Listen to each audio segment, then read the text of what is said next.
Hello and welcome back to Hazard Analysis, episode number 13, the lucky 13013. I am your 15-time Revolutionary Wrestling Podcast champion, quadruple distilled, non-chill filtered, Tony fucking G. You can find me on TikTok at Tony the Rod, Instagram at Tony the Rod, and I believe on the X, formerly known as Twitter, at Tony the Rod.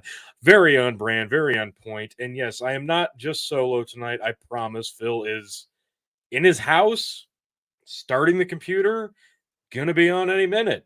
I think, I hope, fingers crossed.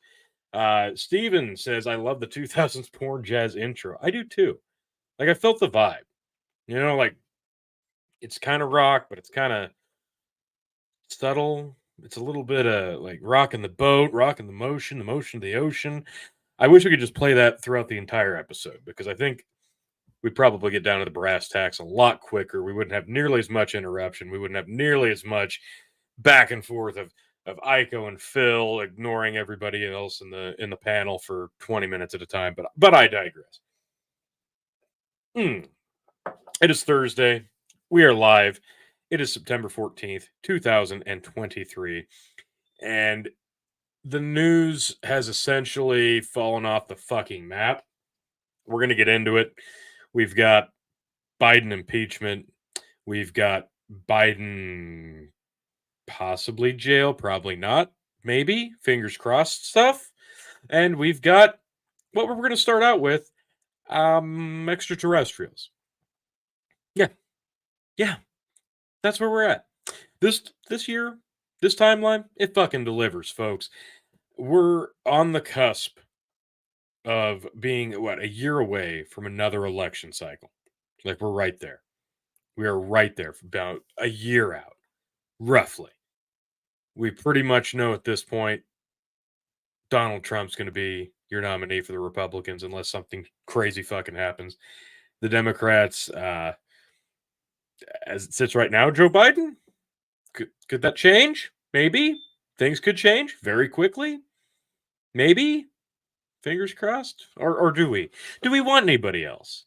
Because if it's not Joe Biden, who's it going to be? Michelle Obama, Gavin Newsom. Because we know it's not going to be RFK. So yeah, we're on the cusp of an election cycle coming up real soon. Year away. Shit's getting crazy. And we've got another impeachment. But this time it's not Donald Trump, possibly on the horizon. Joe Biden could be getting impeached, possibly. His son could potentially go to jail for like a decade. Possibly. It's all possible. These are all possible things. Nebraska football could win a game this Saturday. It's possible. These are all possibilities. These are all things that could happen. These mummified corpses could be aliens. That's possibility. We're just talking endless possibilities here on Hazard Analysis right now. So many things, so possible. Bandit, please run Nancy Pelosi. I would love to hear you elaborate on this, Bandit, because I don't know that I love this idea. As funny as it would be, watching old Nancy take a debate stage and go toe to toe with one Donald J. Trump, I'm almost afraid that she would actually have enough support to do some damage. And I think, God, she would probably run this country into the ground harder than Joe Biden if she fell into a win. And that terrifies the shit out of me. Nebraska needs a plane crash in order to win a game. Oh, wow. Too soon. Too soon. Actually, like, you could take that a few different ways, but either way, too soon, man. No, Nebraska football, yeah, it's pretty rough right now. Pretty rough. 0-2 start here in the Cornhusker State. Got Northern Illinois coming up on Saturday. First home game of the year. Probably not going to be with the starting quarterback, and that might be a plus because he's accounted for 6 turnovers. The team as a whole has played 8 quarters of football, and they have 8 turnovers on the year. So we're averaging a turnover a quarter. Yeah, that's not good. That's just not fucking good. Steven says, what What's this about a plane crash 3 days after 9/11? That I don't know. I don't know. This one's news to me. This one I haven't really kept up on, so I'm all ears. You guys tell me. You let me know. The only difference, says Bandit, between Pelosi and Biden is she's a lush. Well, to be fair, Joe Biden's kind of a lush for whatever adrenochrome they pump into his body to keep him, moving and somewhat coherent enough to try to talk. I mean, Nancy just gets it out of the bottle. Speaking of the bottle, tonight I am sipping on Redemption High Rye Bourbon. This is a really nice one. This was in the KOE Sweet 16 Bourbon Tournament this year. It's pre-prohibition rye revival. This is straight bourbon whiskey, just has a high rye mash bill. That's 60% corn and 36% rye, 4% barley. Really good stuff. Really surprising. It's 46 ABV, 92 proof. Really nice stuff. I was really surprised. I love rye. I love bourbon. This is a good blend of both. So big fan of this one. And Bandit says, but adrenochrome isn't 100. No, it's not 100 proof. I believe it's just 100. It's straight 100 all the time. That's like 200 proof. Oh God! Like I don't. No, I like this better. Leave this shot. This is amazing. I don't love this. Bam! There we go. There we go. That's more like it. Yeah.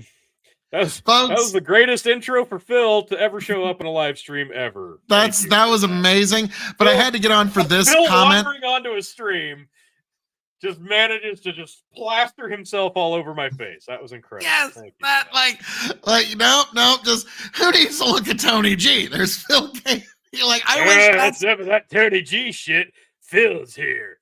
I really wish, Tony, that's how I could be introduced every podcast. Just my screen comes over whoever's speaking's face, and then bam, I'll have to grab my stuff here in a minute. And we might have to discuss, there might have to be some interesting things that happen here in the future because, we're taking all these gin shots. But, folks, before we get into that, it is I, the man of the hour, the man with the power, the man that makes the other podcast cower, the prince and potentate of the political parlance, the lord of the Scottish Highlands himself, and one damn handsome man, if I do say so myself, your king of extreme, Phil KOE. You can, of course, find me at KOE Nation on YouTube, TikTok, Twitch, and Twitter, folks. And we are here at Hazard Analysis Lucky number 13. And it is I, also the prince and potentate of punctuality, and like Bandit is noting here, Bill Gin for being brutal. That's double, bud. Fucking brutal. Because what I was planning on drinking was Woodford Reserve Double Oak, whiskey for a good cause. Very but nice. Since my palate's going to be ruined anyways, I'll probably just grab something bottom shelf here in a little bit. But first I need drinking something good on one of these streams. Like, I don't know why you do that to yourself. You know it's not going to happen. No, I hold out hope though. Bandit, adrenochrome isn't 100 proof. No, you know how Everclear is 95 no, it's 195 proof. Yes. Okay? Yes. Adrenochrome has to be more pure than that. So it's got to be 200 proof. Pretty much. As I'm pretty sure that's how it works. I'm not exactly sure, but I'm pretty sure that's the stuff that, is all on the islands everywhere out in the Pacific now. Yeah. Before I go grab all that, there's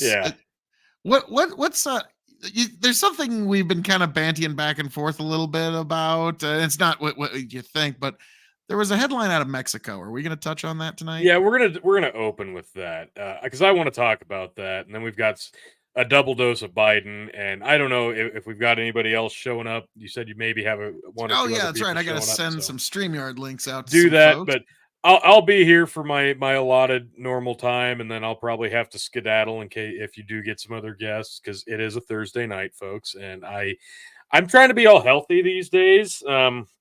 I'm doing really good. I got my old Fitbit back on. I've been getting up in the morning, like 4:30ish, going for like a 3-4 mile walk every morning. I'm kicking ass, trying to stay healthy so I can be around, for you. folks. Boo, It's a big fucking empire. healthiness. I know, Phil. I All right. know you're And while anti-health.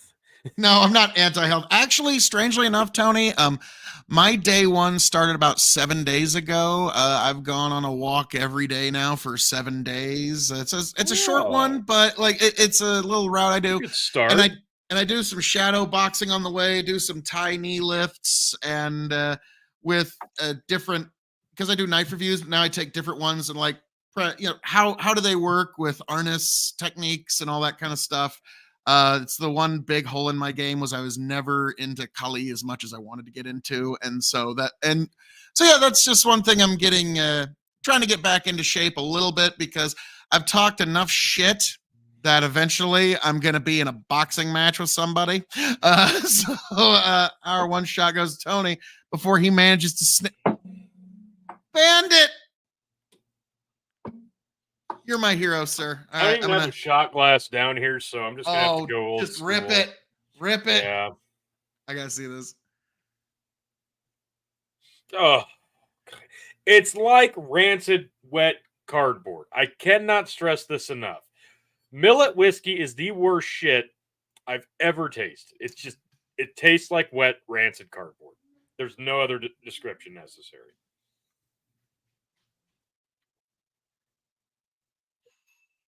Oh. Oh, God, literally. Oh. Dump a really shitty whiskey on a hunk of cardboard. Put that hunk of cardboard in your mouth and just suck on it. That's what millet whiskey tastes like. I'm not kidding. I'm not making it up. Swearsies. Oh. Oh, that's fucking terrible. Let's get the Redemption High Rye Bourbon back in here. Oh, much better. Much better. Phil, you get your gin shot ready, and yes, we will open with the X-Files for the night, and we will riff on that, and we will go from there, folks. But yes, what was that, sir? After you get your gin shot, we'll go to the X-Files. Oh, God. Now, Engine Gin, just for you, Steve. Great time.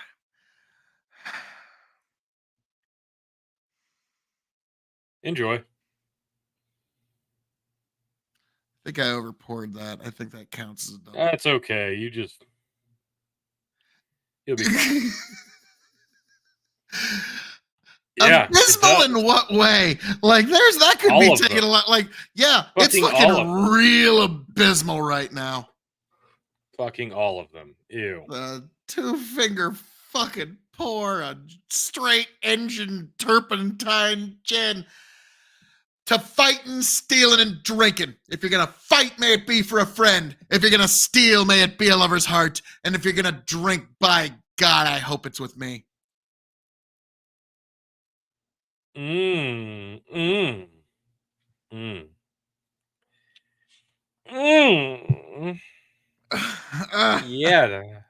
How was it? You know how, like, when you go to swallow and there's 2 parts to it? Uh-huh. The first one kind of like went down, and then the second one, like, no, why? Like, it was just like kind of like the reaction of a body rejecting poison. Well, to be fair, it kind of is.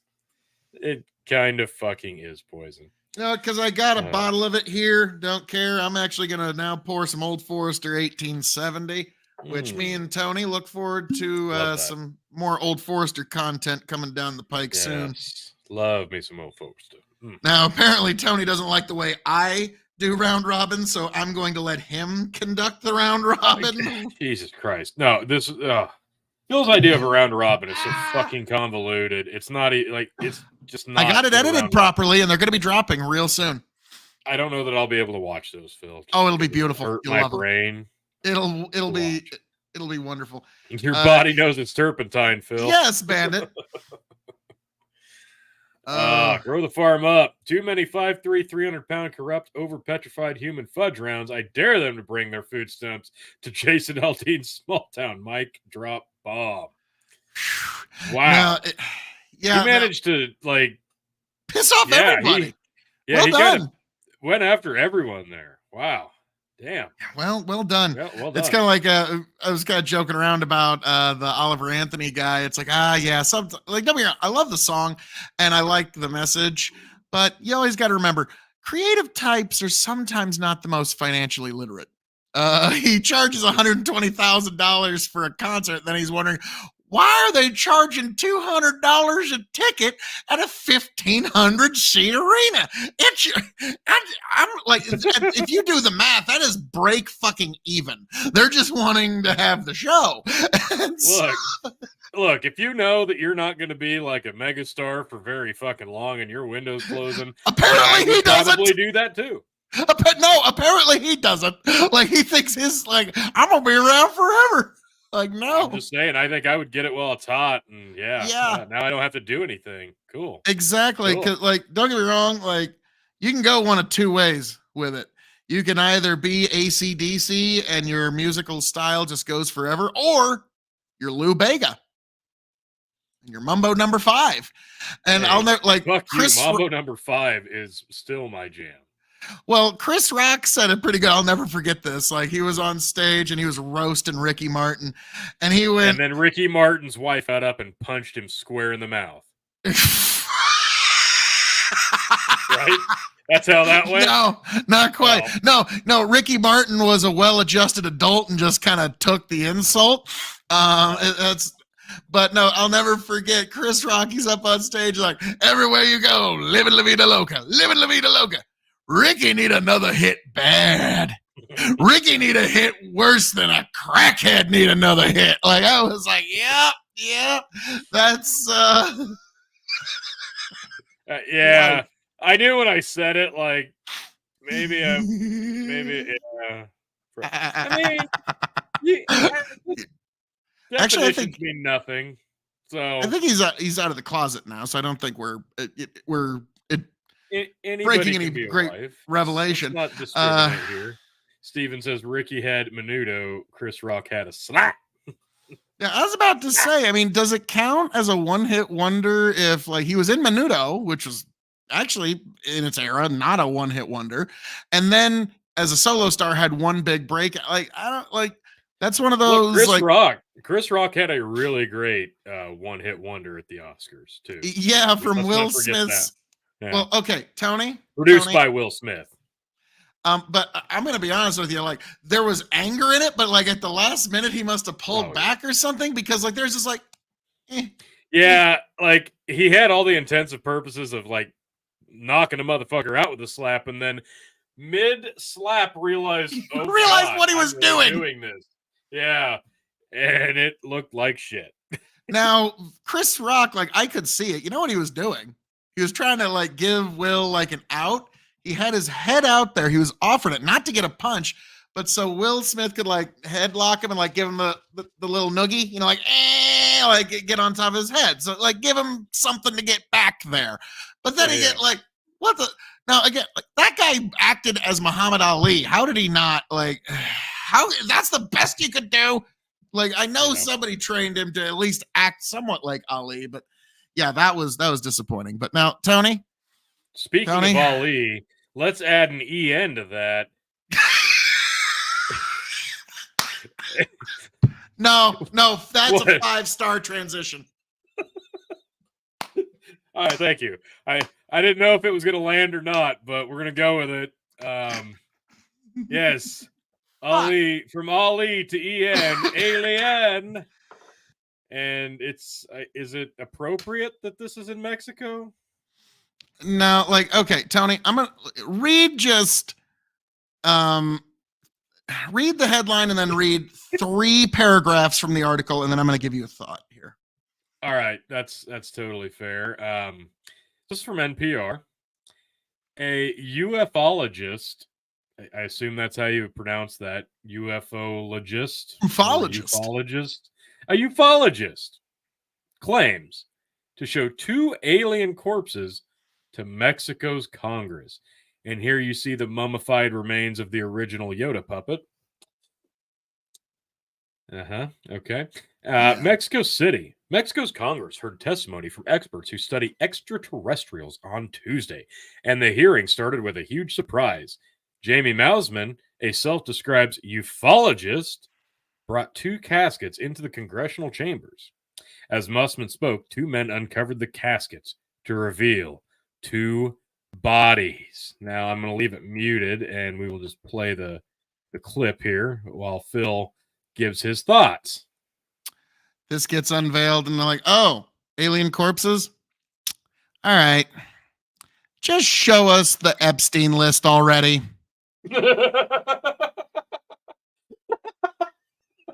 Okay, it's getting a little ridiculous. The things you're willing to make up to just not show us the Epstein list, okay? Like, now we're getting down to paper mache ETs, okay? Like, come on, you're not even trying anymore. I mean, what I'm not wrong here. Like, they will, like... Yes, apparently ufology is the study of pinatas. And Yeah. like, so they're not even trying to, like, obviously, like, these are just like, hey, look over here tactics. Grow the farm up. The aliens have been watching since we split the atom.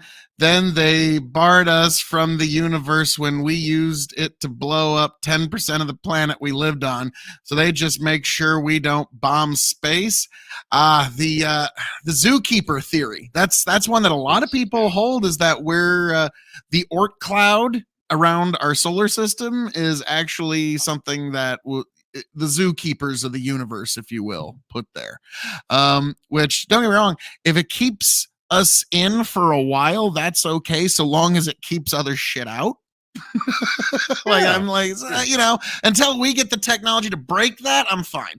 But yeah, so that's so Tony. The reason the zookeeper theory holds so much weight with people is because there's a sense of safety with that, knowing that yes, there's life out there, but it doesn't want to harm us. It just wants to let us, you know, be in our natural habitat and exist. And I It's think that benevolent. Yeah. Like, it's comforting to think that we have some benevolent overwatcher. I don't think that's the case. I think we're like in a part of space that is so isolated that we might like it. Bandit goes, still better effects than the first Michael Bay. You take that back. Okay. The last Michael Bay movie. Oh, okay. What was the last one? Not the first. I don't know. Had to be terrible. Well, yeah, nobody goes to movies anymore. What? Bandit. Anal probe isn't harming. Well, okay, but let's look at this thing.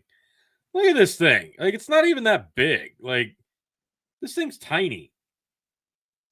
How bad's a probe gonna hurt? Like, I could get on Google right now and see a Twitch streamer shove something way worse inside of herself on her own volition. Like, now, here's something to keep in mind. What if all the alien anal probes in the 90s was from the alien equivalent of Harvey Weinstein, who, like, just some real creepo who got out and like really like probing people, and like in 1999 they caught him, and now we haven't heard about any anal probes anymore, just conveniently around the time that cell phones had readily available cameras. See, I think that's what Stanley Kubrick was really trying to tell us with The Shining. Yeah, obviously. Anal probing is becoming one with the Force. So, Tony, continue on with this article, but that was my first thought. Yeah. Was like, okay, what else are they going to show us instead? Because it was a meme I dropped on Twitter, and this is something to keep in mind. It was a picture of Jeffrey Epstein's face looking, and it says, they'll blow up the entire planet before they show you my list of friends. Yeah. And so, yeah, of course they're going to make up aliens. Grow the Farm Up says, so you're saying alien anal probes are appropriate. Exactly what size, Tony G? Like, you got to start with a pinky. I go with the George Carlin rule. Where you go from there is up to you. George Carlin has pretty objective rule set here. There should never be anything inserted in the human anus more cumbersome than a fist and less loving than a dildo. Yes. I mean, like that's pretty like that's poetry. The man could speak such poetry. But yeah, So continuing, it's continuing on. the corpses looked white and like stereotypical depictions of aliens. Big head, little body, 3 fingers. Yeah, that's it. Mawson said they were found in Peru in 2017 and are estimated to be 1,000 years old. One of the bodies had been pregnant, he claimed. These are not mummies, he said. These are complete bodies that have not been manipulated. Speaking under oath, Mawson claimed that the bodies were non-human. Mawson and others have presented similar claims about alleged alien remains in the past. Scientists have dismissed them as either ancient Peruvian mummies or manipulated mummies. So on NPR, and there is a link on dismiss them as. So obviously, this is something they've tried before. During Tuesday's hearing, Jose de Jesus Zalce Benitez, a forensic expert and military doctor, walked the Congress through scans of the alleged alien bodies. I didn't watch this. I don't know what we're gonna see on the highlights here. Oh wow, look at that. Like this looks like something I would have pulled up on like Windows 98 Britannica CD-ROM. Like, and here's the thing: like, why do we assume that their physiology would even be remotely similar to ours? well, because that's the like. It's a weird form of anthropomorphizing. If you're gonna pull this on the public, you have to make it so their brains can comprehend it. Like that's why aliens have always been like, okay, they're different, but like, yeah, there's still a head, 4 limbs, and a body, because people want to comprehend what they still don't understand. So you have to put it in a way that their mind can at least relate to it to a certain degree to make them scared of it. Because if you explain something to someone and they can't make up the image in their head, it's hard for them to get scared of it. So I think that's why the body of the alien has always been so consistent. Because yeah, like the best possibility, more than likely, an actual alien creature, if you were to unbox it, would in some way, shape, or form, and this is going only by statistical evolutionary likelihood in our own biosphere, but it would more than likely look like some sort of crab-like creature because everything evolves into a crab for some reason. Grow the farm up. If they're sitting us on fire hydrants, F the aliens. If it's a pinky finger-sized probe, we can work with them. We got to have a solid probe treaty with alien abductors. Wow. Stephen Alexander, aliens may be way beyond anything we can perceive. They may not even be corporeal. And then, now, here's something before I get to this comment from Bandit. Not necessarily corporeal, but like, let me ask you something, T. What if I actually do believe that in the end, AI could potentially be the next stage of human evolution, and in a way that we don't want, because the thing that gets replaced in evolution is never like, oh, this is fucking awesome. Absolutely, this is great. Like we're evolving, guys. Isn't this great? Because evolution tends to erase something. People forget that. Because keep in mind, this is almost in a strange way AI, if it were to replace humanity, and I hate to get all deeply religious and philosophical, but it's almost like it is a mental creature created in our own mental image, and it will be a reflection of us, and it will have not only a greater computing capacity, but it'll also have our delusions, it'll have our ideas of conquest, it'll have our aspirations. And if we encounter an alien creature out in the universe or an alien probe that replace, or like basically an AI and a robotic life form that replaced the previous life form, did we encounter alien life? Not in the sense I say we did, but that's well, sure, but not alien to what we understand as life as you know it, because what you think of, like, because the term alien is not 1000% handcuffed to the idea of, like Bandit says, little green men came out before Mass Effect. Not little green men or little ETs coming from outer space. That's not exactly what alien has to mean. It's alien to me just means it's different than what I formerly comprehended or understood to be. So alien is not necessarily. I understand where you're going with that, but we like to think of the idea of aliens being tied to the word extraterrestrial. Well, then that really kind of like begs the question: is can only organic things be life? Which is a completely different Right. question, but it's also like Well, is one worth it boils examining. down to where the organic comes from. Now, if we're talking about an AI program that exists in on a computer screen via a phone or tablet or whatever, there are organic components of that. How it was created is irrelevant. If extraterrestrials descended upon the planet and encountered an AI and interacted with it on a laptop computer, they and having no prior knowledge of what the life forms on the planet were until they see this, they would assume that this is the inhabitant of the planet, and they would just go, okay, this is. If they could understand mechanics, obviously they would. How else would they get here? This was a mechanically organic creature. How does it reproduce? That we don't know. Oh, it takes other creatures to assemble it. So when you Let me put it put your this way, mind which into it is that way, it's still organic to a certain degree. yeah, I was about to say, let me put it to you this way, because this is like, I think we're going to really, and then Steve, I'm going to read your comments. We'll catch up. But I think this is going to be something we're going to really disagree on here. But this is the most easiest way to illustrate it.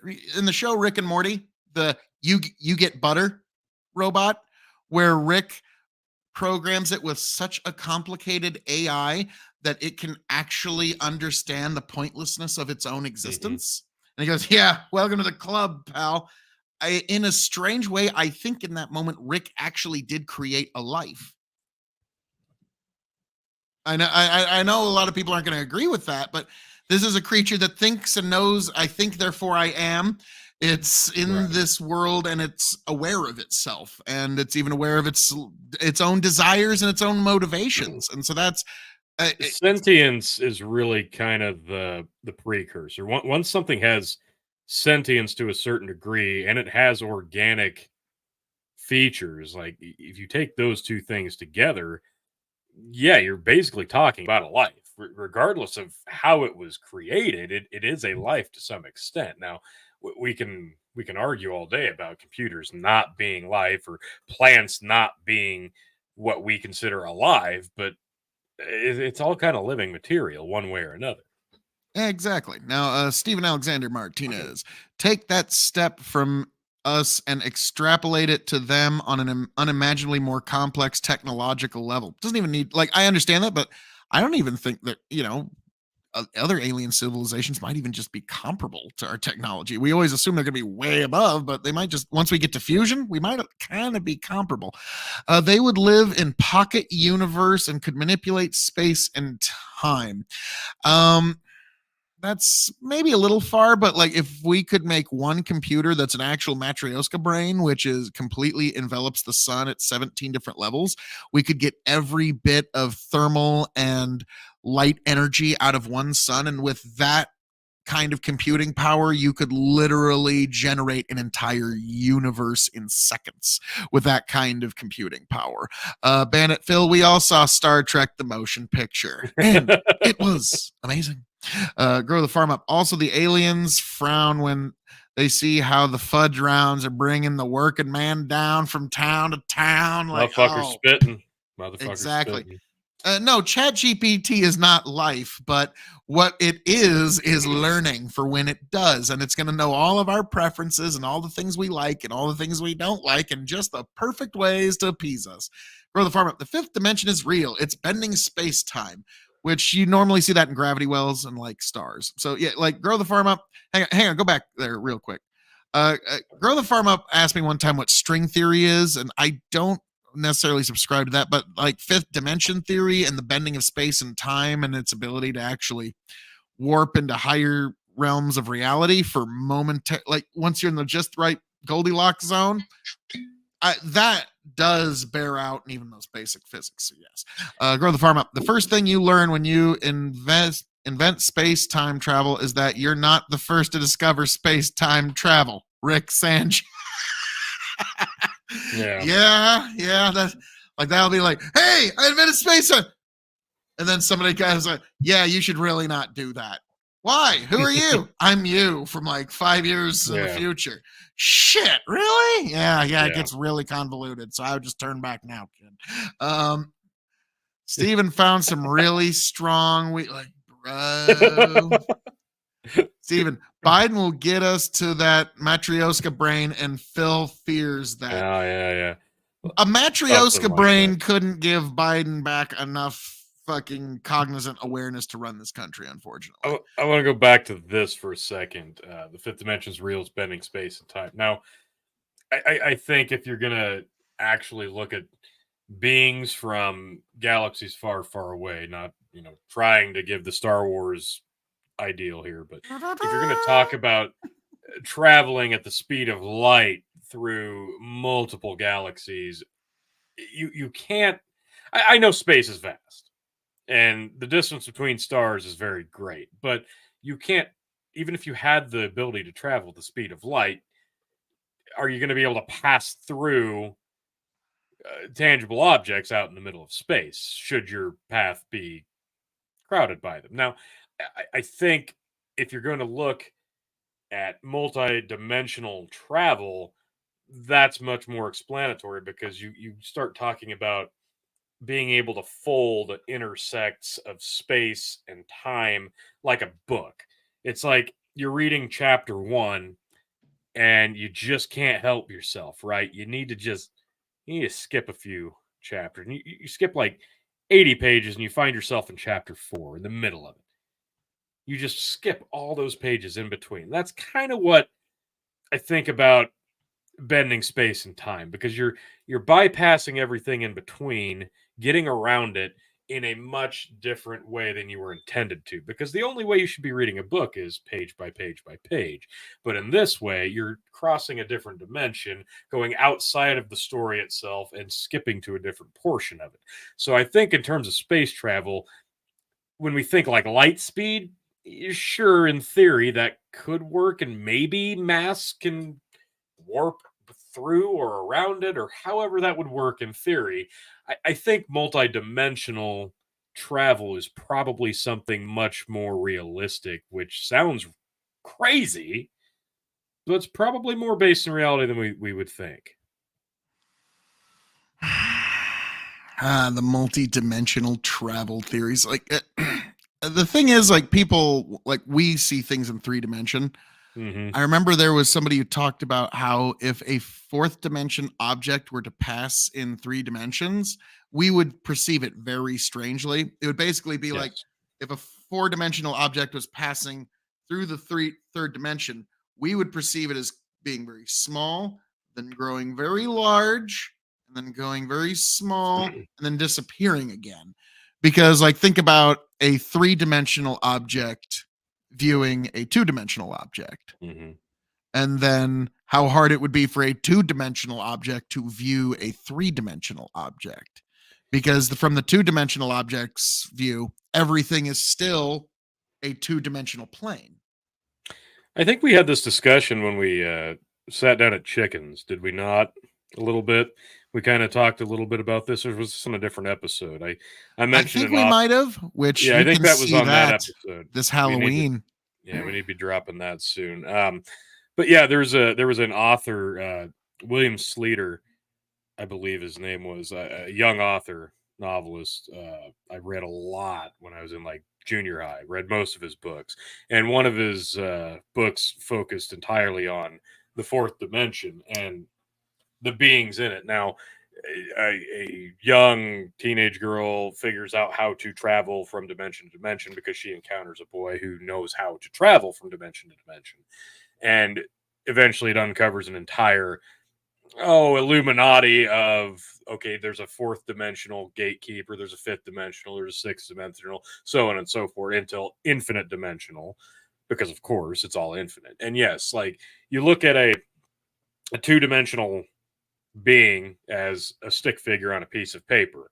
So, as a third dimensional being looking at a two-dimensional person drawn on a stick as a stick figure on a piece of paper, they can only see side to side, but we can see left, right, up, and down in all the third dimensions. So take what you understand about the third dimension and add so many other aspects that we can't even mentally comprehend. And that's what it would be like if we were a two-dimensional figure looking at a three-dimensional figure. So it's it's like being able to move in ways that we can't even fathom. That's what the fourth dimension essentially would be to us. Yeah, like I'll never forget one time, and it's a really worthwhile one to listen to. It's a great creepy pasta, and the it's one of the best titles ever. I'm so jealous of this title. Like I wish Yeah. I'd come up with it because it's so captivating. It's called When Science Found God. Mm, I mean, you're immediately hooked. Okay, it's like okay, not bad. And ultimately, they create a super quantum computer that can hack anything, can create anything. It can actually alter reality. Its computing power is so powerful. And it can also create a virtual reality that you can enter into that is so real that one of the scientists thought that she was talking to her dead parents again. And like her dad was cracking jokes in ways that he always would. And like it was so cathartic for her. And then the main scientist who got very concerned, he at one point said, if our quantum computer can create a reality so exact and so like our own, how do we not know that our own reality is not a result of a similar process? And at that point, everybody in the lab gets very quiet. And then they go about trying to disprove his theory.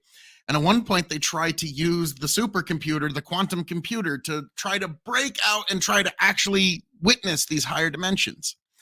And at the end of it, the quantum computer completely powers down, completely like basically self-destructs in a way that it shouldn't even be able to. And it only gives them a two-word message.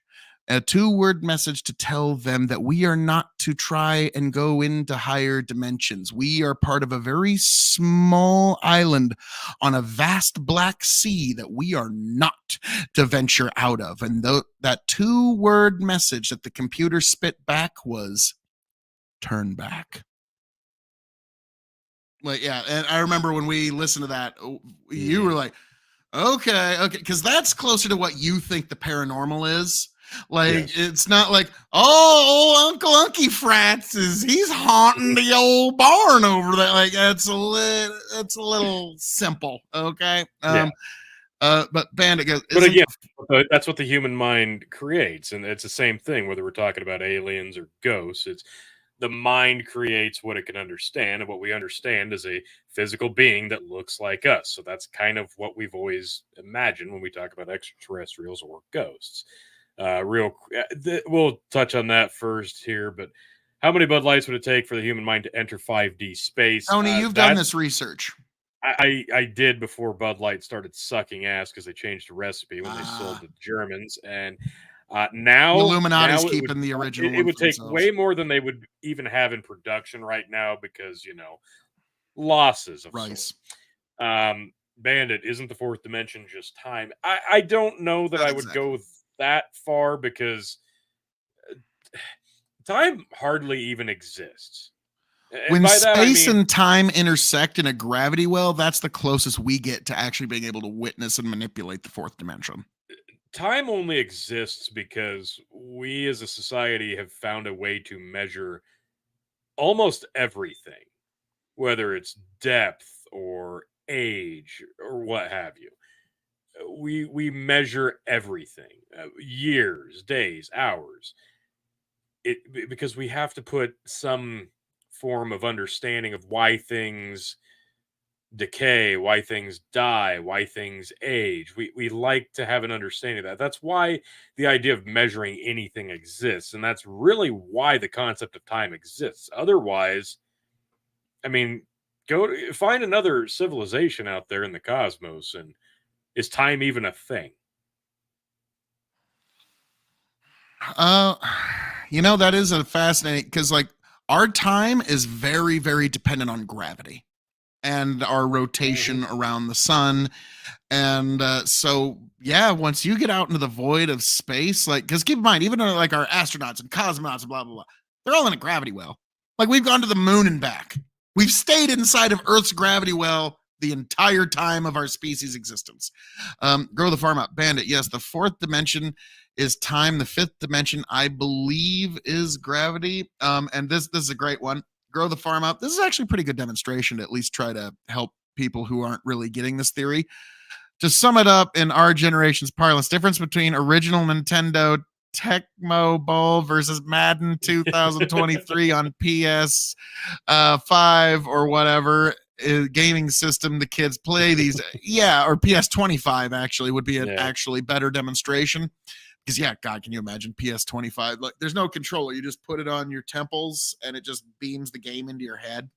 That's probably coming by the time we're in retirement homes, T.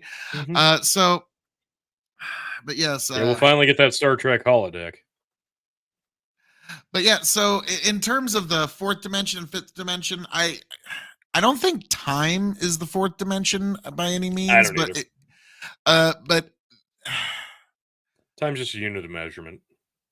Yeah, in terms of measuring everything, I was gonna say, Tony, we don't even know how fucking cells divide yet. We're a hysterically primitive species right now, and so, but to me, in terms of higher dimensions, will we ever be able to experience them? I really don't know, because I think the restrictions of a third dimensional object being able to comprehend or even witness something from a lower or a higher dimension, those are more restrictive than even life itself, because we've advanced to a point where we can prevent people from natural occurring death and lengthen people's lives. And we're talking about time here.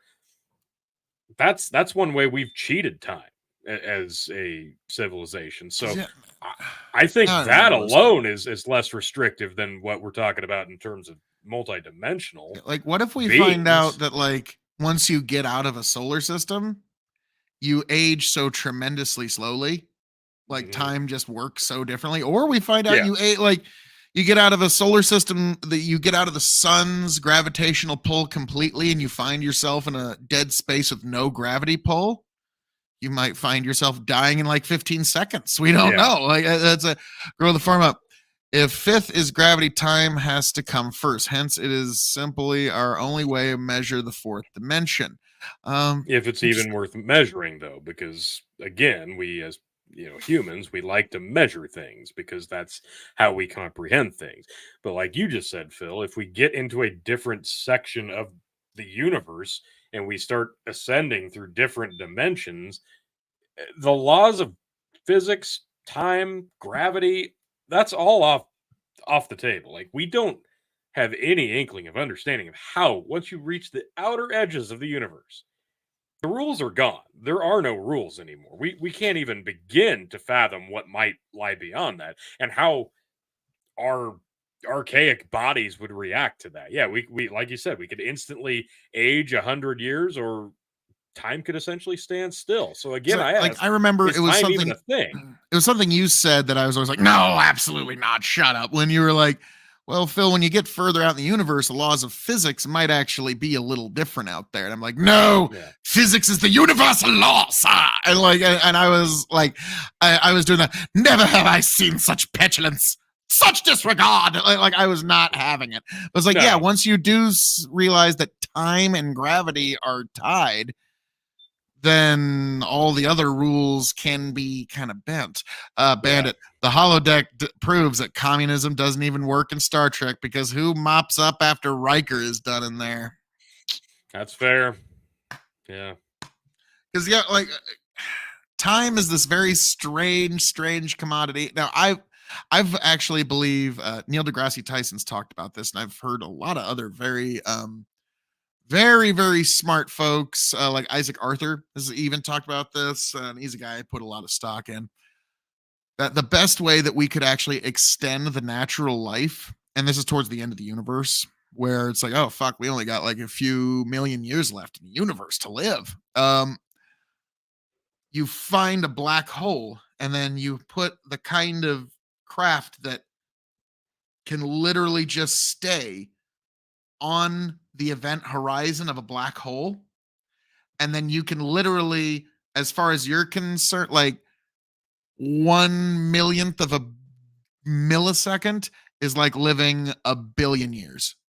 So you can literally, like, the time that we've had this conversation now would be like a creature experiencing like 500 billion years of life. Yeah. Okay, like, and so like that's once you get to that point, yeah, like you can play with time, you can play with and like how to actually perceive of a higher dimension would require like you remember when I did the I'm never above self-promotion T, but the audiobook reading of All Tomorrows. Mhm. The asteromorphs, they lived in gravity-free bubbles where they allowed their brains to just grow and grow and grow over thousands of generations, to the point where they could never come back onto a gravity-based world, but their minds were so much more powerful that like even the tiniest children could think in concepts we can't even imagine. Grow the farm up. KOE, that's a bingo. Time and gravity are our only known ways to measure space-time travel. We will find the actual calculations of the event horizon when we get there. But until then, time and gravity. Yep, yeah, that's pretty. Like those are the two. Like, and that's why I actually recorded, and it's going to drop on KOE Nation before too long. My interview with Brendan Roy on Dads Worldwide, and he asked, "What is the one thing that you want your daughter to take away? What's the one thing that if she learns nothing else from you?" And it was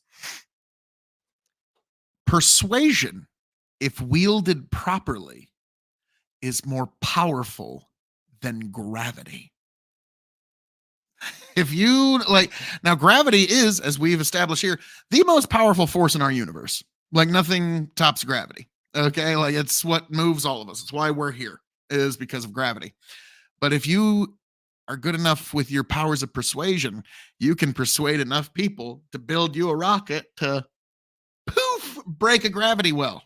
Okay. Any gravity well, if you with enough persuasion. So that's why that when we talk about like, yeah, it's all time and gravity.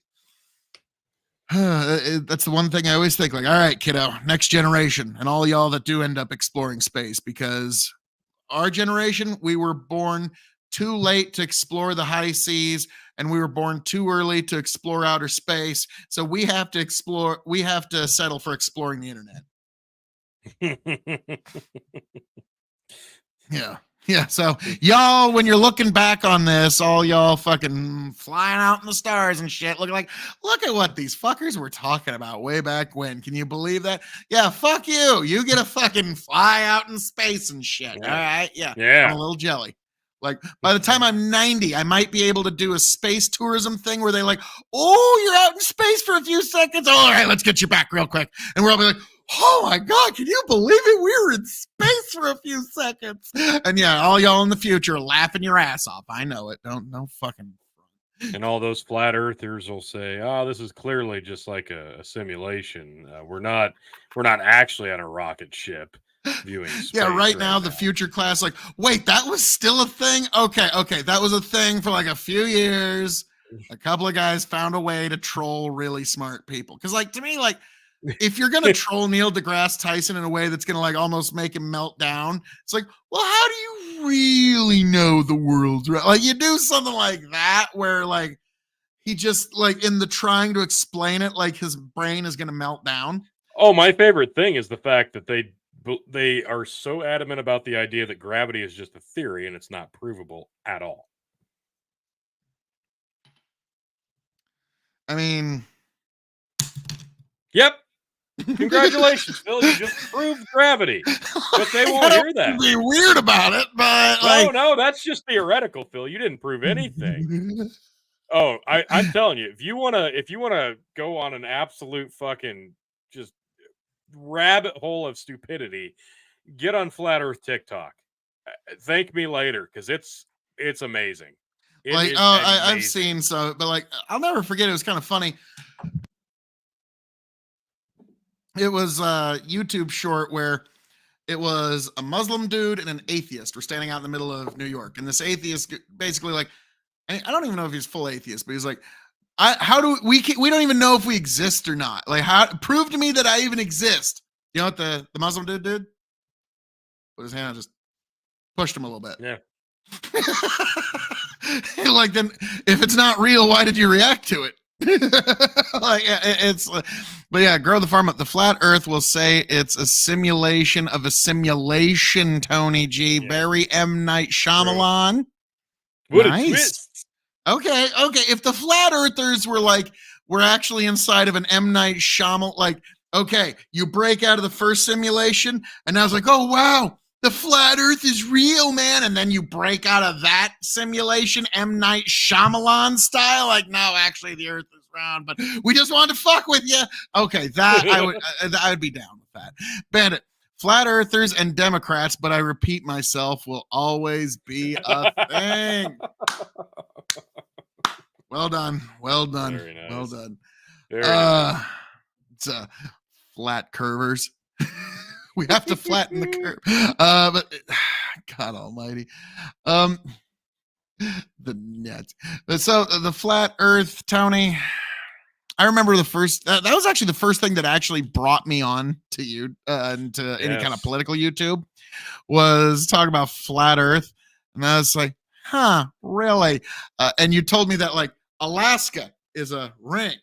And I was loving every minute of it. Now, what's funny is I downloaded Age of Empires 2 Definitive Edition.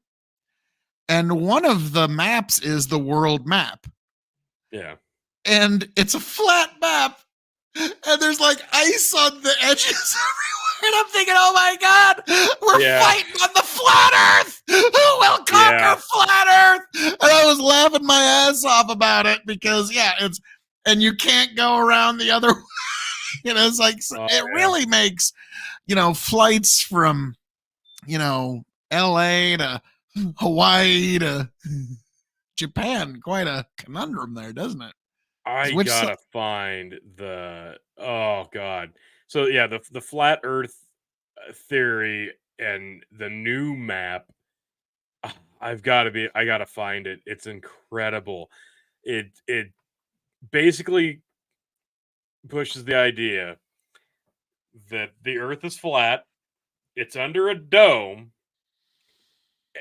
and then space is actually water, and the other planets are also flat planets under domes with ice walls and stuff around them. Like, it's all so contradictory. It's incredible. I've got to find it. You've got to see it. It's amazing. Now, since you said it, T, I'm going to give myself a solo layout here just for this. Okay. I am going to go to the one place that has not been corrupted by capitalism. Space. Yep, had to. Clip that out, Justin. Yeah. Jamie, can we clip that out? Yeah, I couldn't help myself. Like, you could just, if you ever watch that clip, you could see Tim Curry just about ready to fucking die. Like, these are my lines. I'm going to go to the one place not corrupted by capitalism. Space. And I think he's an East German. So he was like under an actual communist regime and shit. And so like that had to be fucking surreal for him. Bandit. Tony, have you seen Cyman Dan? His channel is basically debunking flat earthers. Yes, I do subscribe to Cyman Dan. He's incredible. He's doing God's work in terms of shutting up these fucking flurfers. I love. You know why I know that the Earth isn't flat, Tony? It's three things actually. A, had a lot of pilots in my family, so there's a lot of math calculations. B, 6.5 Creedmoor and 300 Win Mag. Those are the other two reasons. Any shot where you are going to fire over 1,000 meters, and I've only done it a handful of times in my life, okay? It's not something I used to, like, I remember for like, I remember 2 months, me and a couple of my buddies thought we were just hot shit Sniper Wolf. Okay. And so we got all the stands on our rifles and shit. And if you're going to make any shot over 1,000 meters, there's a certain calculation card you have to use. And basically anything over 1,000 meters, you have to actually account for the curvature of the earth in your calculations in order to properly land your shot. Okay. And so I remember the one time I was on another panel where they were talking flat earth. And so, okay, the earth's flat. Well, okay, what about the fact that when I shoot over 1,000 meters, I have to account for the curvature of the earth? Well, okay, there's a slight curve. So, okay, it took me 10 seconds to get you to go from flat to slight curve. Just imagine what I could do in 5 minutes. And that is where I discovered that new form of dickhead argument that you don't like. But it's amazing how it works rhetorically. So it's like, oh, okay, so in 40 seconds, I got you to go from A to B. Just imagine how long it'll take me to get you to C. Like, it's a very... It works quite well when you're dealing with very foolish folk. Tony, have you found the map of... Let's see. Okay, I found it. This is on... So I got to get a hold of this thing because it looks absolutely insane, incredible, and I need it. This is on Conspiracy Talk. Tony, get ready. Who's thirsty? Hey, Justin. And I'm taking a shot of gin, but Justin, if you want to give Tony some millet whiskey, he's thirsty. He is just thirsty. So let's watch this. This is hilarious. Wait. Is this the map of Tamriel from Skyrim? It looks a lot like... yeah! No! Leahy. Okay. Randy. So this is a really fucking stupid person on TikTok who has this map and basically won't hear anything other than his own bullshit. So I give to you the new idea of flat Earth. Now, William Morris is from the book, the Nosconfunden. Can you hear it? Yes. Okay. That's where this whole idea came from. But he would have done the same thing. He would have left the United States and he would have went south and he found an opening somewhere here. They call it, I think, the Summer Gate. But he would have found an opening and then he would have went through and found the same thing, the Ancestral Republic, which they said they were as far from the ice wall as we were, similar, just in the opposite direction. And that makes sense. They may have been right here. That's the same amount of distance to there as it is from the United States to there. God. So it all makes sense if you look at it from a broad perspective. So that's 1783. Now, there was the late 1800s, E.W. Barrington did the same thing, and he found an opening. When he got close enough to the opening, he even said to his captain, let's go in there. And the captain's like, no, if we go in there, it's not wide enough for us to turn around. And if we come to a wall, then we're dead. But when they got close enough to it, it sucked them in. The current sucked them in, and they went in anyway. He called it the Barrington Strait. That was in the... So, just look at this if you can. Look at this map if you can, because he doesn't, like, show it, because I think it'd get picked completely apart. But if you look at this, do you see the top there? That's the lands of Venus. The lands of Venus up there at the top there. Now, what you're looking at in the center, I believe that's Earth. In the book, E.W. Barrington's book, The Iron Republic. That's another good read. If you like the Nosconfunden books, I would definitely recommend reading that. And there's even... Now, look at all the So he thinks all the planets are just like more flat Earth around us, and it's all connected into one big continent. If you look in the very, very center of this circle in the center, the smallest circle in the center of that circle, that's Earth, right? That's the continents of Earth. And then there's an ice wall. And there's more shit in that donut shape. That's where the donut theory comes into play. And then there's another ice landmass wall. And then there's more continents outside of that. And then it's just sea and land until you get to like the lands of Venus. history on that, pictures of his boat and stuff. Looks like So a that Game was of a real Thrones journey. intro ripoff. And he said the same thing, that he went through the ice wall and found more land. But I think There you hang on. go. There's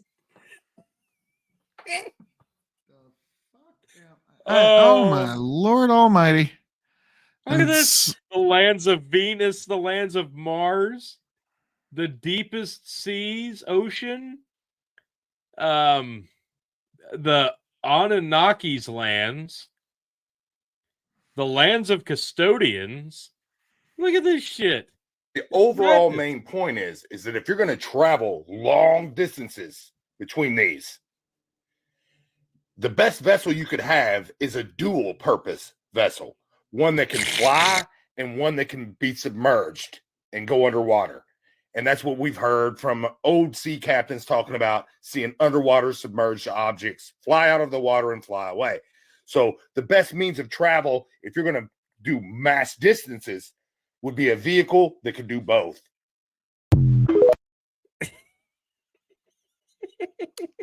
Tony, I feel stupider having just watched that. And that's why I got this double of gin right here.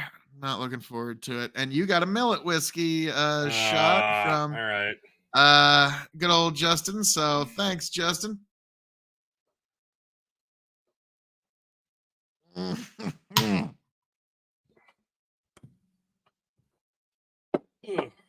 Oh, Ugh. horrible. Oh, God. Our fans love us, Tony. They love us. Oh, God, I hate. Oh, Ugh. God. It's terrible. So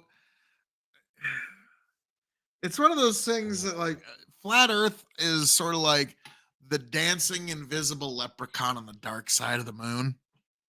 God, that still burns. It hurts. Oh, Millet. Which is weird because, like, even higher proof whiskey doesn't burn that bad. No, it's just bad stuff is bad. Like, it's one of those that, let's say that this was true. In what way would it actually have changed your life in any effective way? Yeah, that's the thing. It wouldn't. It Yeah, doesn't like, change would- anything. Like, yeah. And so it's like, it's kind of like hey, Tony, did you know I have incontrovertible proof, in fact, that there is a dancing invisible leprechaun on the dark side of the moon? It Doesn't that change my change your- life at all. That's pretty amazing, though. Yep. Girl, the farm, the best pickup to have is one that drives and flies, but that doesn't make it ice wall proof unless maybe it's a Ford F-150. Nice.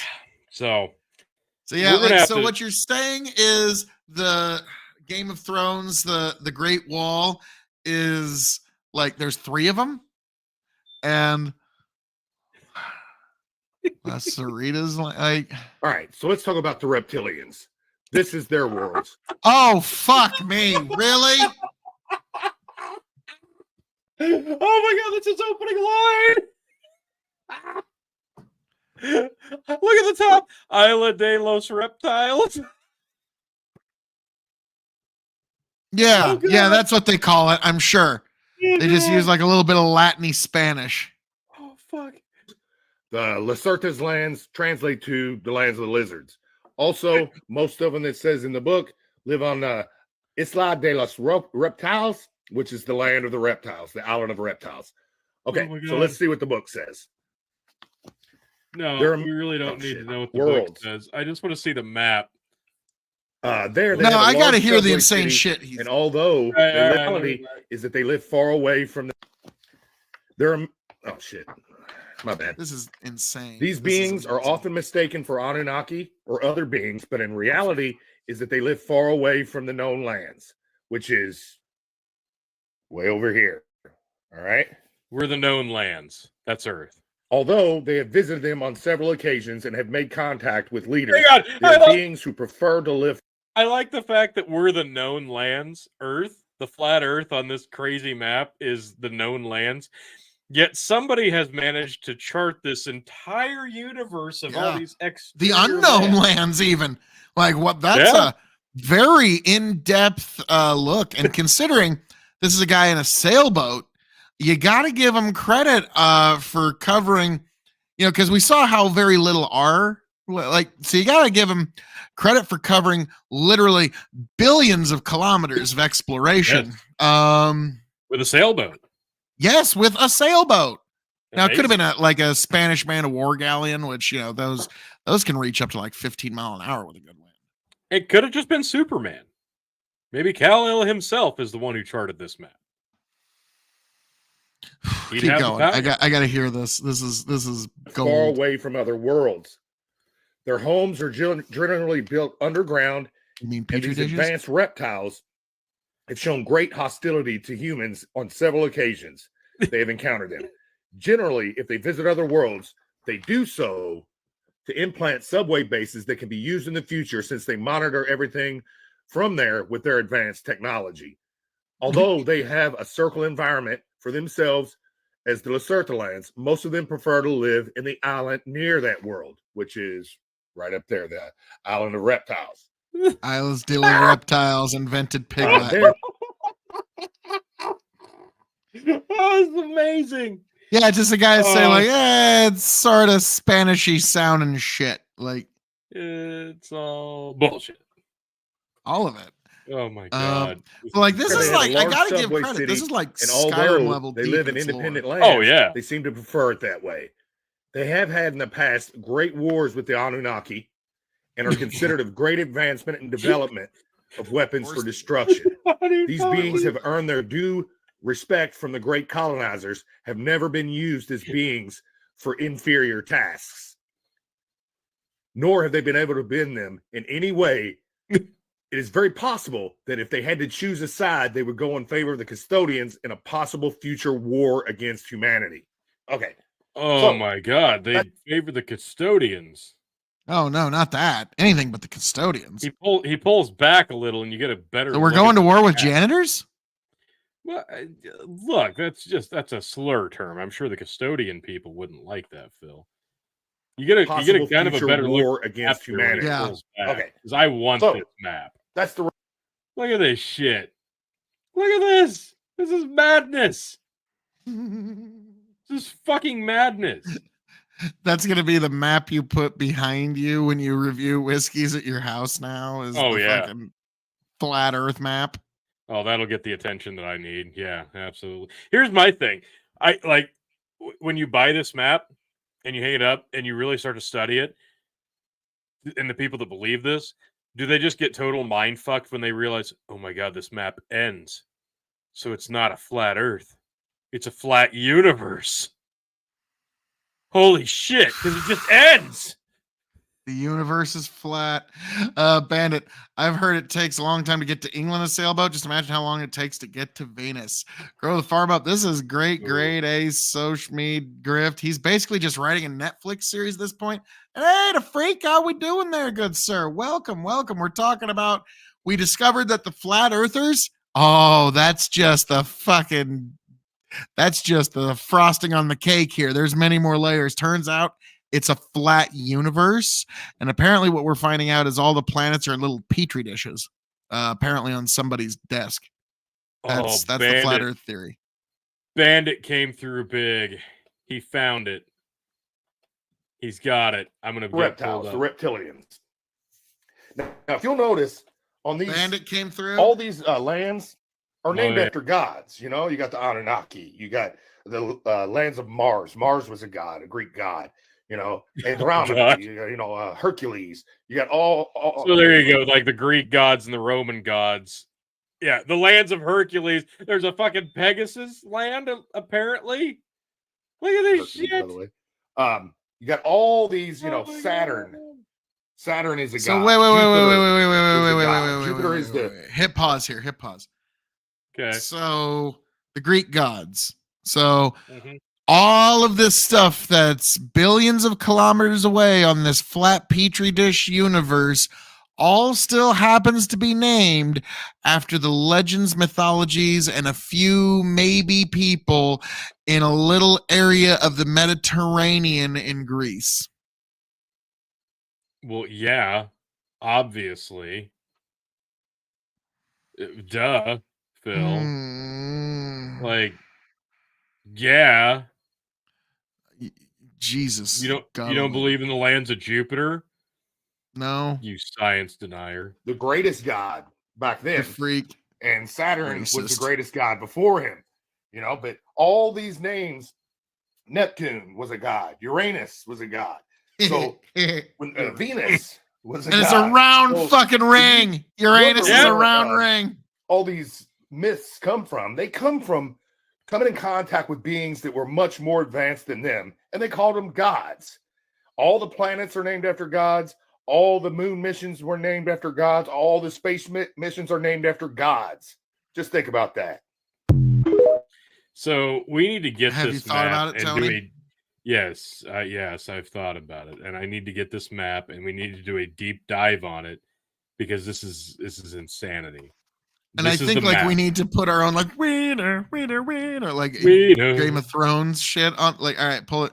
Wieners, wieners, wieners, wieners, wieners, wieners, wieners, wieners. Oh my Yeah. god! Okay. So this is the flat universe. Yeah, this is the Terra Infinita map complete. Holy shit! Like these are all flat planets amongst this flat universe, I guess.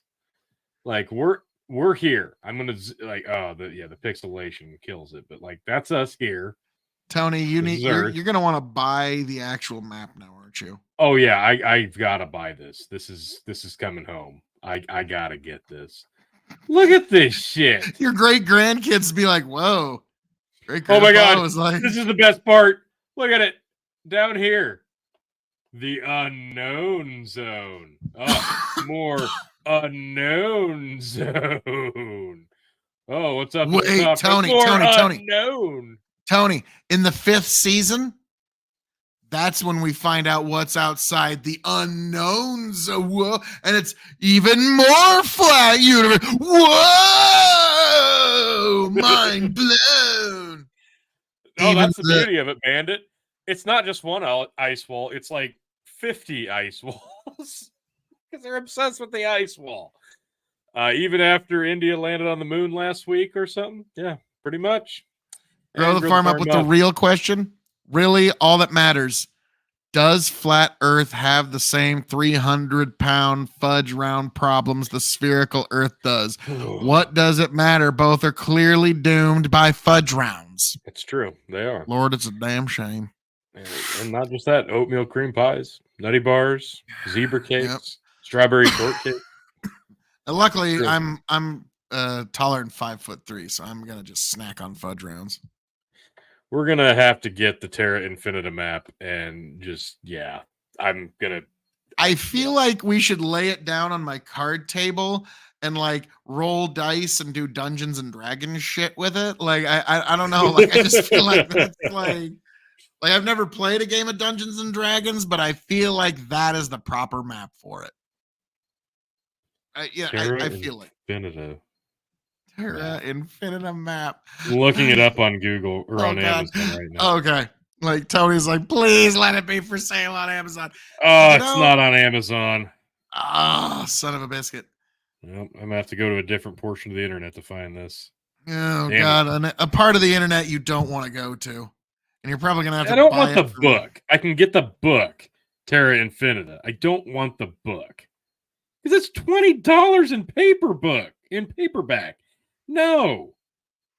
Terra Infinita, extraterrestrial worlds and their civilizations. The story told by the woman who was born in the lands behind the ice walls. Oh my fuck. God. Hang on, Tony. Bandit. They don't have the same problem. They have fudge flats.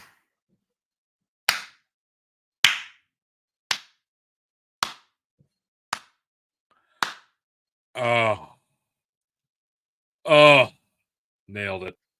Fucking Well nailed done. it. Wow. Well done. All right. On that note, let's go from a flat Earth to a flat fucking head. So did you hear? Did you see? Did you hear, Phil? There's What's that, Tim? maybe a guy out there who's maybe done some bad stuff that maybe kind of sorta almost maybe might have to, be held accountable for it. I don't know. Well, like, surely you're not talking being about anybody in held to Washington. the same standards of us Any normal one of folk. us. Now, Yeah, here's yeah. the thing. Are you talking about Hunter Biden, T? I am actually, Phil. I am. Okay, Hunter Biden. He's actually we found out that he is going to be charged with gun crimes, and he might face something approaching something that might actually appear in the same flat Earth solar system of a consequence. Okay, but Hunter Biden indicted on gun charges, and also false statements charges. Now, Scott Adams said something, which I normally put a lot of weight in what he says, but I disagree with him here. He says, I don't want Hunter to go down on gun charges or on paper crime charges. And it's like, well, okay, if we freed everybody that's in prison on just those charges that we have on Hunter Biden, that's fair. That I would listen, but unfortunately, like if there's people rotting in prison right now for this shit, this is fair game. Now, Tony, this is a level of irony that like is almost universal. Like, God really does have a sense of humor, and he does always get everybody who deserves it in the end. Hunter Biden is being charged with falsifying on a federal form, which was a 4473, which is the federally required background check form. Do you know when this particular background check became law, Tony? When, Phil? The 1994 Brady Bill that Joseph R. Biden shepherded through Congress personally. So Hunter Biden is getting charged with the very same Brady laws that Joe Biden championed 2 decades ago. Huh. That's one of those, like, you just can't, like, yeah, Bandit. The thing that upsets me the most about the indictment charges is he spent the money to buy a Colt Cobra in 38. Like, yeah, I mean, a Colt, you get it proper, but you get a 357. But and always keep in mind, folks, the prosecution was also trying to basically collude with Hunter Biden and his defense to push through a plea deal where he would admit to guilt on some minor misdemeanor stuff and some tax stuff. And then the plea deal would have given him immunity from any further prosecution on anything related to any of the other investigations that the Republicans were going to try and launch. Okay. And if the judge would have just signed off on it, they would have gotten away with it. Yeah. But now it looks like everything's about to, and yeah, you're right, Bandit, 3 decades ago. Like, gotta remember, we're millennials, so it's like, yeah, that was 30 years ago, like in the 70s. In the 70s. Yeah. No, that's 1993. Oh my God. No, damn it. But yeah, so Hunter Biden now indicted on gun crimes. And this is going to be something that's going to tear quite a bit wide open. But Tony, why don't you proceed with the article, sir? I'm sure this is going to be completely unbiased and very, very negative. Oh, yeah, CNN's right down the line. Yeah, CNN Fair politics. and square. Hunter Biden indicted on gun charges. There we see smiling Hunter right there in the center of the screen. New teeth. CNN. President Joe Biden's son, Hunter Biden, has been indicted by a special counsel, David Weiss, in connection with a gun he purchased in 2018. The first time in U.S. history the Justice Department has charged the child of a sitting president. The 3 charges include making false statements on a federal firearms form and possession of a firearm as a prohibited person. It's an extraordinary turn of events after his original plea deal collapsed and potentially sets up a dramatic trial in the middle of his father's 2024 re-election bid. Now, let's stop right there. Because the Democrats are going to spin this as this is clearly the Republicans just trying to sling mud and defame the sitting president coming up on an election year. And you know what I have to say about that? They're abso-fucking-lutely right. And do you know why I don't give a shit?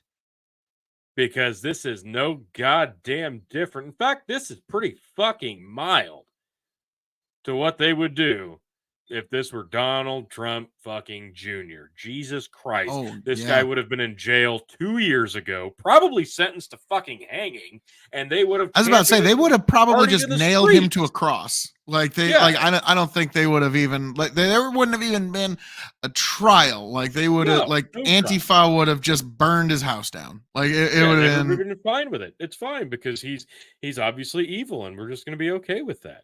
So no, I'm sorry.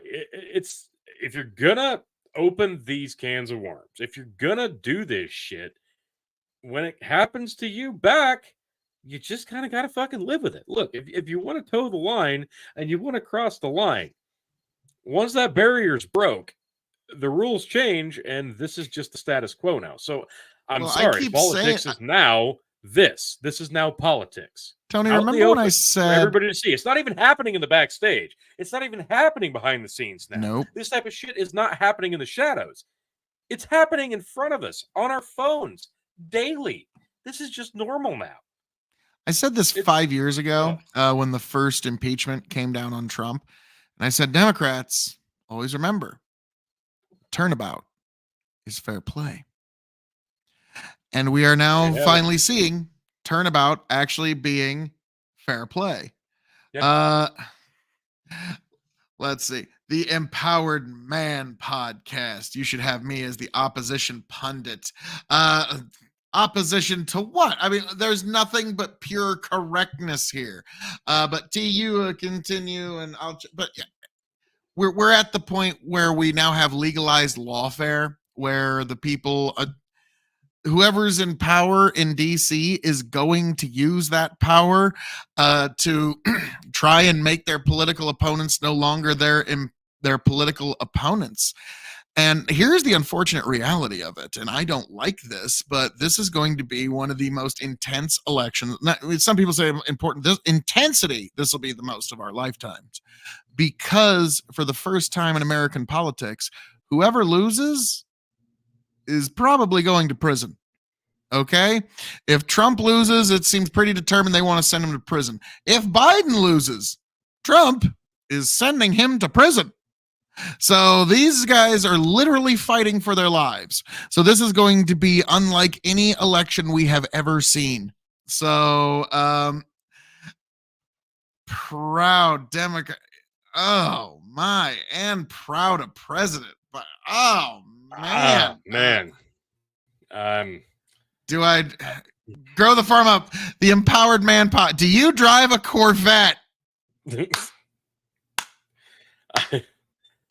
I morbid curiosity, the Empowered Man podcast.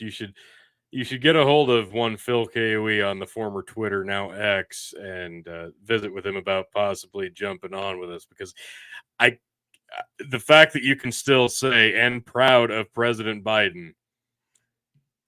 Like, to me, it's I'm sort of like I remember like 2008, Lewis Black did one of his last stand-up bits, because it was the last few months while Bush was still president, and he had to get one last dig in at Bush before his entire reason for being went away. And at one point he said, "And let me tell you something, George Bush." And then one guy "Yeah," and then he goes, "Oh, no, you know what? At this point, you would still yeah." And that's kind of how we feel about Biden. Empowered Man, I will actually check your stuff out, and we might get a hold in the future. But we're actually not got too much longer on this show left. But I will look into you, sir. I will look into you. That, and I don't ever just random person I don't know. I don't bring them onto the show, because you never know if they're going to do the Baba Booey, Howard Stern's penis, Baba Booey, one of those things. And it's like, okay, sorry. Well, that lasted all of 8 seconds. But no, you seem like a cool cat, and we will look into that, sir. But all right, T, continue on. So CNN, the White House thought The Hunter Biden legal drama would end this summer, but a plea deal reached with Weiss to resolve the matter without charges collapsed over the summer amid scrutiny from a federal judge. House Republicans have also announced an impeachment inquiry into the president in relation to Hunter Biden's business ventures.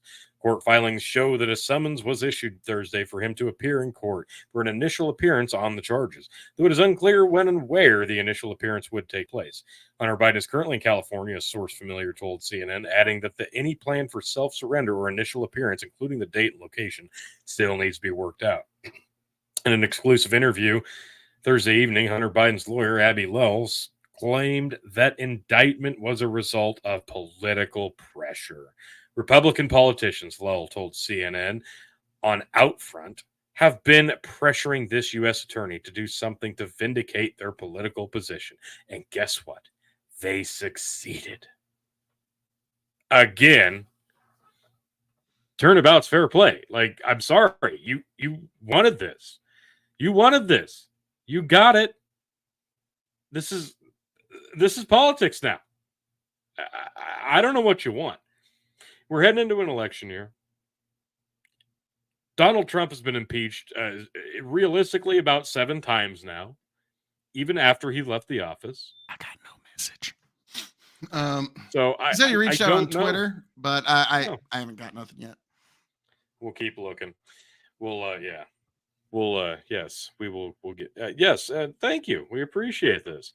And look, we typically we have more than just the two of us on here, where we do have more of a panel style back and forth where a lot of disagreeing occurs. So I do promise there's plenty of flavor, and we're more than welcome to talk about having you on. So yes, definitely make sure that you get through to us. Yeah, and you know what? Fuck it. Like we'll probably chat for a few minutes if you want to jump on, just because. Yeah. Like I'm pretty sure he's not gonna Baba Booey Howard Stern's penis us. I haven't found his YouTube channel yet. Like I found one that uses the same picture, but I don't know if it's the same guy. But you know what? Fuck it. Yeah, you can find me at Kiwi Nation on YouTube, and we'll chat for a little bit because I'm not the biggest fan of Joseph R. Biden. Really? Hadn't noticed. Grow the farm up. Well, Biden has been really successful at stacking up money in his own pocket while selling out America, costing our economy probably $1 trillion by now. Yeah. Oh, you think just $1 trillion? Like, no, he's been going pretty insane in the membrane when it comes to spending. But to be fair, like that's been the habit of the last 3 presidents, to just spend as much as you possibly can, and say, look at the tremendous legacy. It was the best legacy. No legacy has ever been better. So before I have to fucking skedaddle, I do want to give some thoughts on this. Hunter's facing what, up to 10 years? Is that what I read correctly? 10 years potentially as a max sentence for the charges that he's facing, correct? Because we know that's not going to be what he gets. That's not going to happen. Hunter Biden's not going to get 10 years. Hunter Biden's probably not going to get 3 months. He'll probably at best get what? 50 hours community service. Let's be honest about this. Like, this isn't going to happen. He's not going to go to jail. I'm sorry. His fucking dad is sitting in the White House. He's not going to go to jail. It's not going to happen. It's just not going to happen. So ultimately, this is more about proving a point. For me, this is about the Republicans proving a point. That's what I feel like they're doing. They're saying, look, if you're going to go this hard at our president, we're going to do the same thing in return to you. And I don't think it matters anymore. I don't, because at this point, the lines have been drawn. The people who are going to vote that way are going to vote that way regardless. It's like watching The Boys, the latest season, where Homelander literally melts a guy with his eye lasers, and he gets cheered for it. People don't care because they've chosen the camp that they want to be in. This just adds fuel to the fire at this point. And it's turnabout's fair play, because not one side should be able to just defame the other and get whatever they want out of it. I'm sorry. It's just not how it works. There has to be a balance if we're going to be stricken to this 2-party system, which we are. there has to be a balance, and the balance has gotten so far out of whack that at one point the scale will break. So until that happens, the Republicans are trying to counterbalance everything that the Democrats have been doing over the last 7 years. Let's be realistic. At some point, it's going to break. At some point, the scale will break, and that's essentially when civil war and the shooting starts happening. I really don't like that. But it's one of those. Seems to be about 10 million people in this country that's kind of evenly divided on either side. That's just kind of going through the motions until the shooting starts. And I'm just going to say no to this. Second Amendment crowd should come to Hunter's rescue, says the Empowered Man. No, because he was not legally allowed to own a gun. And the Second Amendment, the people who are proud of the Second Amendment, follow gun law. Follow gun. Yeah. And rules. I don't even like the particular things that they're using, but like, to be frank, if there are people that are rotting in prison right now for doing exactly what Hunter did. So like, if we were going to be willing to commute the sentences of all the people who are currently rotting in prison for what Hunter did, then I would actually be on board. But like I said earlier, hang on just one second. Like I said earlier, the Empowered Man, Bandit said this, but the 4473 in which Hunter Biden actually violated federal code was from the Brady bill, which his father made law. Okay, his father was the one who shepherded that through the Senate. And so like, this is one of those very strange, like, great universal ironies. But I'm gonna check Twitter one more time, see if I got any messages. Grow the form up. Not true at all. Empowered Man. Civilian control of the military is what we seek to restore. Bandit follows up. You don't understand the Second Amendment community. It's not about him being Joe Biden's son. Empowered Man says two-party dictatorship. Yeah. Now this guy over here, Mr. Nonpartisan fucking moderate normie down the middle motherfucker here, love him dearly, but his politics infuriate me. He would be like, yeah, we're under a two-party dictatorship. And me, I'm like, hey, we gotta stop the bad guys, okay? So we gotta get together. Bad guys are people who want to divide up all the power that we're hoarding for the two-party system. Yeah, it's a uniparty tyranny right now. Just the people who want to tax us into nothing. Yeah, not wrong. Like, there's really only one. Like, here's the thing. Like, before we move on to that, I just want to say this, and this is a truism. Like, this is true. There really is only one organization that is standing between us and 80% taxation for everybody's everything, and that is, like it or not, that's the Republican Party. The Democrats, if they had their own way and if they had their druthers, would be taxing us at much, much higher percents. People talk about FDR's tax rates. They were in the 90s. Now we had a lot more deductions than we had back then, so a lot of people, like, I would actually be paying much less under if we had the deductions, but that is the unfortunate reality. And I hope you're here, Empowered Man, to hear that. And like, yeah, I would, if you're here, I'd like to chat for a little bit, because I looked at, like, you've given me enough answers that are actually substantive to the point where I'm pretty sure you're not going to Baba Booey Howard Stern's penis us. Okay. Like, that's mostly whenever somebody new comes on, I'm like, are they going to Baba Booey Howard Stern's penis at me? Or it's like, you know what I think about this? Its source is Howard Stern's ass. Like, it's like, God damn it. Like, I was hoping for something, but okay. Bandit. Second Amendment community won't come to help him because he's a bad example of what a gun owner should be. Now, I will say, that's a lot of crack. You ever see like 20 grams of crack? Like when Hunter Biden took a picture of the scale with 20 grams of crack, that's like, that's an impressive amount of crack. Yeah, T, check your Twitter too, is I ain't got nothing yet. But no, it's fine. It's fine. Because this kid's got moxie. Now, really, Discord's the best way to get a hold of me, but I don't even know how to fucking get, like, I don't even know how to give my Discord to people. I'm a really bad online date. What can I say? Wasn't that Eisenhower that had the 90%? Actually, no, it was FDR, Franklin Delano Roosevelt, 93% tax rate, I believe. But there was also a lot of deductions under those times. So if you knew how to play the deduction game right, you could actually get a far lower tax rate than what we have today. But you shouldn't have to be a deduction genius to do that. That's and so it's the unfortunate reality. But the Republican Party, Tony, love it or hate it, and I know there's a lot of things you don't like about it. It's the only organization that is standing between you and 80% of your dollars being taxed right out of your pocket, and you getting your 1 monthly allotment of lab-grown meat and crickets. Okay, like unfortunately that shit's coming down the pike. Now, I actually, this is funny. I was listening to a debate from a guy named Vegan Gains, and he was on with Andrew Wilson. And I've been on with Andrew before, very nice guy. And they were talking about veganism, and they bring up lab-grown meat at one time, and suddenly Vegan Gains like, well, it's no problem, it's no big deal at all, it's completely different. And if I was there on the panel, I kind of want to say, when he's like, well, what's the big difference? And I said, you're willing to eat it. I mean, It's clearly different. You're willing to eat it, and I'm really not. Like, enjoy. Like, now, okay. Not to be considered actual medical advice.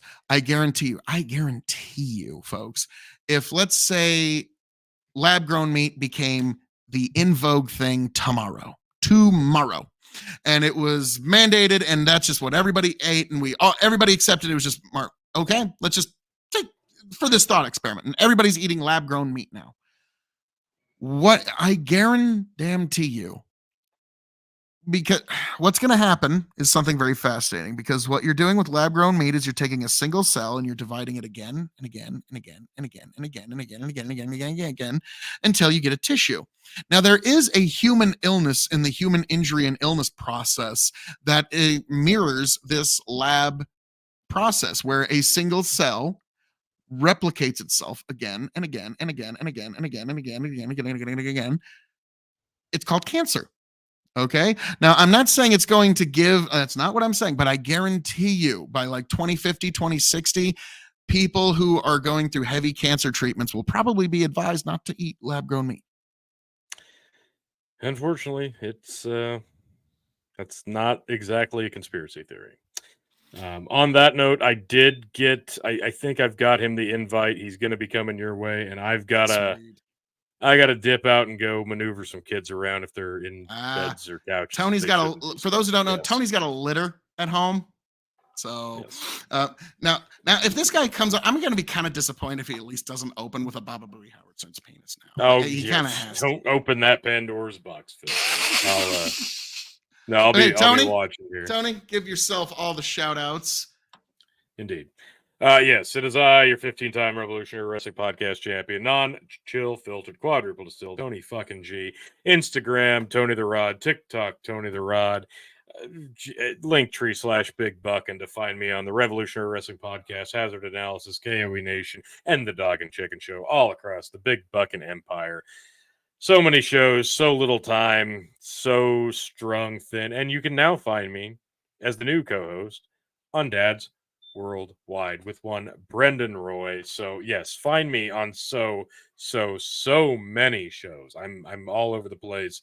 I'm multidimensional in the past podcasting world. So I am simply, humbly Tony fucking G. I will catch you next time. As soon as Phil gets back, I will turn it over to him, and it looks like he's going to be joined by a new guest taking my spot for tonight on Hazard Analysis. We'll see where this goes. I can't wait to find out how the discussion on the Bidens, because I know there's more than just the gun talk of Hunter Biden to discuss. There's Joe Biden's impending impeachment. So, Phil, I'm going to hand it off to you, and I bid you adieu, and I will catch you guys next time. Peace. Oh, that's so much better. Okay. Sorry, guys. Had to do that. Now, this is something new in the history of Hazard Analysis. We have a first-time guest, and I am looking forward to seeing how this goes.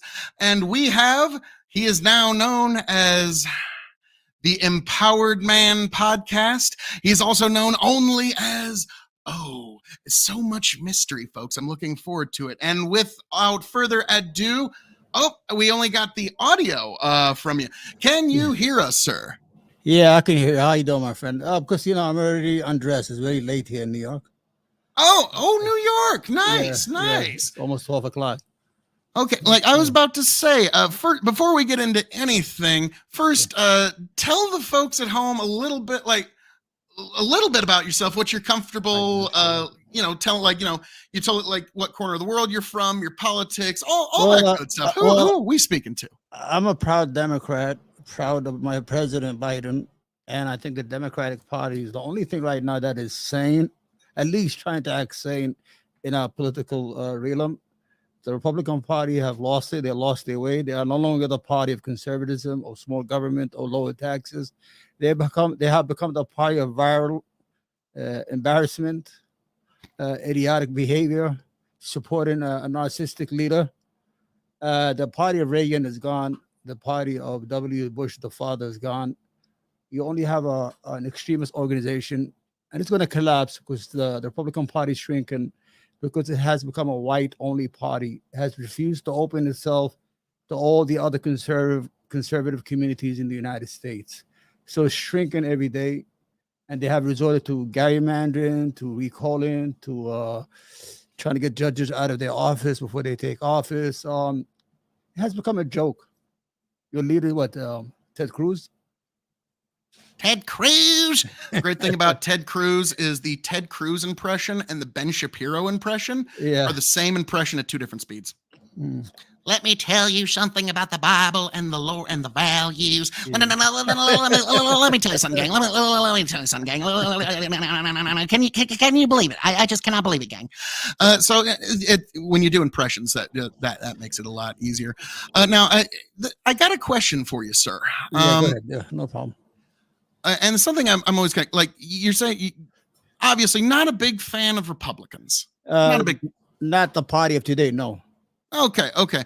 And I always kind of ask, just as sort of a thought experiment. Okay.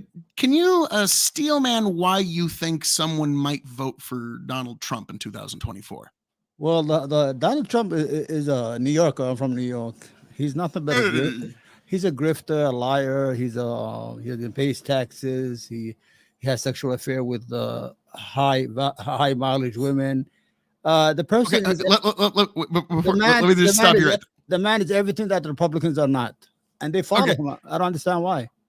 Okay, I just wanted to say, as a New Yorker, yeah, you gotta at least appreciate there's a level of delicious irony where vast amounts of red state America thinks that Donald J. Trump, New Yorker extraordinaire. I think the same thing you just said. I always think, how the fuck did this guy do it? He got the old Confederacy. He's a liar. I can't believe he did not deliver. He was president for 4 years. He never delivered for the people that really supported him. He came in as a that tax reform was a big delivery for his voting base. No, trust me. He only what is it? That tax reform was a big delivery for his voting base. Trust you me, sir. It wasn't for him. It was for the rich. 83% of the top 13% benefit. Well, tax reform does touch everybody. Yeah, the idiots or the poor whites in Appalachia and West Virginia and the Midwest, they are suffering. They never got anything. The only thing they got was they went to his rallies and yelled, and they lost their voices and went back home. He was trying to take away the insurance, the Obamacare, which was the Affordable Act. 90% of the crowd are poor white people. They probably are on it. They didn't even realize that was their insurance. Oh, we got to repeal and replace. Hey, we got to repeal and replace. Hey, he's trying to take the insurance away, and the poor people did not even have an idea or clue that the insurance is theirs. It's called the Affordable Act. They thought it was different from Obamacare, whatever it was. Go ahead, if I may, Bandit 848, one of our listeners and one of our super fans here, asked, white only? There's 2 Indians and a black man running for president in the GOP. What is your response to that, sir? I could respond. First, Vivek is a fucking snake charmer from India, piece of shit. I wouldn't even. I'm racist. I do not endorse. What? Okay. I don't think we America- don't endorse racism or bigotry no, around no, here. no, but it's me. No, I'm just kidding. I don't think he's realistic as a presidential candidate. He's just throwing everything out the wall, whatever sticks. Tim Scott, what's his name? Tim Scott. Tim Scott is just a prop for the Republican Party. He was the only black elected to Congress for the whole Republican Party. You had one guy in Congress. What I'm saying is that the Republican Party has a lot of allies. Like in my community, I'm a Muslim, right? We are against the teaching of the the LGBTQ stuff in schools. We have came out. We shut down some schools in Maryland. We shut down schools in Dearborn, Michigan. The Republican Party don't even know where we are. They're not saying come. That we share the same values. But instead of I'm going to put the Muslim ban, we found some prayer rug in the border. The Republican Party is imploding, man. As we watch, it's not a political party. You know that, right? What do you mean? Well, they had no mandate the last time they ran for president. They had nothing on. They had no platform.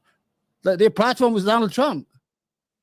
Well, it was still most of the same stuff from 2016. I was actually in a debate where we talked about the party platform pretty heavily. I was like, well, he was able to get no new wars, judges, and tax cuts, which is big, but there's still a lot to do with healthcare I will give you this. On January 20th, 2021, when Biden was at the inauguration, I even joked with my buddies, like, all right, guys, I'm starting to think Trump might not release his healthcare plan.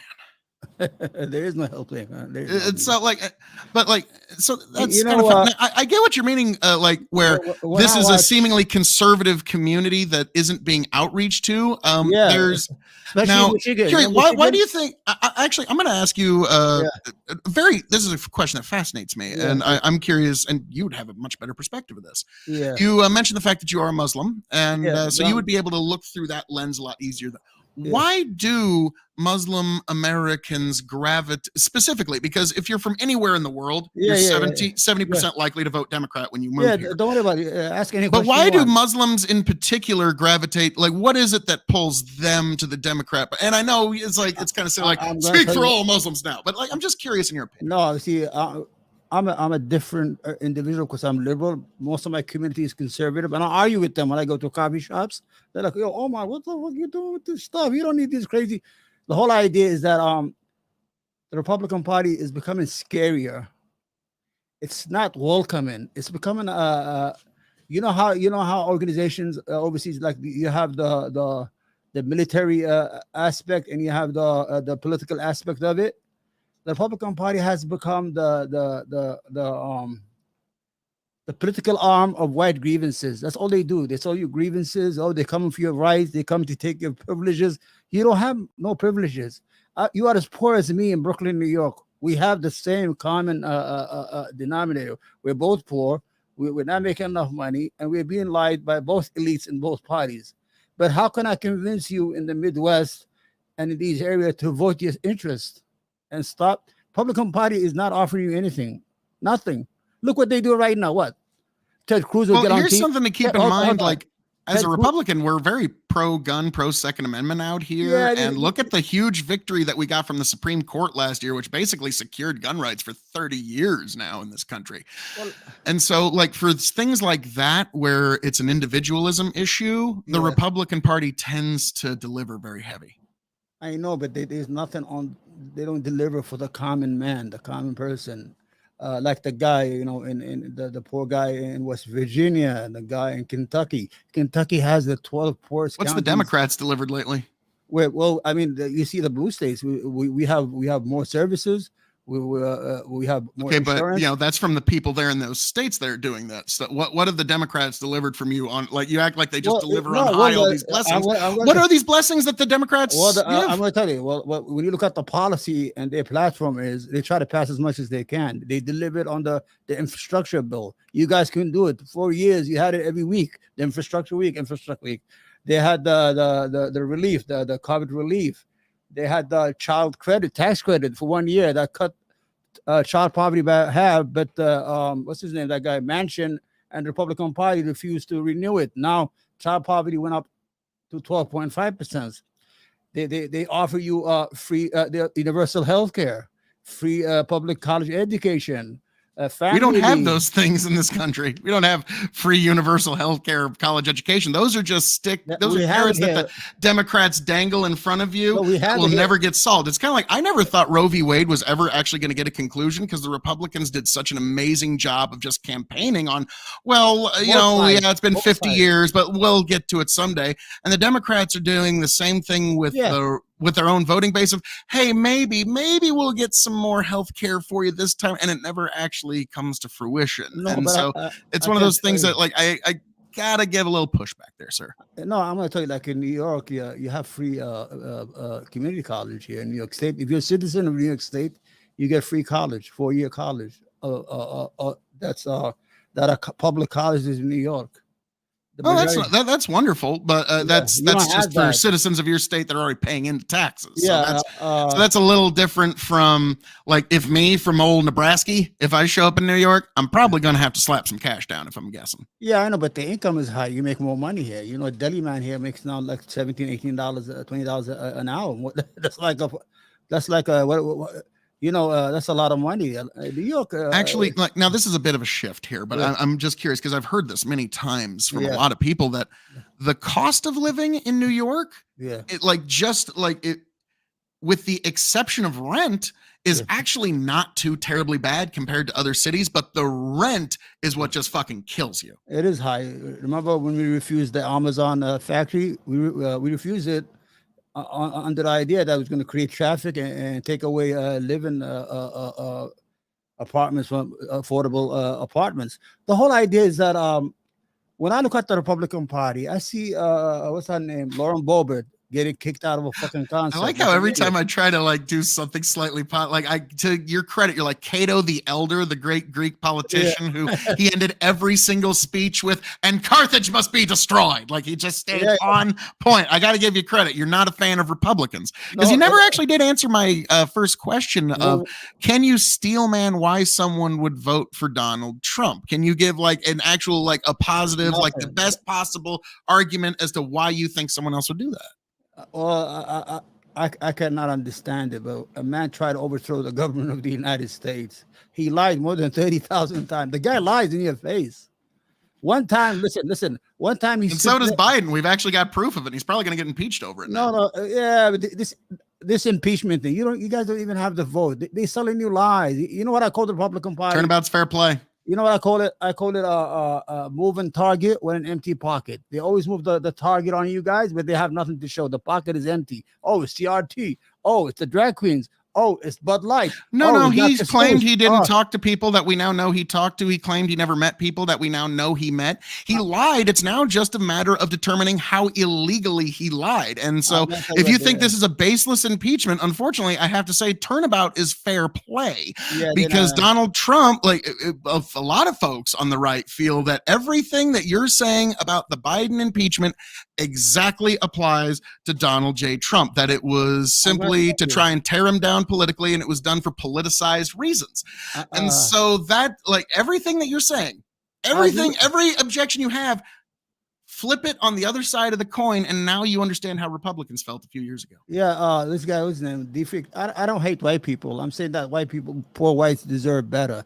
They deserve better in healthcare and services. Did you know that the rural hospitals are closing in your states because your governors refuse to take the expansion on Medicaid? This is fucking weird. Oh yeah, we know about, but yeah, we don't have hospitals like closing. Yeah. Like that's a bit of an attack, exaggeration. It takes you 2 hours to get to a hospital in rural America where you guys live. That's just a part of the unfortunate reality. Like I got a hospital about 20 miles down the road that way, but we all kind of joke. I'm not going to say where it is, but we all joke that it's a glorified first aid center. So if you got a real problem, you just try to drive your happy ass to Lincoln because we're out in the middle of fucking nowhere, man. There's nobody here.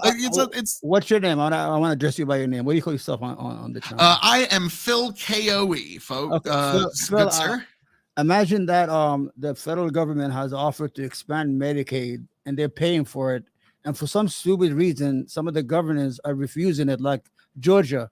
Georgia has closed more than 4 hospitals already. All they have to do is just take that Medicaid money, keep the hospitals open, so they could serve the people in rural America. Now the hospitals are closing one after another because of this stupid stance that we got to hold ourselves by our bootstrap. We don't take no free money from the government. While at the same time, 8 states, red states, are on the dime. They cannot survive without federal aid every year to stay afloat. Some states have been under construction since the Civil War. Now, again, I don't mean to keep harping on this, but I do find it fascinating that this is something that you do keep kind of. And Bandit says, can you see why people would vote for Trump, and can you do so in a way that's not insulting? That's steel manning. Can you do that? There's nothing redeemable about Donald Trump. I think to vote for him is to vote for racism, to vote for illegality. A man tried to throw the government of the United States, the only person who has tried in 243 years. If he had succeeded that day in returning those, what do you call them, the electrical votes, there would have been chaos in the streets of the United States. Grow the Farm Up says, you're not unique, empowered man. I can guess what you believe on almost every issue. We've all heard your narrative. Open your mind and listen occasionally. You might learn.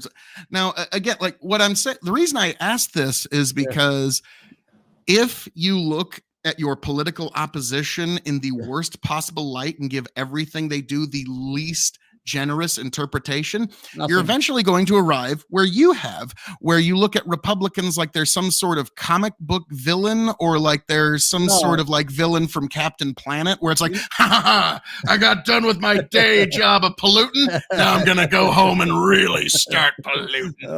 That's once you get there, unfortunately, you kind of dehumanize your political opposition. And so when you say you cannot fathom why over 70 million, possibly 80 million of your fellow countrymen, Americans, are going to vote for Donald J. Trump, that is a huge, because I can at least put together some reasons as to why people might vote for Biden. Well, I don't agree with those reasons, but I can. Well, he sold them the war. He never builds. He said, I'm gonna have the deportation forces to deport everybody. Nobody got deported. More illegal immigrants came. More legal immigrants came under his watch than the other president. As a matter of fact, the Obama deported more than 3 million, the most in history to deport since Eisenhower. What was the Operation Wetback, whatever it was called in the 1950s? More than him, and he's all just he never fulfilled anything, and he always what do you call the word? Shoots himself in the foot every day. He hurts himself by himself. You understand what I'm trying to say here? He hurts his policies because of his mouth and his actions. You know what I find fascinating in the Republican Party?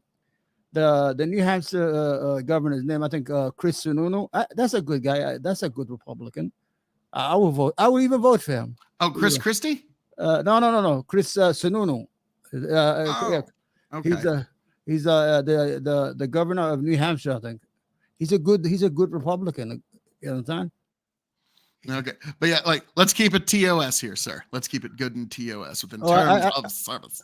I didn't curse. What did I say? Did I curse? I don't remember, but there's one thing you said. I was like, I don't remember, but I don't remember. But anyhow, now, but again, I'm trying to intimate the idea that people that you might disagree with still have humanity and they're still redeemable and savable, and so I'm wondering, so there's just no way that your mind could even fathom reason why someone would vote for Donald Trump. I can give you the reason very easily, and it makes perfect sense. But before we do that, I have another guest who has arrived. He is the great beard of knowledge. He is the debate coach extraordinaire with amazing bearded gray hair. The one, the only. I don't like that shot. There we go. Ike Al Rich. How we doing, sir? That guy looks like Moses. Not bad. How are you? Oh, peachy keen, sir. We're talking with a New Yorker here about his love of Donald Trump and how it's just his favorite candidate there ever was. I'm kidding. Let me catch up on a couple. He would have to be from Long Island. That's where most of his support is, at least if he's in New York City. Yeah, the Italians. Yeah. The meatballs, all the meatballs. Okay. And they say we're in a cult. I can steel man why someone would vote for Biden. They want to continue support for Ukraine. They think gun violence, but they want more government services. What about America First? He thinks that racist. Another New York Dem from DeFreak. So, we obviously, sir, you are just amazingly popular with the KOE Nation. They love you. They really love. That's why you gotta have me every week as an opposition to your thoughts. You need to bring some flavor to this. I'd love to have you back. And I on watch once in a you. while. It's I fun. watch you all the time. By the way, I don't know why it's not more popular. You guys, you're entertaining. You joke around. Oh, we're so shadow banned we're shadow banned almost to the fucking ninth ring of fucking hell. Are you kidding me? Like they don't want us getting out at all. And so but we still love risking my reputation even being here.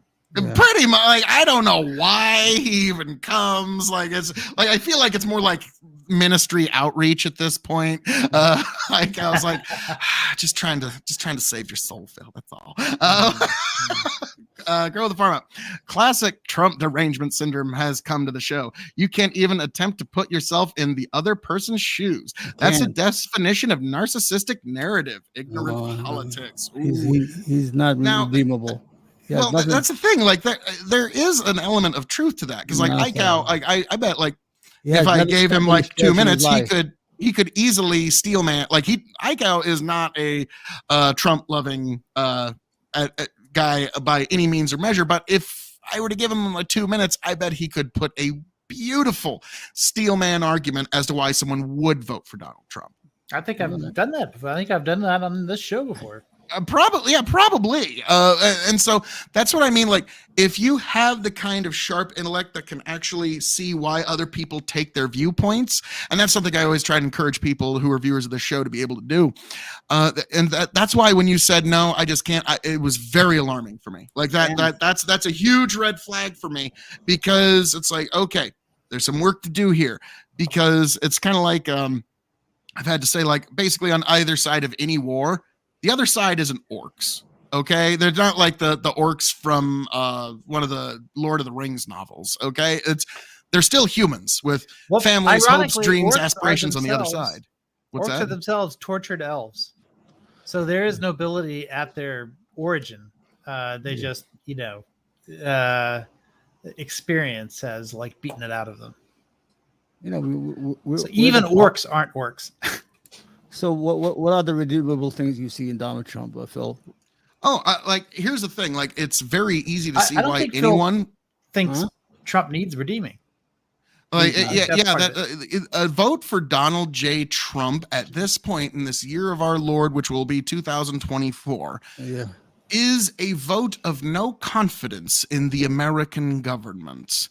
And at that point, whether you like it or not, that is going to be a ballot that will be irresistible for tens of millions of people to cast, because no matter what side you are of the political aisle, there's no one that's going to be like, oh yeah, the government's just batting a fucking 1,000, just doing fucking great for everybody. No, there's a lot of people that are going to be able to say, nah, fuck it, you deserve a vote of no confidence. And that's what that is with Donald J. Trump. Now, the question is, between 70 and 80 million, how many millions of Americans is that going to be? Because that's the real critical mass. Because we know it's going to be at least 74, the lowest. You keep talking about it in terms of the popular vote, right? But really, it's going to come down to the last election came down to 40,000 votes. Yeah. Not 70 and this million time it'll be or about 80 million. 51,000 votes is what it's going to come down to in about three Right, states. right. So it's not really about 70 to 80 million, right? It's about what is the three. Well, it's about 80 million if Biden can't, like, because actually, and Omar, you'll like this. I actually have two bets out, which I put out about a year and a half ago. And everybody said, oh, there's no way Trump's going to be the nominee. No way. So I said, okay, I'll bet you $50. If I'm right, you have to donate $50 to the Children's Hospital of my state. And if you're right, I have to donate $50 to Children's Hospital of your state. Okay. Right. So even if you're wrong, you're still helping sick kids. Okay. And what's that? You want to bet? Let me finish here first. The Trans-Affirming Care division of the Children's Hospital. Well, I would just donate to the hospital. It's liquid funds. They do what they need to. Okay. Sorry, I'm just trolling. All right. No, actually, that's the thing. Like, I've actually discussed that before, and I said, like, hey, that's a fucking bet. You make a bet, you fucking pay the bet. Doesn't matter how much it might hurt you afterwards. You fucking pay the bet when you make the bet. But anyhow, the two bets that I had was Will Donald J. Trump be the nominee for the Republican Party? I said yes. The other guy said no. The other guy's got a lot better Yes. probability because I'm betting on one guy making it, but still. And so looks like I'm going to be winning that bet unless there's some sort of health issue that comes up. And the other bet was Biden will not crack 80 million votes in the popular vote general election. That one, we got to wait till the day after the election to see how that one shakes out. Now, Icow, you tried to drop a link. You're going to have to send that to me, and then I can put it in the chat. Oh, They don't let, like they don't let through people Discord? drop links for some reason. But Okay. Anyhow, It's just longdebts.org. I've sent that to you uh, before. Oh, okay. Now, my question here to both of you, and we'll start with you, Omar, because you're the new guest here, sir. I Do also you dropped it in think? the side chat? Thank you. Do you think Joseph R. Biden, if he is indeed the candidate and runs for reelection, first of all, okay, it's a two-parter.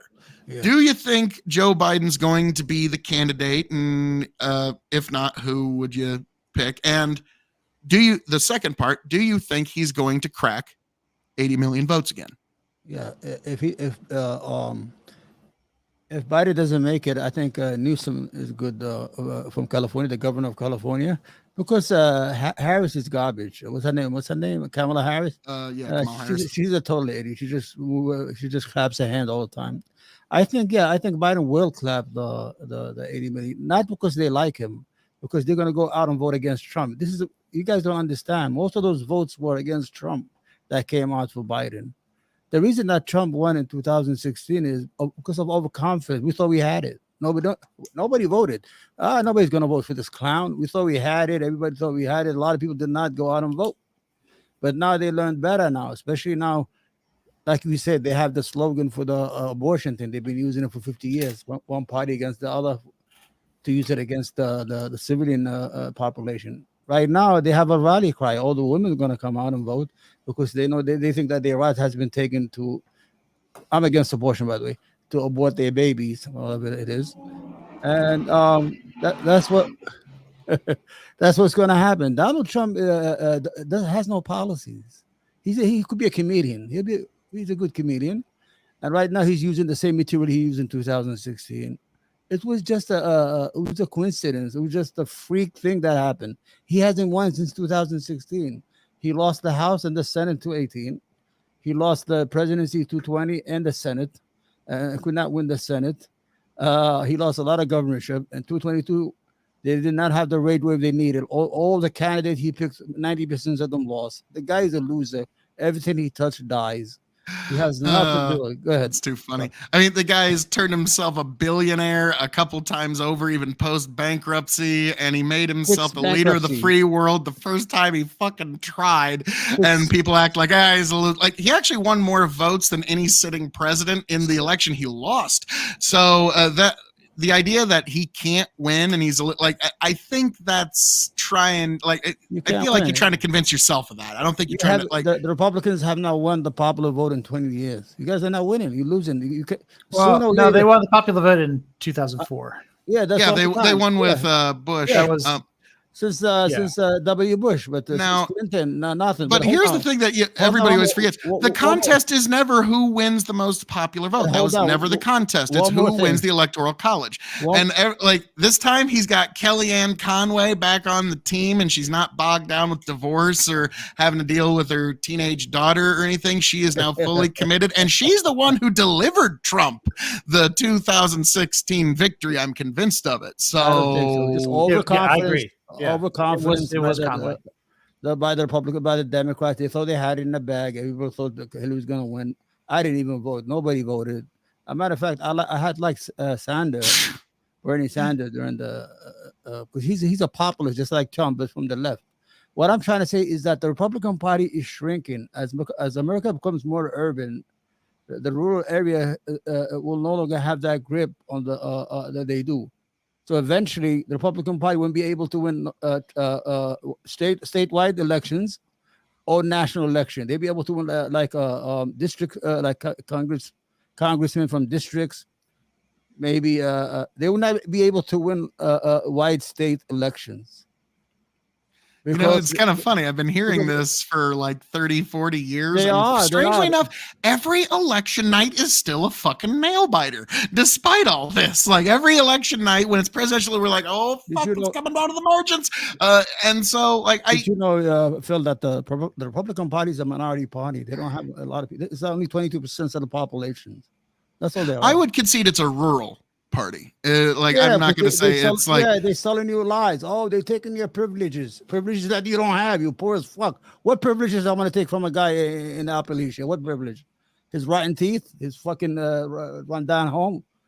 They've been selling this. You know, you do kind of think in a lot of like broad stereotypes. I've noticed about people outside of New York.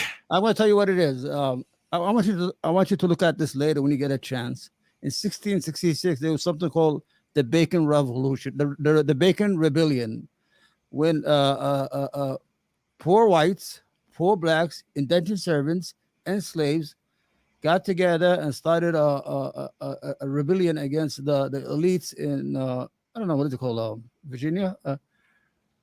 Then when the white people realized that it's dangerous to keep whites poor on the floor, they came up with the idea in 1681 to consider white as a race instead of just a color. Before, white was not a race, or black was not a race. Whites were known as the Anglo-Saxons or European or German Americans. They always had the Caucasian address from where they came. So in 1681, the first time that came to be in the word white, poor whites they've been writing poor whites since 1681. They've been selling them lies. They're going to take your privileges. They're going to replace you. The immigrants are coming. Well, like the thing is that the concept of white has actually, like, it's always been somewhat of a moving target throughout 1681, the first time it came to be. And I studied that. I was in college. Now but here's an interesting concept that, like, I've actually discussed this with my daughter a few times, and she's probably going to see it in her lifetime. And you keep talking, the Republican Party had no chance. Well, okay. But 100 years ago, Irish were not considered all that particularly white. Yeah, Italians were not even white. They were considered black. Now, in 100 years, what are you going to do when Hispanics are now considered white? It's a very real possibility. There's a much larger than non-zero chance. What a surprise on the census, I'm white. When I go to the census, they call it MENA, the Middle Eastern North African are considered white by law since 1909 or since 1914, when the Christian Arabs sued the United States government because at that time there was only three races: Mongolian, white, and black. Three. So the man said, "I'm from Jerusalem. How could I be Mongolian?" He was in court, and I'm Christian, and I come from the place where Jesus was born. Then they said no. Then you're white. In the census, Arabs are white, and we have sued to try to get out because we lose a lot of social programs and things of that nature if we have branched out as a small minority. Now, I'm sorry. Like I'm just very curious now, and you kind of alluded to it. So, like, what part of the world do you originate from, sir? I'm from a poor country called Yemen, but I came as a child. Okay. My father was my grandfather was a merchant marine for the British, and he overstayed his visa in New York in 1953, and he never looked back. Okie dokie. Yeah. All righty. Oh, okay. So that gives kind of. But so you say like when you say you're considered white, like what? Why? Like I'm just so curious. Like, what do you mean by that, sir? Legally, according to the United States government, I am white. In the census, I have to write I'm white. Look it up. How is that? Like, gosh, now I'm like that. How is that determined? Like, so you don't know who's white. They have non-Hispanic white. I'm considered more white than the Hispanic. What I'm saying is that if you looked at me, I'm probably more white than you are. You know, of course, I come from a region that is very light. I know. I got some pretty fair skin. The whole idea is not the matter of white. My idea is that the person thinks that I'm coming down on poor whites. You can tell I drive a tractor all day. Oh, I'm being evil. I'm not. What I'm saying is that a lot of things.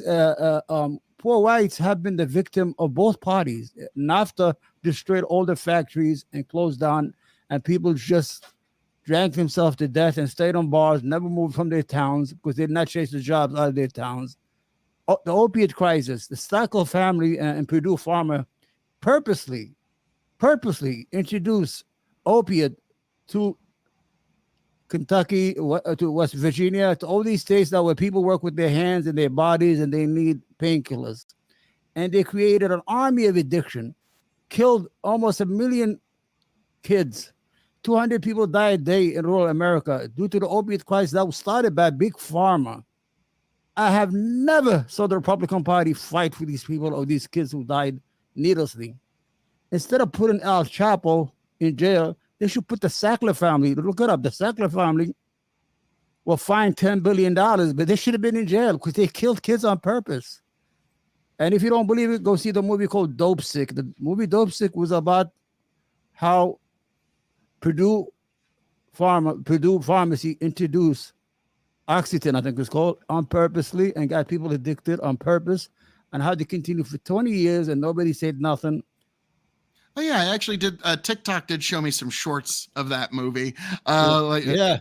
And so it's like, what do you mean it's addictive? Nah, not at all. Just hillbilly heroin. Why would that be addictive? Hold on.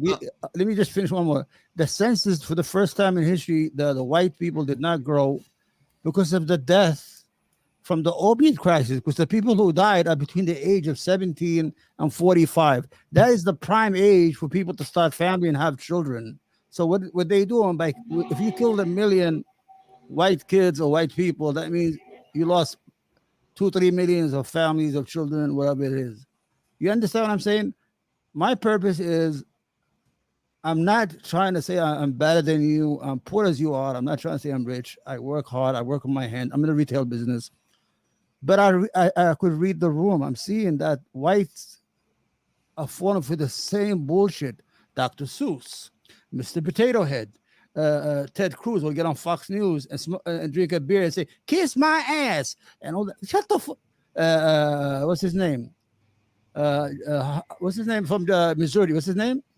Hawley, right? Hawley, Josh Hawley, a fucking yeah, another idiot. He's what happened? They're all educated. They're not giving you anything. They're just giving you slogans. The CRT, they're trying to teach, and they got all these white people all crazy in these school boards yelling, "I don't want my kids to learn no CRT."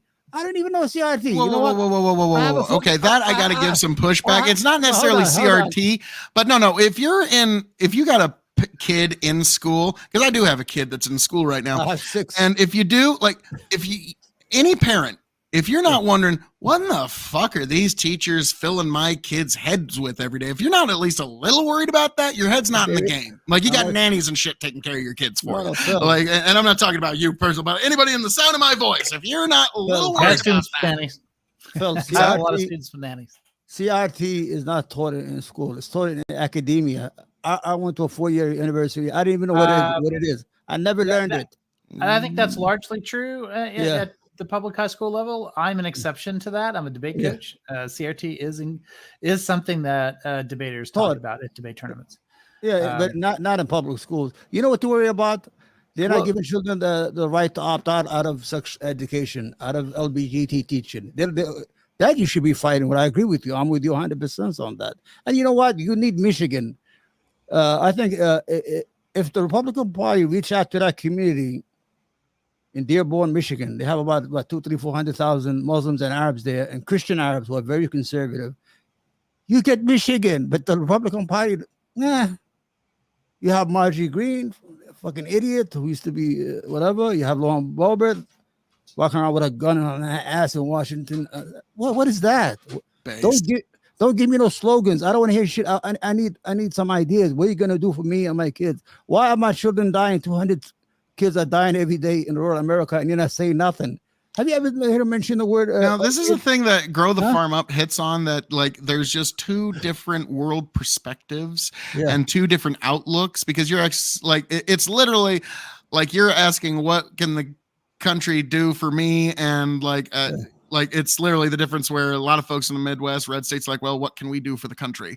Grow the Farm Up. Republicans don't want anything from our government but to get out of our way. You got it twisted. But you are getting, that Kentucky For every dollar they send, they get $2.62 back. You're already getting money. When I hear that, I'm fucking saying, are you guys thinking most of the red states, like 10 states, cannot function as states without federal aid? Okay, here's actually the funny thing, though.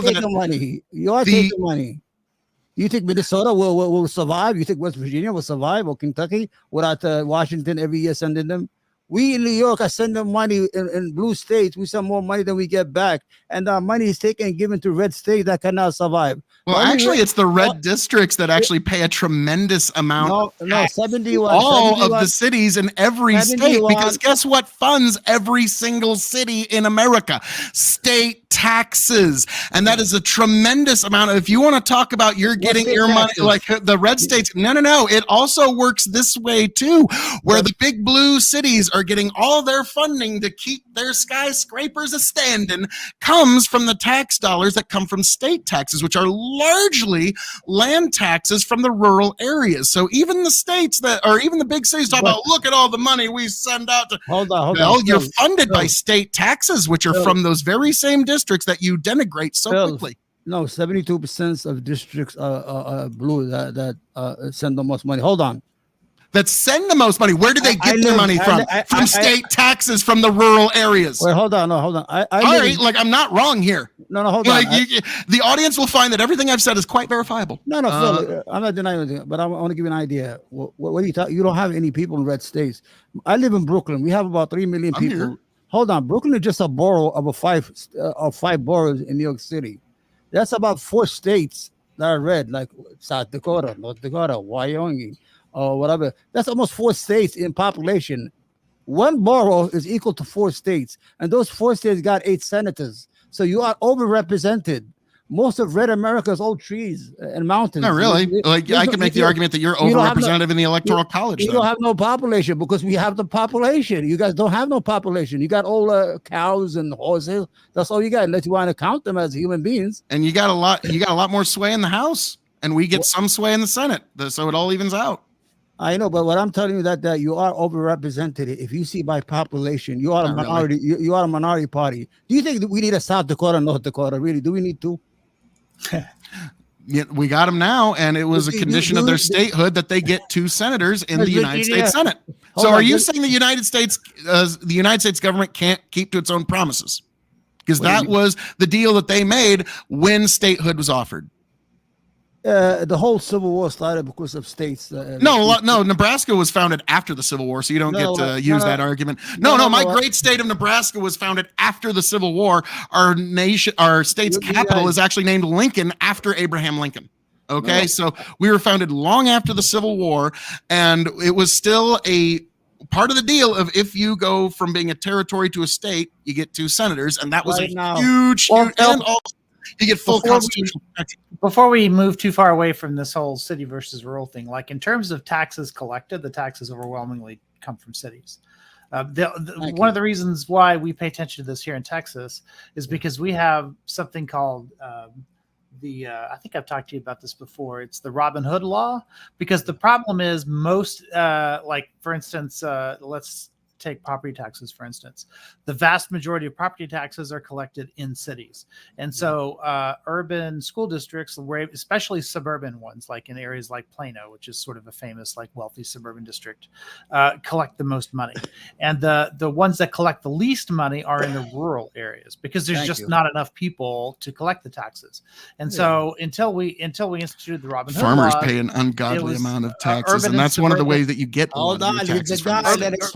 But they had to take tax money from the cities and distribute it to the rural areas in order for there to be schools like with DC Where did they get their money in the first place was state taxes, which includes those rural areas that everybody wants to act like they don't contribute. No, that's exactly how it works. Like the audience will find everything I've said is quite verifiable. New York City itself is funded by state taxes. There's not enough people. Did I say anything wrong there?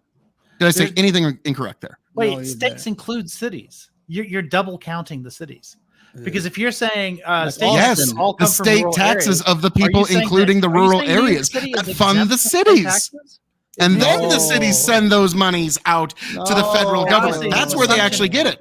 His assumption is that New York City is exempt from state taxes, but that's not No, I true. never You said pay that at double all. taxes. No, no. You're just trying to purposely misinterpret me because you don't like the fact that I'm revealing a very real truth that everybody tries to pretend that, oh, the blue areas just do all the funding for the red area. That's actually not really true when you bear it out. Especially states like Nebraska here, our farm community basically builds two massive cities. No. I'm just telling you, you're trying to misrepresent. No. You purposely misrepresented my argument, and I'm correcting you. Now, there's no chance you're ever going to interpret me correctly, because I've always noticed when someone purposely misinterprets you, they're never going to interpret you correctly for the rest of the conversation. You're shadowboxing. What I'm saying is that people in cities pay taxes twice. They pay their state taxes and they pay their municipal taxes. And if you're living in a rural area, like I just moved from a Texas exurb into a city, and I'm paying way more taxes here than I was like out there. It's just okay, but you still haven't disproven a single thing I said. Phil, yes, it is still the rural areas in every state that pay their taxes in to build the cities. You're saying like, well, what about the people in the city? Doesn't matter. It's still very, very true that it is the rural areas that build the cities in every state. Let's use a source. What source do you have? What source do I have? U.S. tax code. Let me see. No. Listen, you're not thinking. No, you're free to look it up if you want, but I'm not going to feed you U.S. tax code. But you're free to look it up if you like. No, you can look it up. Who pays the most taxes? City? Just Google it. City or rural? Just say no, dude, you got Google in front of you. I'm not going to Google for you. I'm not your Chat GPT. Okay, here it is. Let's see. Throw the farm up. Where is the vast majority of land scale property? Is it on Long Island or Montana, Nebraska, Iowa? That is a great question. Where is the vast majority of land scale property? So the idea that, it's not hardly, like, it doesn't mean for anything. Look at the vast Trump land, all that red, beautiful America. That's where all of that state taxes is coming from to build your cities. So do rural people have to pay it to the county instead of the city? Yeah, because even rural folks, we still have county taxes, which also kick up to the state taxes, which help build the cities. That you asked for, Phil. Let us talk, Phil. It's inside chat. It's a conversation. It's not a filibuster. We're not in the Senate. My name is Phil. I am an expert at filibustering. I know, yeah, Phil, but he said earlier that I heard him say the phrase, if I gave iCow 2 minutes, I think is what I heard him say earlier. That is yet to happen. That is yet to happen. You know what? No. I will give it to you while I read through this article. You have 2 minutes to steel man a Republican. Why? Actually, I'm curious. Like, now, again, this isn't anything like I'm going to hold you to, but like, just in terms of like being able to craft arguments that you don't agree with, I'm actually going to put a timer on here, a stopwatch, and I'm going to give you two. Oh, iCal's like, fuck it, I'm out. I am out. I'm out of it. What are you doing? Stop. No, he took off himself. I wanted him to get rid of it. Yeah, do you do comedy? No, but I do love me. Like, I try. You know Tim Dillon. Tim Dillon. What's his name? Is his name Tim Dillon? Oh yeah. Tim Dillon, great guy. Yeah. Okay, he's back. Sweet. I'll take it. Okay, I thought you were just like, fuck it, I'm out. I can't. I still can't hear you. Hold on. Oh shit. What's happening to my mic? Hold on, something's happening. Technical difficulties. He can't hear us, but I will just sing through the. Okay, now I can hear you. Oh, you come back to the beautiful sounds. I'm sure you said something very clever. I was just like, I was just like, oh shit. He's like, nope, fuck it. I don't even want to.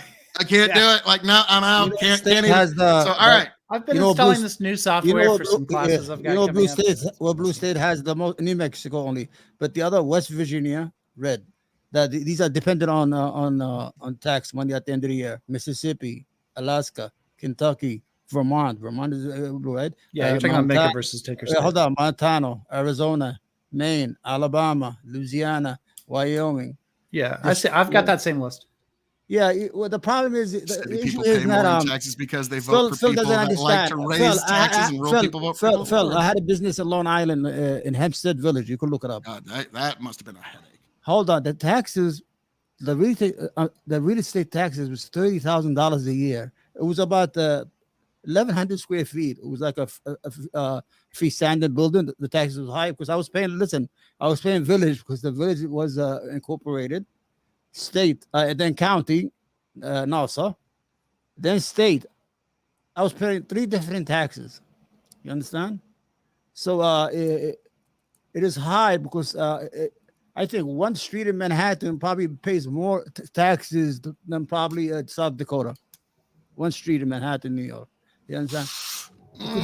Boy, that What are you would gonna be tax? What are you gonna tax? that would actually be fascinating to see how if we could, like, I don't know how there you'd have to do an insane amount of research to get the graphs for everybody. What's the guest name? What's the guest name? What's your name, sir?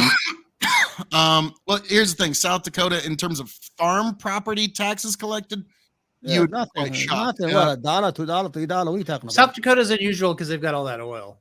Yeah. Yeah, But like the thing you don't understand is there's not a lot of people here, but the land is tremendously economically productive. Like all the food, like dude, like I'm where all your food comes from. The land is mostly federally owned. What are you talking about? You don't even own the land. What are you talking about? In the West, that's true. I don't. Yeah, here's the thing: the Bureau of Land Management. If you look at a map of you will find almost nothing in Nebraska. I'm telling you, in terms of what the Bureau of Land Management. So, like, most of the state is actually privately owned. Rural America. Phil's right. I've got the map right here. Now, if you're talking about the West, that's absolutely true. But, once you get west of the Nebraska Rockies, yeah, that's Bureau of Land. Now, okay, you guys will find this funny as shit. Okay, the Bureau of Land Management protesters, the Bundy family, they were going off around the same time that the Black Lives Matter protests just started to kick off. And for about like 2 days, I was tremendously confused. I was like, wow, folks in like Philadelphia are protesting the Bureau of Land Management overreach. I didn't know this was that important to folks. And then it's like, no. 2 different things. Okay, I got you. So where are we at right now? Without further ado, Rich, I have my timer here ready. Go ahead. Are you ready for 2 minutes of Steelman, sir? Sure. Oh, you want me to Steelman voting for why Trump? Someone would vote for Trump for 2 minutes? Can you do this, sir? Well, hold on. I've got 2 different versions of this. So I've got to just clarify. One is I've got a list of things that Trump has done that I agree with. But that's not the same as Steelmanning, right? Because just because I agree with him on certain things doesn't mean that like his average voter would vote for him on those things. Like, for instance, first thing he did when he came into office was fund the Import-Export Bank, which is something. Okay.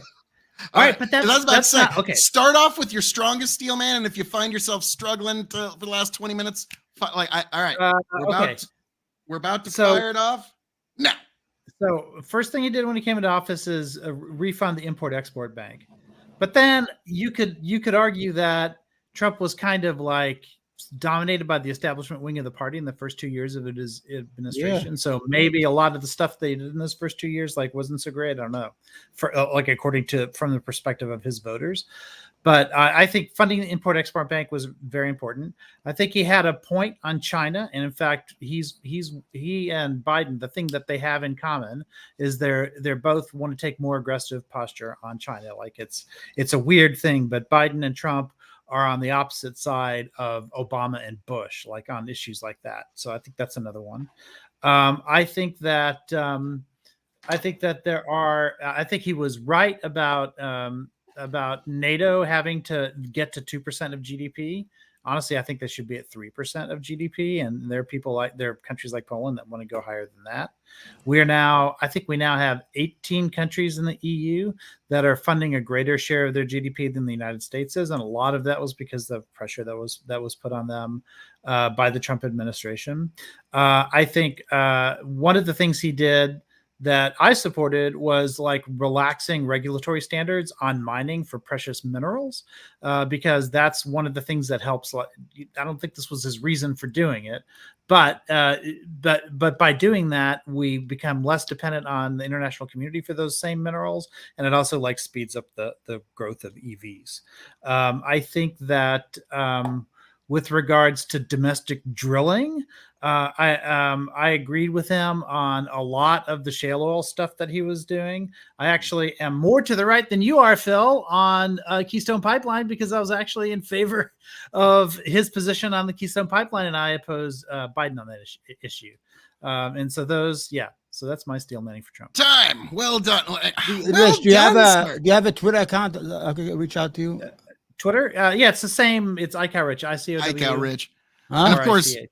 all the folks within the sound of my voice, you can of course find me at KOE Nation on YouTube, TikTok, and Twitter. Yeah, That's put it on hashtags. write it on the Give me just a second here, sir. Rich, write StreamYard. your Twitter on the thing. Because I have a I channel. will. I It's, will it's, actually. it's underneath my face right now, but I also put it in side chat, like in. No, but I can't see it. I don't know where I'm at. Let me see. Because I'm at Okay. a different place. Are you Okay. looking on Twitch? Is that where you're looking? No, I your can put it Twitter. Twitch Your chat Twitter. too. Your I'm Twitter- dropping it in chat right Okay, now. The and then- KOE Nation, and You just I'll link find yourself, iCal. which is the most filled thing ever. What's that? Well, Buck Nation. Yep, What's that? KOE Nation. That's where you can. And then there's Oh, there- iCal Rich. You can find both of us on Twitter. I like it. That's the most like. Oh, that's Sir, Twitter, I yeah. am never above shameless self Oh, promotion. I see you know that. this by Okay, now. okay, I see Like it. I just. So yeah, definitely give me a follow on Twitter, and we will keep in touch. And yeah, you're Yeah, you're always, we you're fun. beat you. We beat you in the conversation. We. No. So I'm telling you, Donald Trump is nothing but a con man. You don't need him as president. He's going to destroy democracy as we know it. The man has no respect for tradition or the idea of. You see, in America, we have something magical. That magical is the transfer of power without any violence. No country in most of the world have figured it out. In every state, in every country, in Africa, in the Middle East, every time that it comes, then the fucking, excuse my language, and the tanks come out right away. The tanks come out and everybody goes to jail, 30, 40,000 in jail.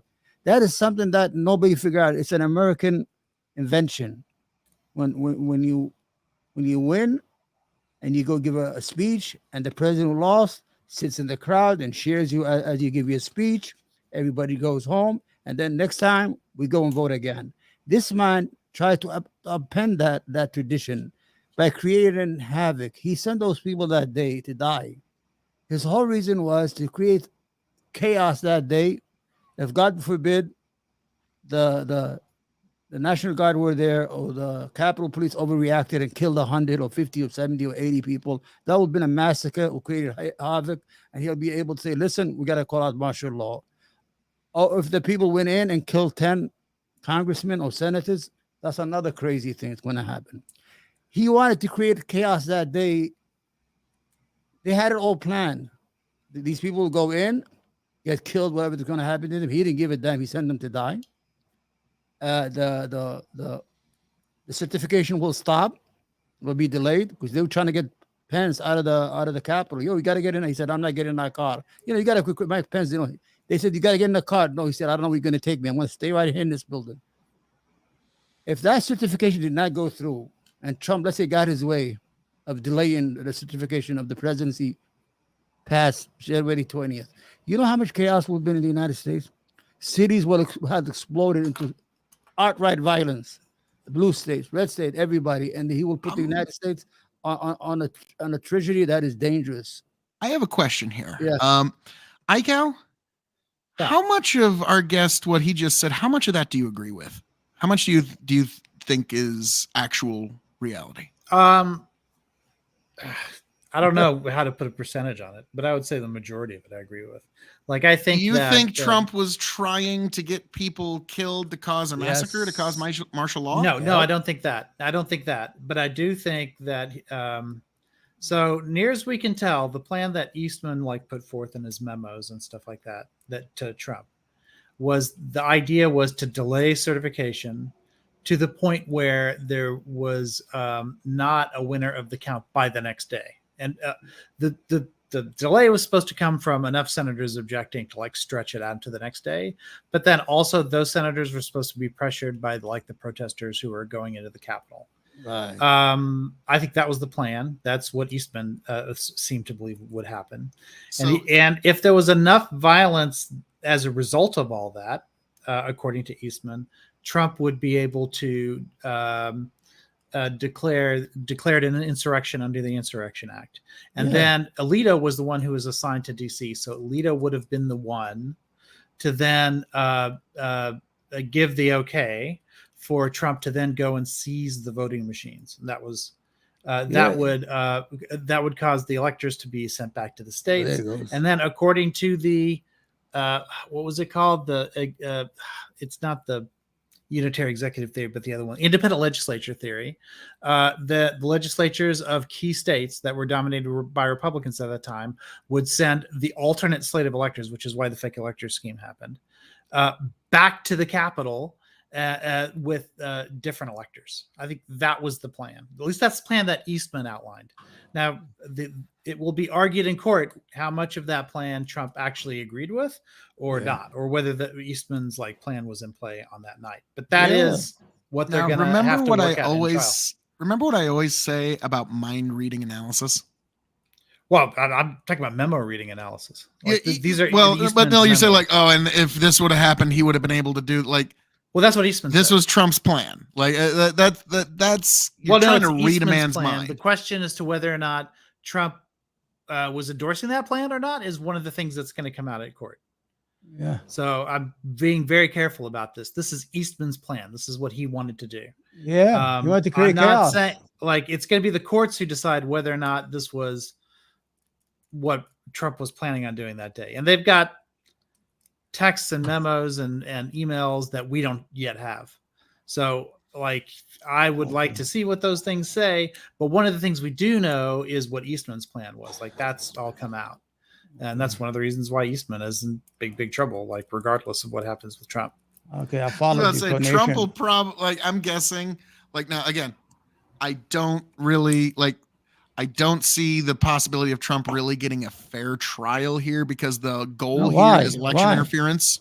The goal, so the idea is to try and pull this out as long as possible to be around, the idea that it's happening right now, all these charges he's trying to during draw it out, primary right? season. He's waiving For January speedy 6th, people were charged the day after. People are charged within months. But with this, we're waiting right during election season. And that's why I always tell people, just remember that this is election interference. Don't think that it really has anything to do with the facts or the law at this point. But he's the one who keeps putting even by your own admission, motions. it's mind reading. But And he's the one the who courts keeps are just putting- going to have to figure out what he was thinking. He's the one who at keeps time. putting continuances in, right? He's trying Yeah. to drag it out, but he doesn't want it to happen. He gonna be on doesn't want to TV. have a trial this year. He You wants to have don't it want the next year. conclusion before the election, but that was the idea that if you're in the battle, now you need to fucking make it happen. But you think he wanted to be in that battle? With his whole heart, he didn't want that fucking mug shot taken. Why would you support a person who has 91 felonies going against him? I don't understand. Don't you have a better person to put? Because I think it's legal persecution. women- It's weaponization of law enforcement, and if they can do it to that guy, then fuck, none of us stand a Are you chance. saying that women are unable to give birth to better men than Trump? There's a lot of people who are better than Trump in the Republican Party. They need to come out and stand out. And you guys, Yeah, but the voters want Trump. So why are you trying to get Look, rid of him listen, via Trump- lawfare? Just Trump- let the voters have their say. Well, And all you're really doing is heaping more sympathy on the not what the guy to the voters point want, where right? even the It moderate really normies is. are probably going to vote It- Trump this time it- around. it- it- So it's it- actually all this legal weaponization of law enforcement that's going to cause and really help Trump he's get over the But top. didn't you at the just say the popular vote doesn't matter? It's not really the voters, right, who are deciding. It's Yeah. going to be. It's Well, going you to need to get a certain Electoral College critical that mass in each state, which Trump is going to be able to do. Well, in I'm about telling five. you, That's the problem. There's about remember- five. That's the problem for you states. Democrats. He's Remember- going to be able to get the Rich, critical mass he needs in each Phil, state. remember when he lost Iowa Michigan? to? Pennsylvania. Remember when he lost Iowa to Ted Cruz? He said they Wisconsin, cheated. Georgia, He said and the same Arizona. thing. Remember in the primary in Iowa, he said, "Oh, Ted Cruz must have cheated. We got to do it again." yeah, he always says that. They stole the That's- election, and it was Iowa. The guy's always saying that. I mean, the guy's sick in the head. He said that his father was born in Germany. Well, it's and- not. and it's- everybody it's, knows it's a legal his strategy. father was It's born in something he Queens, learned New York. from his lawyer Huh? from back in the day, from the Yeah, Uh, Roy Coyne. Roy Coyne. Roy Cohn. Yeah, Yeah. the strategy is you never admit a loss at all. That's his strategy. Yeah, but I There's a mean, little boy who cried wolf kind of problem to that though, is if he's calling everything that, then at some point it loses its magic, right? Yeah. The number of people who are going to buy it every single time he says it, Okay, it's going down. There's Phil, some Trump fatigue going When on. he dies, what are you guys gonna do? I mean, who's gonna be a leader? I mean, you're just gonna become orphans and just die away. What's gonna happen? That is actually a very good question. I think what you're going to see is sort of a battle for the soul of the Republican Party. when There is Trump no Republican fully Party. and I told you truly that. gone. There's no Republican I mean, Party. that's just something you say, but no, like there's tens of There millions of isn't. Americans that vote Republican, whether you like it or not. And we actually hold the House of Representatives. So it's kind of a silly thing for you to say that there is. And wait, the House of Representatives represents districts. So that is Yeah, the population of couple of- America. a couple And of- they support Republicans in the first national election post January 6th. the New York- Explain that, oh sir. The New York Meatballs gave you the majority. That's why you get the majority. The whole idea is that what I'm trying to say. No, to you, no.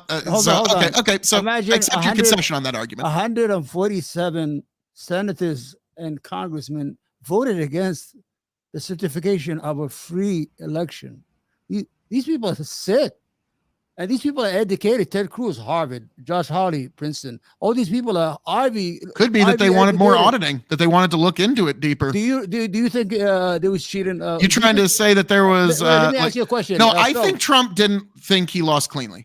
And so I believe if even the doesn't think he candidate's lost. willing to question I'm to gonna tell you, that, Phil, hang I on, have- if he thinks he's willing to question to that example or Phil, to that level, I think we should be willing to overturn every stone and try to audit the election to the highest degree so that we have 100% certainty. And that's the Phil, one thing that if Trump campaigns on in they did. They 2024, counted. that he is going to They- fix they- our voting system so they that we have counted, actual accountability and transparency in our elections, They're he's all going to red win. states. What are you talking about? The governors, the secretary, they're all red states. Well, all the governors, Constitution doesn't allow them to do that. Like They're all Constitution Republicans. puts What are voting you in the talking hands of the about? states.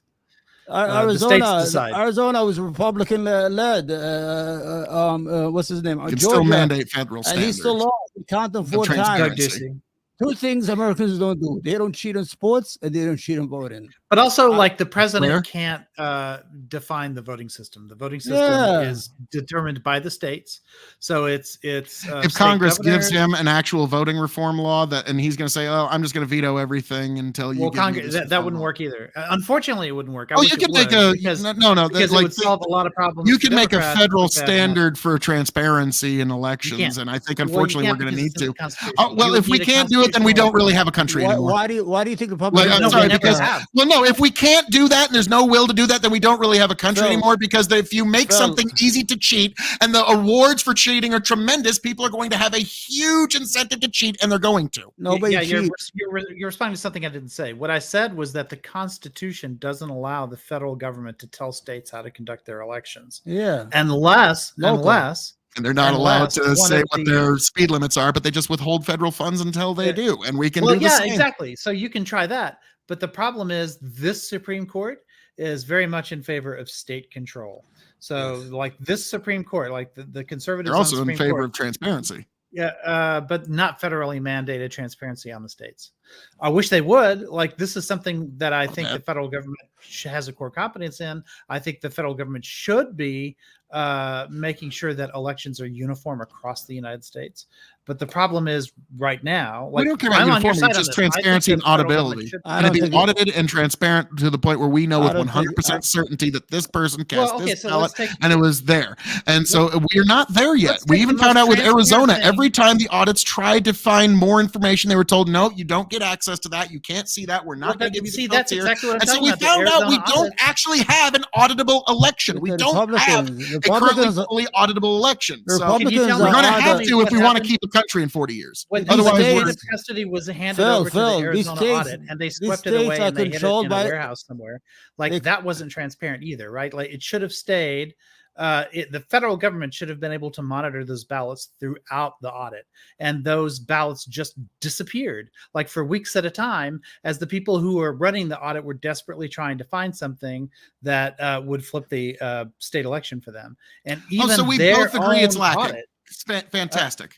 They I did said an at the audit. beginning we agree. I think the They federal did an government audit is in far more Georgia. trustworthy than Okay, that. so you want a fully auditable election that's fully transparent in Yes, all of 50 course. states, and we know it, and I have that a we plan. can see. Okay, excellent. So I have you a would plan support against that. Donald The problem Trump's is it legislation. can't- Biden will the never do problem it. is A it- Democrat will never pass this in No, 1,000 years. If you Phil. held a gun to a Democratic Phil, president's head, he Phil, wouldn't you know, sign it. you know who's against the you know who's against the federal holiday on voting day? Who's against They- making what is it, a federal holiday during voting day? The Republicans, they don't want a holiday. They don't want people to vote because you guys are losing. I'm telling No, you. we just want to make shaking. sure that the vote is actually authentic and we know it has 100% transparency. why And not so make it voter public? ID would be the best first step. So obviously I you support agree. voter We ID. agree. Yes, I'm right, pro sir? voter ID. We agree I'm with that. for We voter agree with ID. that. Nobody's against that. We agree. Oh, you're for voter ID? Sweet. Yeah, All right. nobody wants it. Nobody. We don't want nobody Excellent. cheap. Sweet. What I'm saying Thank you, is, Jesus. we need a federal holiday. Why? But Republicans they need to be against a free, federal and holiday? you need to be able to get it without standing in line for all day, Yeah. where you have to take a day off work. That's my only caveat. Like, if you can get your ID easily, and heck, do same day voter registration while you're at it. Like, get Yeah, your issue- ID like at the Like polling in New booth. York, it's hard to get an ID. You need 6 Yeah. points. You need 6 Right. points. A lot of Right. people. Well, afford it. no, They- you can get in New York. You can get a voter ID without. No, your no, no. I points. mean, You I just mean, can't get a I mean, a driver's state. license. I mean, a state ID. State ID. You need 6 points. Si- Now, a lot of poor blacks and 6 Hispanics. points. Yeah, like you need a social security. Yeah, you they have need a point system. somebody with an address. Oh, okay, You okay, need okay, proof. okay. You need. But 6 that's not required for 6 voting. 6 You can points get to a voter ID separate from that, and Yeah, it what should I'm be saying free. that, But that's the why they- problem is you have to stand state in of line all Georgia, day, they which are means you have free. to take a day off of work, which Yeah. amounts to a poll tax. So I'm all for voter ID, right? But the voter IDs need to be free, and it needs to be where you're not standing in line all day to get. You should be able And to get easily- one within 30 and minutes. easy- or less. and Okay, this easily, is a cultural gettable. divide here. We're gonna go around the. I'm gonna go last because it's gonna blow your fucking mind. So, Okay. Go ahead. okay, let's say it's Omar. Let's say you're in New York Right? and it's voting day. Yes. Describe to me a Midwesterner that has no like frame of reference. You're going in to physically vote. What does that look like for you? Nothing. It's very easy. You walk into a school, you vote. There's no lines. There's no nothing. That's No it. lines. No. Okay. Interesting. Okay. ICAO. Yeah. You in the great state of Texas. Right. When you like, let's just say for the sake of this, This is thought where I live, experiment, though. you in New York. I find that fascinating that you've No got lines because Democrats usually win. A lot of people don't vote because we already know the outcome. It's a blue state. Sometimes I don't even get out of the True. house because I already know that it's gonna be. They're gonna win. The New York has a Democrats. different problem when it comes to voting, and well, at least New Yeah. York City, because they have ranked Yeah. choice voting. Ranked choice voting is great. I'm totally in favor of it. However, it takes forever to frickin' calculate who won. And Oh ranked yeah, choice for the voting. mayor. Yeah, we had that. It takes weeks before you know who the winner is. Ranked choice voting Um, is really fun for like political discussions because it really Mhm. makes it easy. Like, okay, your ranked choices. Who like? Because I always ask this every couple of weeks because Right. sometimes it shifts a little bit, but like it's a good like gives people an idea as to their rank. And so like, okay, so for Omar, your experience is fairly streamlined. Very easy. So I could vote by mail if I ask. for a Okay, ballot. okay, but like this is just kind of a thought experiment of physical voting. Now, ICAO Rich from the great state of Texas. Right. When you go to physically vote, what does that look like? for Okay, outsiders? so I don't like lines. So and to be fair, like I don't know how bad the lines are on voting day because I never. Well, actually, I do know because I go to check things out. But I will have already voted because I do in person early voting, and I tend to do it Yeah. in the first week of voting. I don't do it on day one because the lines are a little bit longer on the first day. 2 or 3 days into early voting period, I go and I vote. I'm usually in and out in 10 minutes. The whole idea is that Fascinating. Now, yeah. like here in Nebraska, now when you say like the lines are terrible for voting and we need like people shouldn't have to stay in line like because for Mhm. like me in Nebraska, red state America, my polling station is 3 blocks away from my house. I mean, like Omar, this is gonna blow your mind. I'm coming to you from a village of 300 people. right. Okay. Like there's been times when I step out my front door to take a piss, and one time I walk and there's a coyote just staring at me. And we were both quite shocked to find each other. And so it like he was like, "What the fuck?" And I'm like, "Yeah, what the fuck?" You know, like, yeah. So yeah, very very smart. When I vote, I show up to the place. There's 3 little old ladies that also serve everybody. Same thing here in New Like, York. Same thing. they serve all the kids lunch Same at thing. the little school that we got here. Same thing. and- You go there. Same thing. New York. I have never been on a line in New York City or New York. Brooklyn, New York. Never. Okay. 2020, that like the parking lot was packed, had like 8 people in it. Yeah. Like, yeah, like I was like, whoa. I actually get So, to talk to some of my neighbors. I here want to for a ask minute. Phil. I want to ask you something. In Texas, who leads the big cities like Austin, Texas, all the urban areas? Who lead it? What The are you asking? What Democrats? do you mean who leads? Like who's the mayor? Who the mayor? Who are the people holding power in these? You're not So going to find any Republican city with a population of over 2 million. Democrats. I'd say our biggest Republican city or city with a Republican mayor is Fort Worth. That's it. But Austin, that's The about suburb 9 of Tech of Dallas. but Austin, Houston, Dallas, they're all led by the Democrats. I'm telling you, the Republican Party shrinking to the weeds. Soon you're gonna be extinct if you guys don't change your tragedy. I've been hearing that for 40. I'm yeah, not, but, you, like, and you they've been are. saying You that are. for 40 years. What do you think this response was? Oh Because no, we used- are seeing it though, Phil. Like it's every election, Texas moves about 2-3 points to the left. Yeah, But become that's blue. why I'm saying it's not going to flip.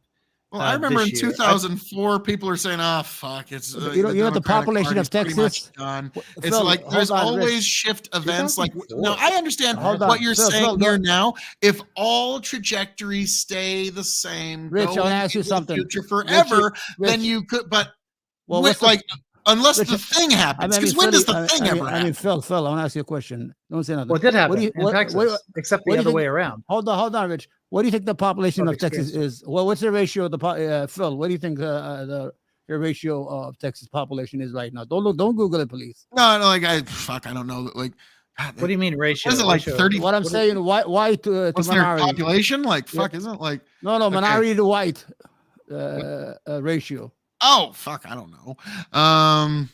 They're almost minority. Whites are almost a minority now. I was about to say probably like 50 Well, it something. depends on how to- you count Hispanic voters, right? Because there are white Hispanics and there Mhm. are brown Hispanics.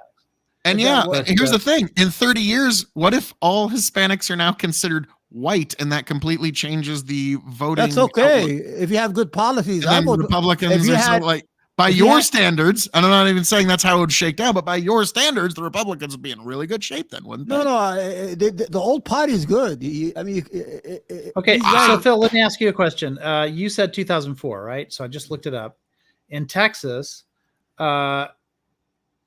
Bush won Texas in 2004. Bush won Texas by a 23-point margin.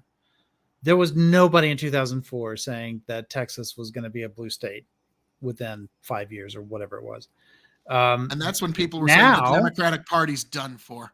Never again. But I would will say they the hold office. hold in the on. executive. well, no, because the margin now is like when Beto ran last time. He lost by 2.5 points. 2.5 points.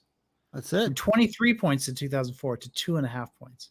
And Now what there happened was is an extraneous factor there, which is that Ted Cruz is not a super likable person. he's right? a So fucking that's- idiot. That's I was about why. to say but- Bush had the 9/11 rub in 2004. You couldn't. Well, I don't know. touch You that picked motherfucker. 2004. You're the one who said 2004. But yeah, I was Um, talking nationally. The National Democratic Party said, "Ah, fuck, we're done. Like, there's no way we're ever gonna like." Oh. Even Jon Stewart was making jokes about it in America, the book. That But you and in are. 2004 was the year that the Democratic Party was no more know, in the executive. You're losing. And so, like, that was a big deal. Phil, that they like, Phil. and but guess what? The thing happened.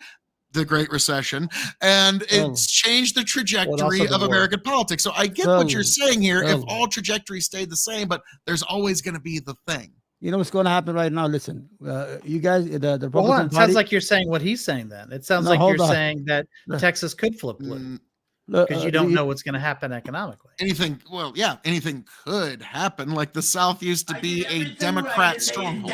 I'm sorry, Omar. What were you saying, sir? What I'm saying is that it is this shrinking because hold on, because the Republican used to win the popular vote once in a while, like Reagan won 49 states.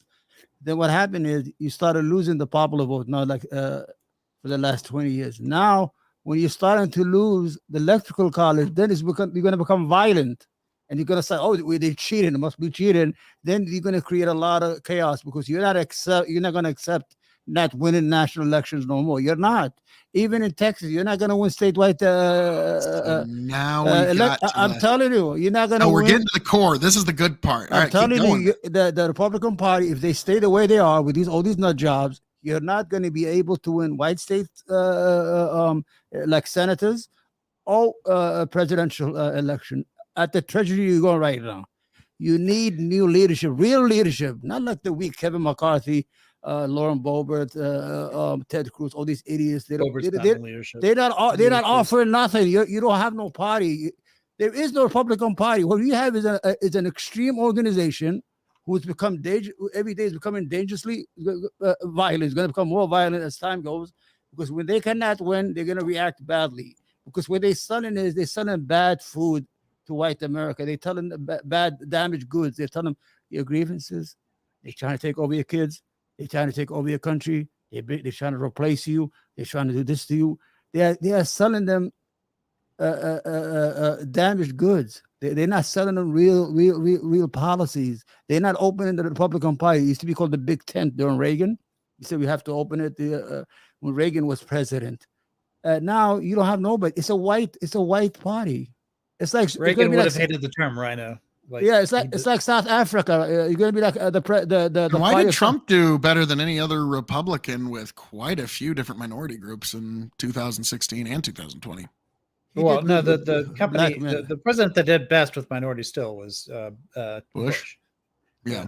But like, why did he do significantly better than Romney or pretty much anybody? But like, again, was that 2004 Bush when he had that 9/11 rub? Well, he did his best among Hispanics in 2004, but he did well among Hispanics. Look at California. Okay, we all like California. Elections can get swung by things like a mulligan like that because, like, all right, 2004. All right, we all remember 2004. George Bush could do no wrong to the American electorate in 2004. He did plenty wrong afterwards. He did plenty wrong afterwards. He was an idiot. No, 2004 was pretty close. He could do no wrong in 2002, which was the midterm election. But by 2004, like the sheen was starting to come off. Like he still won, but he won by a smaller margin. If you want to. If you want to talk about race, 2004 he actually won the popular vote. There's no way you can say he won the popular vote, but he was still a very close race. Phil, like that's one of the things that made it, right? Because it's usually on a popular vote basis, like not close. If you want to talk about stolen election, the 2000 was a stolen election. You know, he only won by 538 votes. First of all, TOS. And then Rush. I've always wanted to do an episode about people's stolen election conspiracies going all the way back from 2000. But like, I mean, Omar, we will be canceled in 4.2 seconds and down the memory hole the minute we start that episode. At least Gore had a case. He lost by 538 votes in Florida. Well, Gore had a case, but he lost at the Supreme Court. Yeah, the Republican rushed the counting place and made it diluted. It was not the on Brooks purpose. Brothers riot. Yeah, they rushed. You guys are cheaters. You cheat. What riot? Yeah, the Brooks Brothers riot. You can look it up.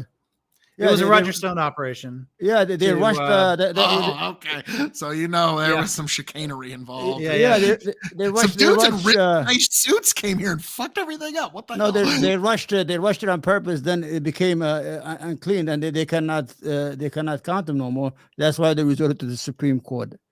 And George W. Bush had the mafia. He had James Baker. Part of what made Eastman his father was part of the CIA. George W. Bush. George W. Bush was an establishment. Al Gore, he didn't have nobody. He even abandoned Clinton when he was running for president, as not to get sullied by his affairs. And he was all alone. He was all alone. Gore, he had nobody.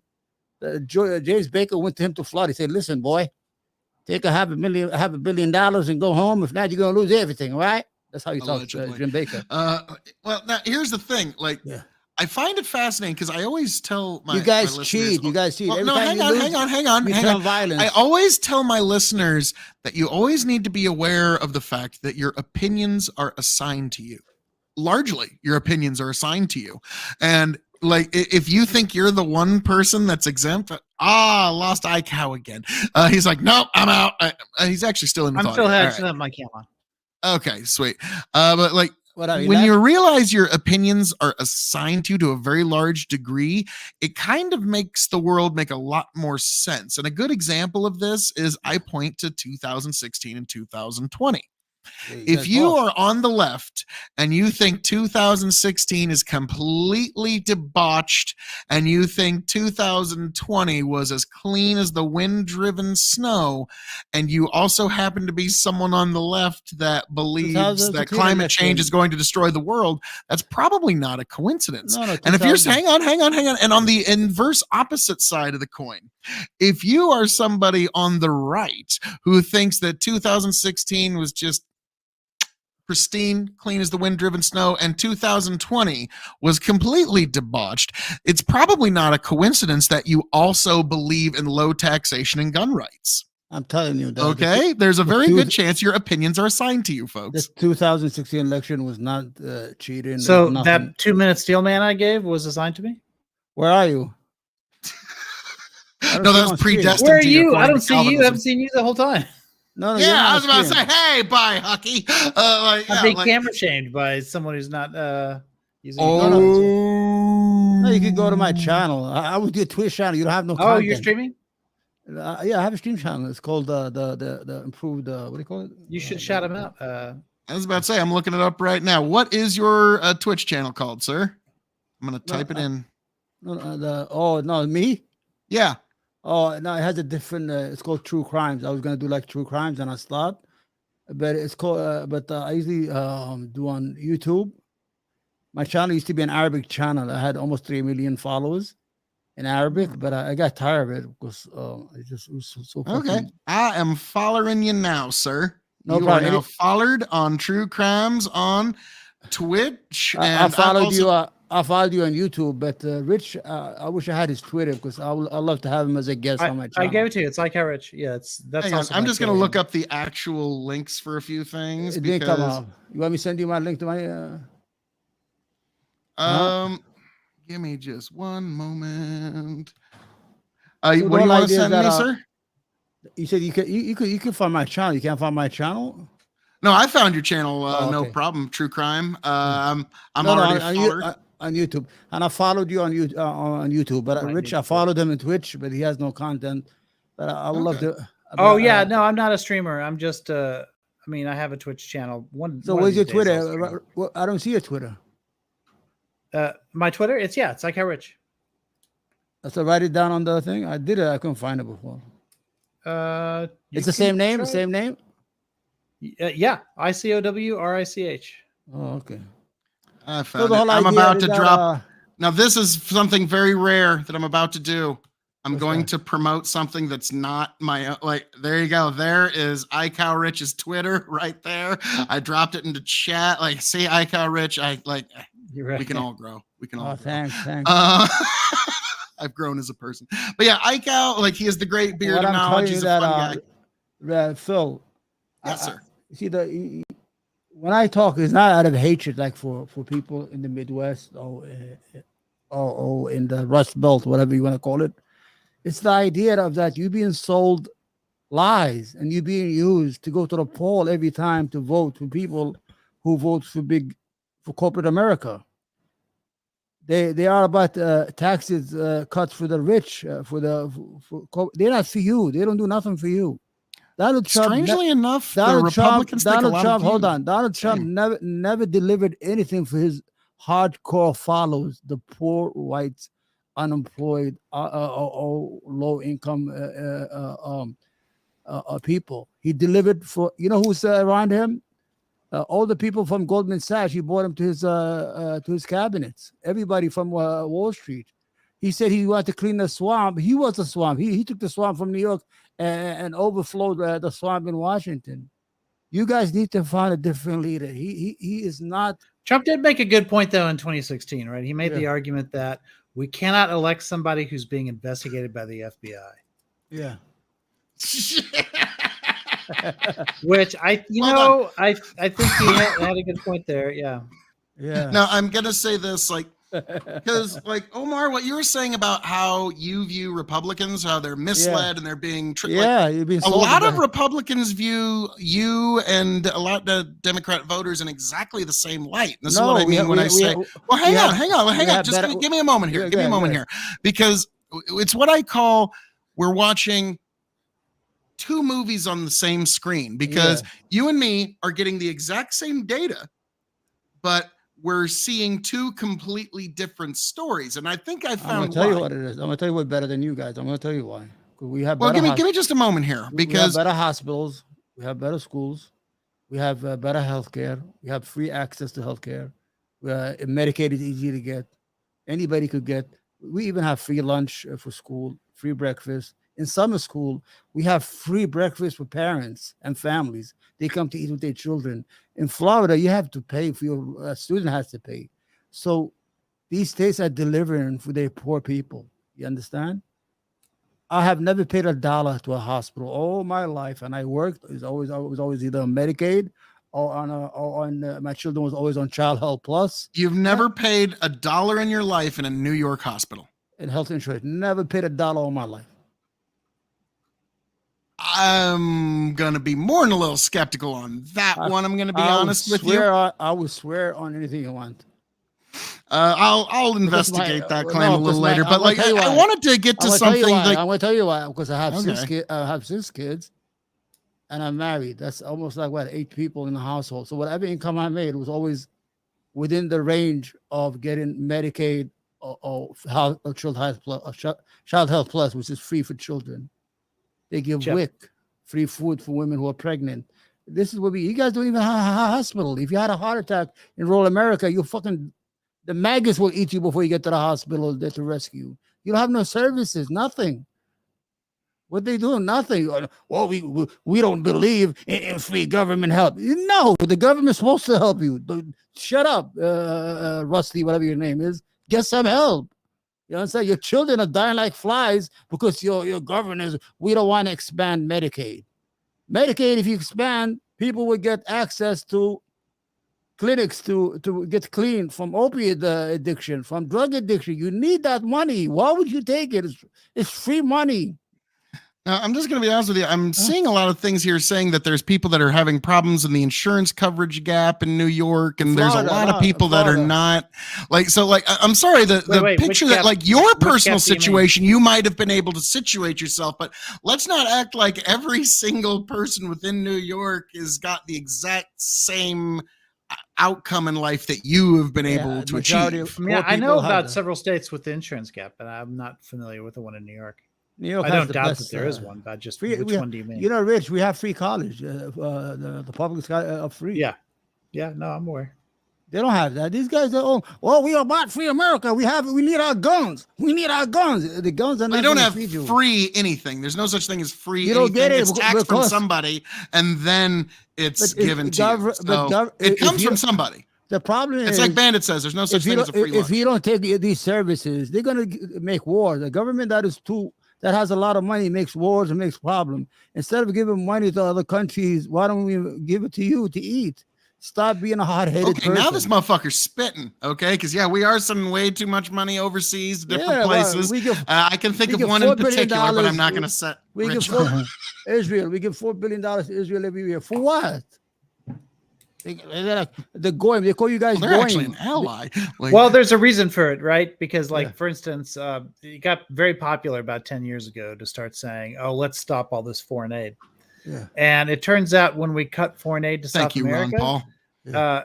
when we cut all that foreign aid to South America, that's when the caravan started. Yeah, I mean, but worse than, or more than that, more obvious than that, whenever we cut foreign aid to any particular part of the world, yeah. China swoops in and says, aha, Yeah, we'll yeah, happily take over the role That's of true, yeah. America. You're You know, right. Belt and Road Initiative. I'm just against We just Israel. want your resources to come to us instead of to America now, I'm against because now Israeli, we're the that's ones it. giving you all this foreign We aid. should not be giving Israel is a rich country. We should not be giving them $4 billion, no question asked every year. For what? They have money. They have banks. Yeah, but they have better- Israel is only one of like many recipients of Yeah. United States foreign aid. I'm going to agree with you. The problem we have as a country is Like, look what's happening with PEPFAR right now. where That's a PEPFAR? Republican initiative, right? PEPFAR. It's our aid assistance to Africa, which was started by Bush. That was his like parting gift as he left office. Yeah. And it's done tremendous It's made tremendous progress in terms of lifting people out of poverty in Africa Yeah. because AIDS was like tied up into the I agree with you. situation we're Yeah, having there. Rich, I agree with you on certain aid. Yeah. And Now it looks like we might be losing PEPFAR. the only problem I have is that instead of having those factories in China, we should have those factories in South America. If we want to stop immigration, we should lift up their income per capita. If they have money, they're not going to leave their country. Their countries are beautiful. Nobody wants to leave his village, his hometown, where they have land, beautiful landscapes, just to come and sleep in a basement in Brooklyn, New York. You got to think, well, listen, we're going to leave this town. We're going to leave the way we've been living here for thousands of years. We're going to run around the border, try to get into the United States, go work in a deli in New York for below starving wages. Nobody wants to do that. If we invest in South America, which we should do all the time because it's part of our hemisphere, the doctrine, the Monroe Doctrine, The Monroe Doctrine, yeah, it says this is our backyard and we should fix our backyard. Bring all these factories, jobs back to Midwest America. Have some investment in South America. Instead of making an umbrella in China, somebody in Guatemala can make an umbrella that we could buy and sell it in the street of New York. You're starting to sound like a Trump voter. No. God bless you. Welcome to the welcome, man. No, Trump big hug. Welcome. The issue with me, Phil, I don't have. Sorry, I couldn't help myself. I could not help myself. No, Trump is not the right person for the Republican Party. He does not. What do you think is? He does not he's in it for himself. He's a transactional individual. He just got $2 billion, Kushner. Where do you think that money goes? It's for him. When let me ask you, like you say, he's not right for the Republican Party. Like, okay, ranked choice voting here. Let give in your, and I think Eichhouse might still be here. And if he is, I'm curious what his thoughts are on this thought experiment. But you first, sir. Okay. Ranked choice voting, your third, second, and first, or who do you think is right for the Republican Party? Like, let's just say for this thought experiment, you had to vote for a Republican candidate in the primary, and you were allowed to do ranked choice voting where your third favorite, your second favorite, and your number one favorite. Like, and you don't even need the folks that are kind of vaguely from the people running right now.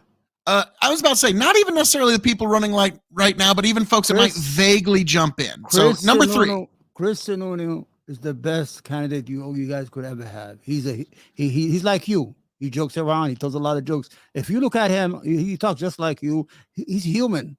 He talks like that. He tells the truth. He talks about low taxes, things like that. I will vote for him. Don't think I'm a Democrat 100%. I voted for Bush in 2000. I was an idiot because I was upset at the Clinton scandals, all that sex shit. I got upset at it.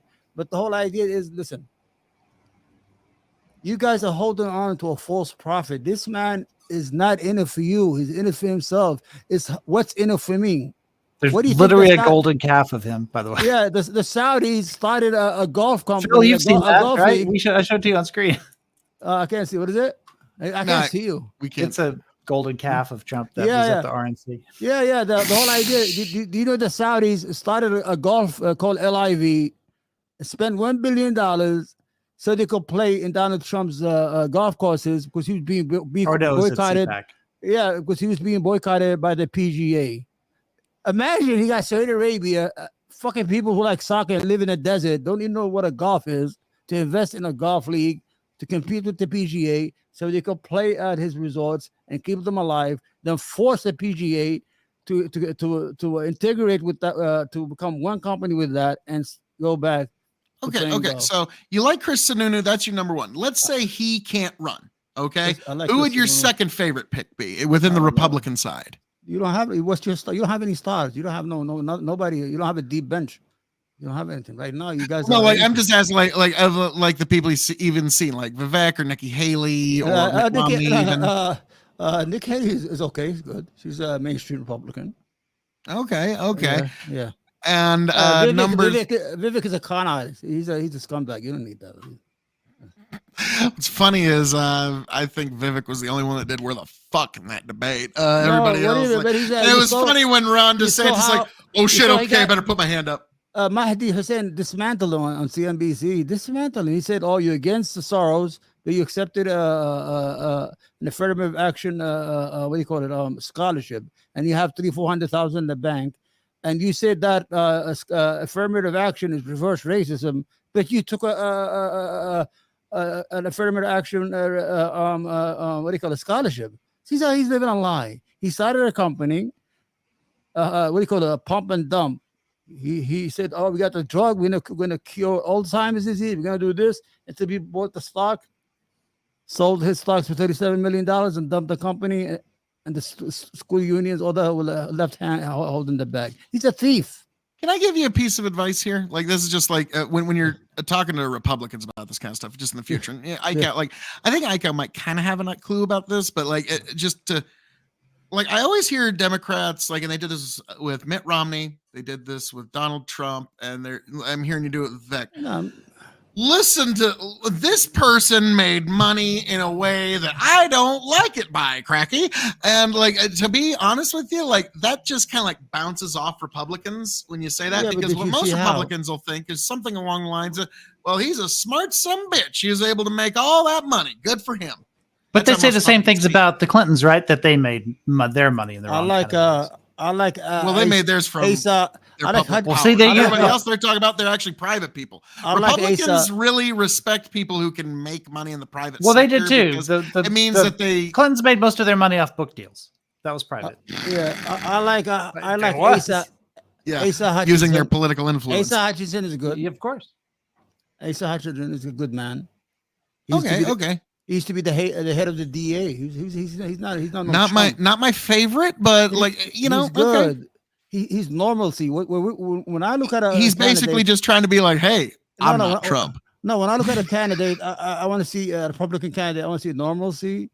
I want to see a calm individual that's going to bring the country together. At least try or have a calm term with no scandals. Yeah, Chris Sununu was another one like that, although he's not running. Yeah, that was his number one. I told him Chris Sununu is the best. He's the best weapon they have. They don't even know it. Now, Iko, I'm curious. Ranked choice voting, if you had to vote Republican with your third choice, second choice, first choice, if you had to, like, it first, is this a primary vote or a general election? Primary, like primary vote for the sake of this thought. I'd say your third favorite? Haley, number one. Okay. Christie, number two. And Hutchison, number three. Yep, they're good. Yep. Now, I gotta say, guys, as a Republican, there is nothing really funny to me about this. Yeah. Neither of you said Ron DeSantis. That poor motherfucker ain't got a chance in the world, does he? Oh my God, I almost feel bad for this dumb bitch. He's an idiot. I don't like meat. He's a meatball. He's a meatball. Donald Trump gave him the right name. Meatball. He's an idiot. Now, to be fair, Bandit does have kind of a point here.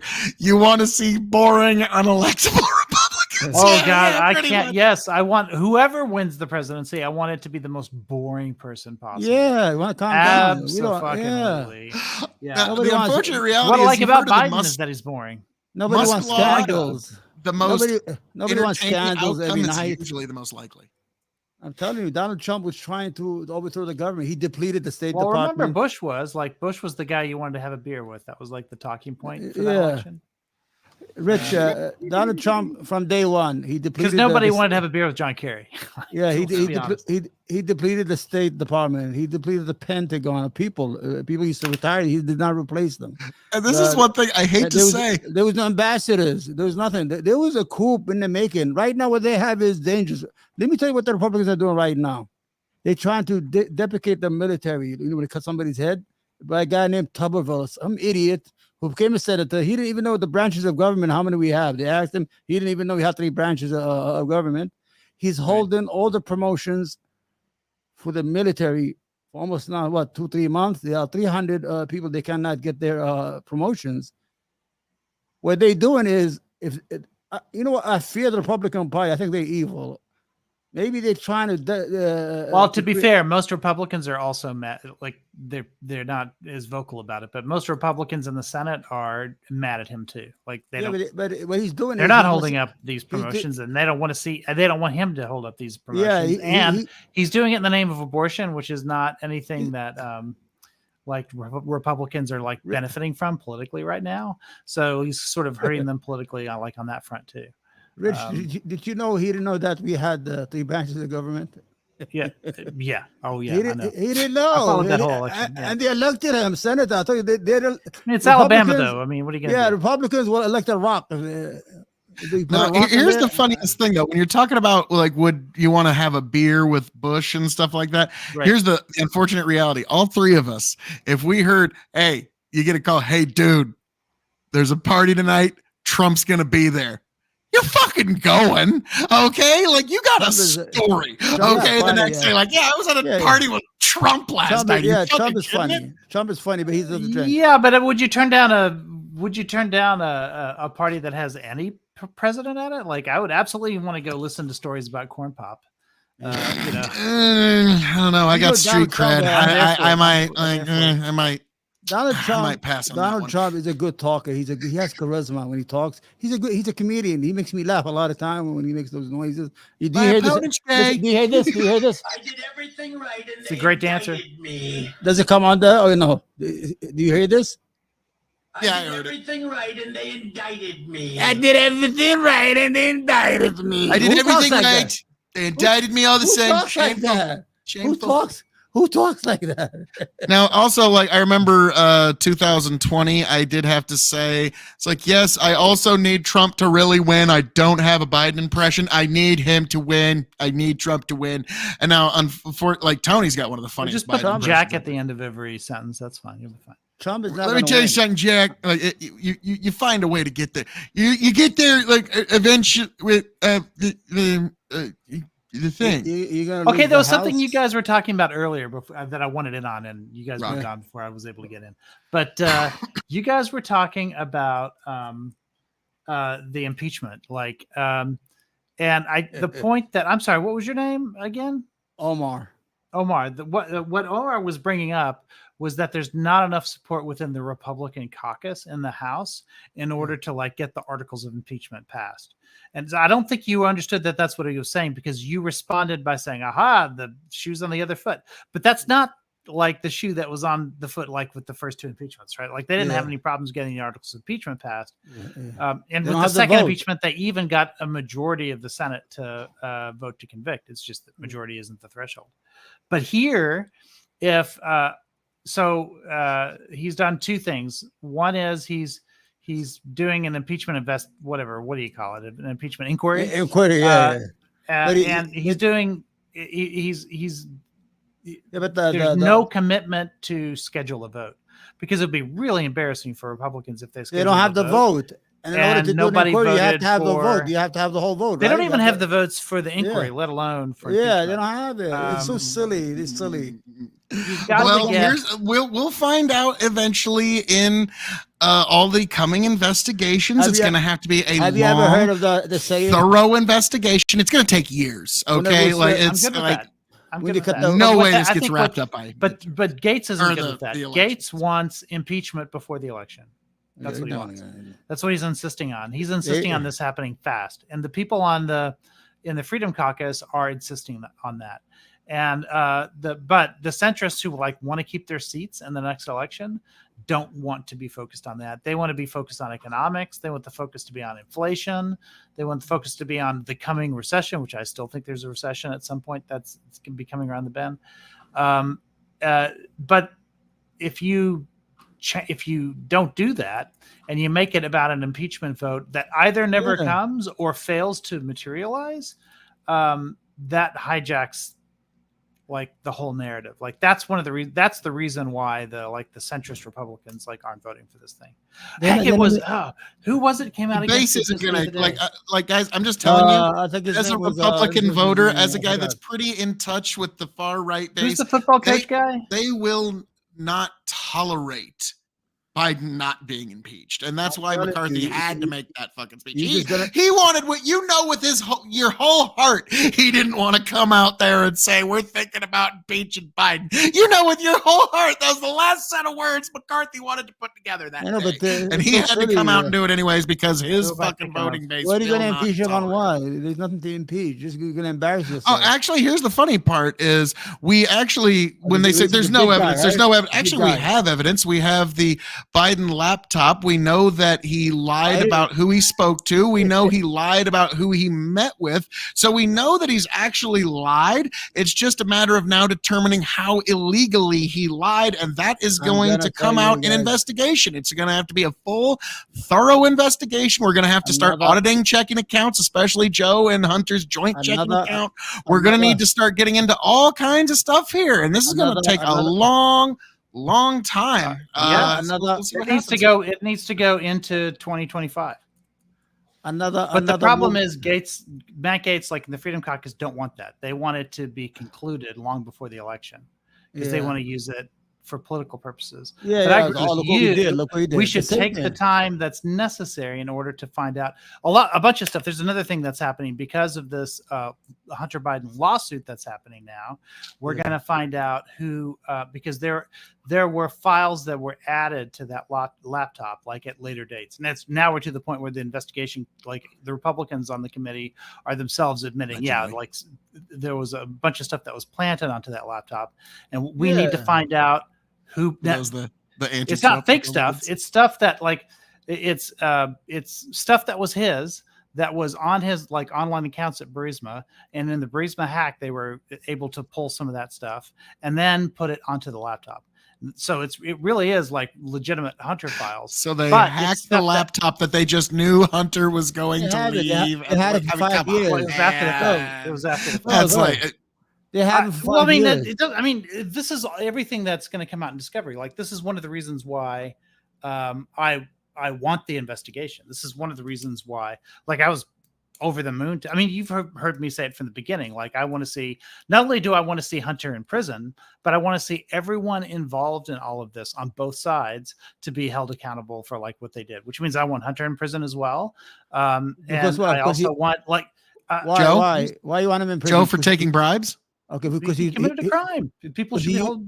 So you want Joe to go to prison for? So you want Joe to go to prison for accepting bribes? If we find bribe money, actually, if we find that Hunter did take malfeasance bribe money and it was put into Joe and Hunter's joint checking account, you want Joe to go to prison? If they find that Biden that Joe Biden accepted bribes. Right, and this is the same standard that Trump. We know that Hunter's the pass-through, and we know Joe and Hunter have a joint checking account. So if we find that Hunter took that bribe money, deposited into his joint checking account that he held with his dad, you would be okay. Agreement, Phil. You're acting like we're not. Like, so the answer is yes. So the answer is yes. If the money was deposited in their joint checking account, the answer is yes. Third time, yes. If there's a quid pro quo, he absolutely should go to prison for that. Of course. No. You're trying to smuggle something into the conversation here. You're very good at it, but this question is very specific. No. The question is very specific, and there's no room to add anything here. If the bribe money that Hunter Biden received was deposited into the joint checking account that Hunter Biden and Joe Biden share, will you support Joe Biden going to prison? Yes or no? It's a yes or no question. The answer to that one is no, because the answer is okay. So you support the corruption. Because the answer is you have to have more than that, right? So like if I take well, we better impeach him to find out. And I put it into your checking account through your PayPal or whatever, because it's like, because it's available. If you won't go to jail because I put money in your account. What you would have to do is the same thing that Trump said you had to do for the impeachment, right? Which was prove a quid pro quo. This is Trump who says no quid pro quo like 1,000 times in terms of describing himself. Well, no, this is a different impeachment over different crimes. And like with these are ones that we actually know happen. Oh, but he's a sitting president. So with Trump, it was really just he bullshit. Can't even be investigated for this until he steps down from office. So until we sure can. Trump was investigated. We had a Mueller investigation. We had 2 impeachments. Look at it again. Mueller investigation had a carve out. He wasn't allowed to investigate Trump. He was only allowed to investigate the campaign and the Russians. He was not allowed to investigate Trump. And when asked about it multiple times, when the DOJ was asked about it multiple times, the answer was 1, that's what impeachment's for, and number 2, when he steps down, then there can be real which is what's happening. So it was spectacular. So we need to impeach Biden because there's obvious malfeasance. I'm fine with that. You don't have that's to being vote. filed right now. You don't have to vote. So what are you gonna do? Just take the country on a joyride? No. File them. Have the vote. Hold the vote. I pray for them to have the vote. Even the I Senate. want them to vote on it every time they have a choice between writing a budget or voting on this impeachment stuff. I want them to vote on the impeachment stuff. You want to keep them busy from looking up the country. Huh? Rich, you and I you almost brought a tear to my eye, Rich. It was so beautiful. We agree for completely different fucking reasons. It's like you couldn't be more opposite for the reasons, but that was the most beautiful thing I've heard all week, Rich. You have no idea. That was gorgeous. Like every time they have a chance to vote on anything, as soon as the morning prayer is done, do we impeach Biden or not? Yeah, I love it. What was that name of that comedian that died? That was Saturday Night Live. What's his name? Sam Kinison. No, the other one. Phil, what's his name? The guy from Wisconsin. He was overweight. He died overdose. What's his name? He's always used to get naked and run around on Saturday Night Live. I forgot his name. Will Ferrell? Yes, that's you right there. He reminds me of him right there. Thank you. Sir, flattery will get you nowhere. Oh my God. You should be a I was comedian. You should be a comedian. You should try out what do you call it? Open mics. You know. I thought you meant the senator, Huh? the Wisconsin senator, Al Franken. Oh, We said from Wisconsin. he so got I- nothing on me. He's calm down. That guy, he puts you to sleep. He's a writer. You know. Now, I've been told He was a legit comedian. that Yeah, I saw they one took him tweet out. that they saw me They for took the him first out. time and they said I'm Chris Farley and Rush Limbaugh reincarnated into the same Yeah, person. Rich I'm like, Lumbo with the bomb. fucking flattery will get you nowhere calling me such.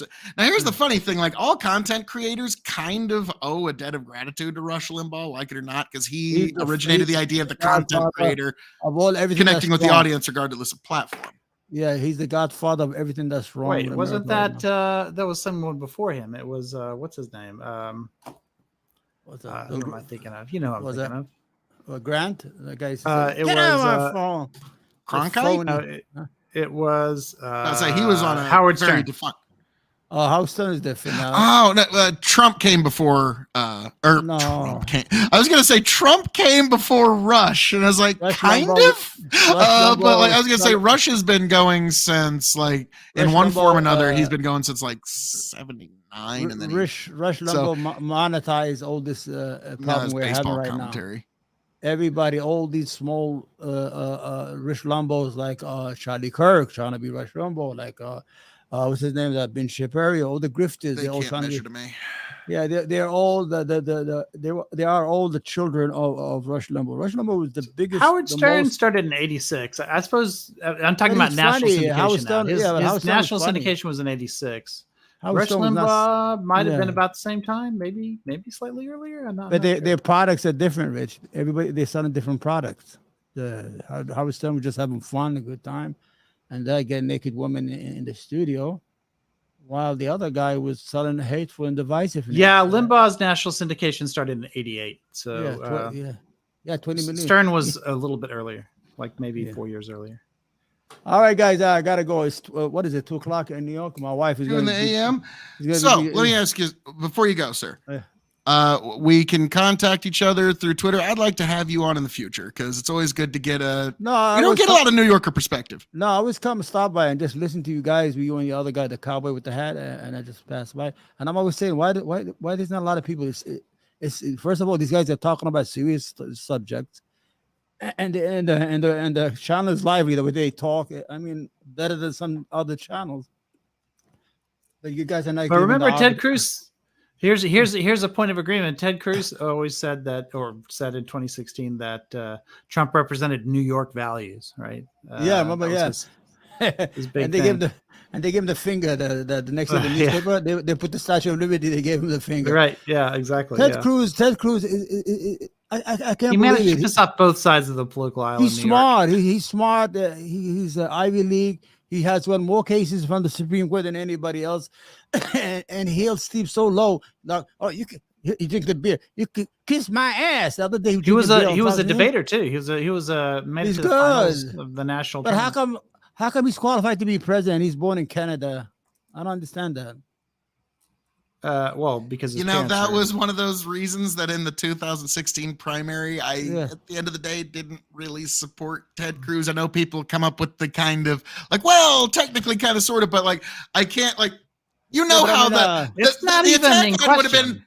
born I mean, near the USA, But I mean, But it doesn't- born near the No, USA. hold It on. doesn't matter because he was a natural born citizen. His mother was an American, and that made him natural born. Natural born just means that you don't have to be naturalized in So order if to you- become an American so if citizen. you get this You're a citizenship citizen through the your day mother? you're born. Yeah, okay. That's So, what it means. so what's the problem with Obama? His mother was from Kansas. and Looking you guys at made a how big the deal. Democrats play ball, they probably would have fucking arrested him. Like, you're a Canadian, so No, for no. treason, it's like, yeah, Trump yeah, was saying that. no, Trump like- was saying that. Trump was saying, "Oh, I think we got to go ask the Supreme Court if he could really run." He was throwing it in there. Trump was throwing it once in a while. He wouldn't even be the first president to be born outside the United States. Yeah.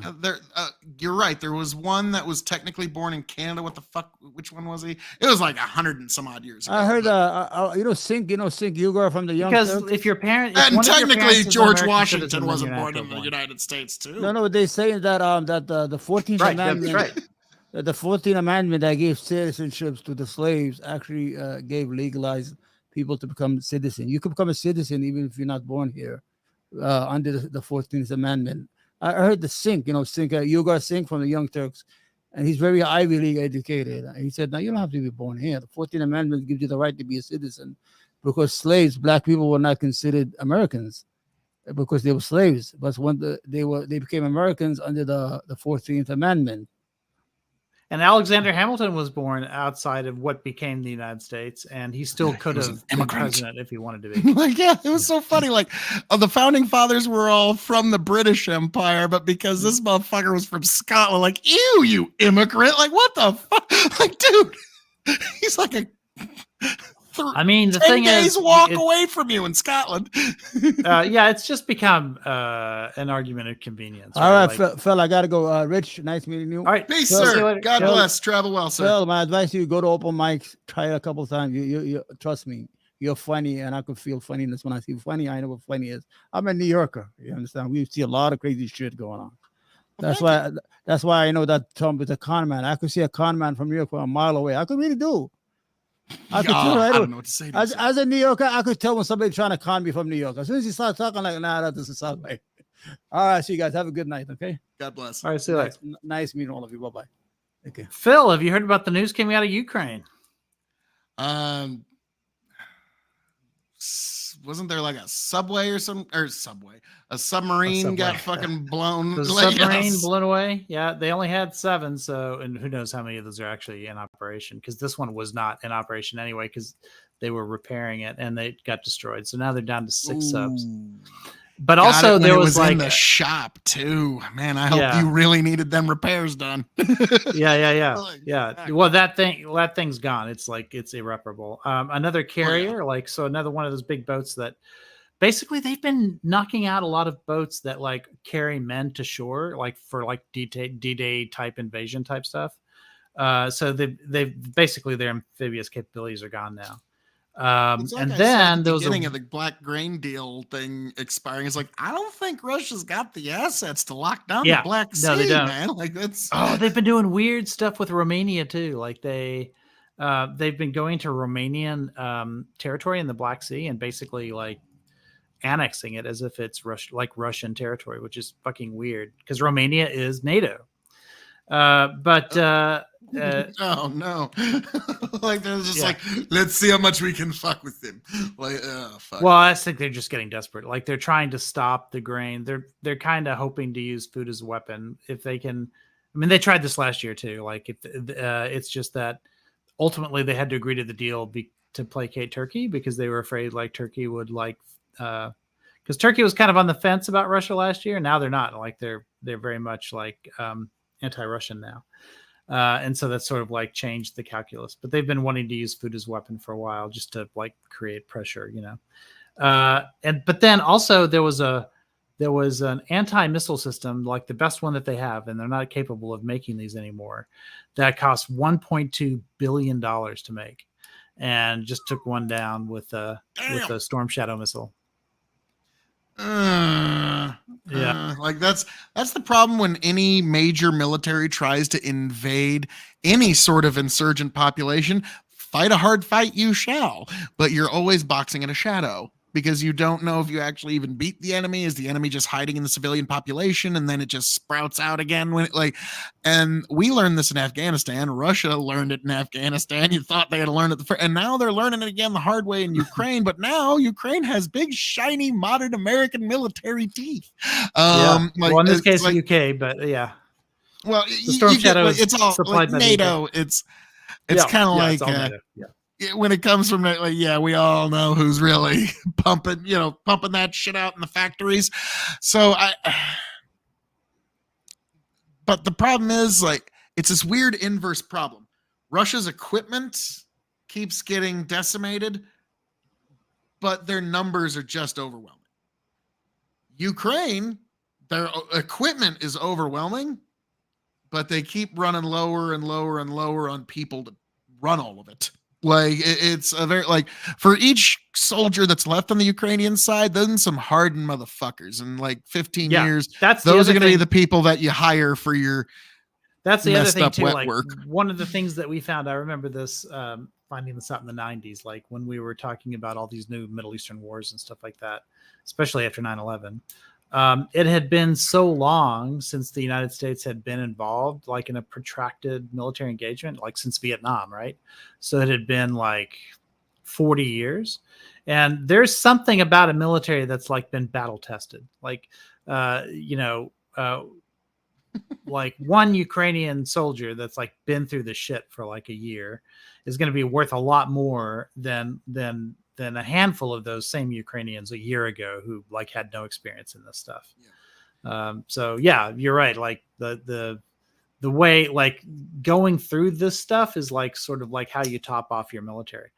America, one of the few benefits of the Iraq and Afghanistan wars is we've got some battle tested motherfuckers out there because they've been in war for 20 years.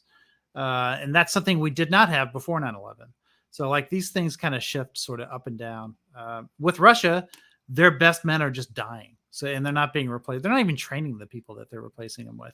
So yeah, they're throwing in like an overwhelming number of bodies into the situation, but they're also like, they don't know how to fight. Stalingrad, but I don't know if that's like, I mean, you've seen Enemy at the Gate, like the first man takes the rifle. When he falls down, the other man picks up the rifle and shoots. Like, oh yeah, that's where the Russians are right now. Yeah.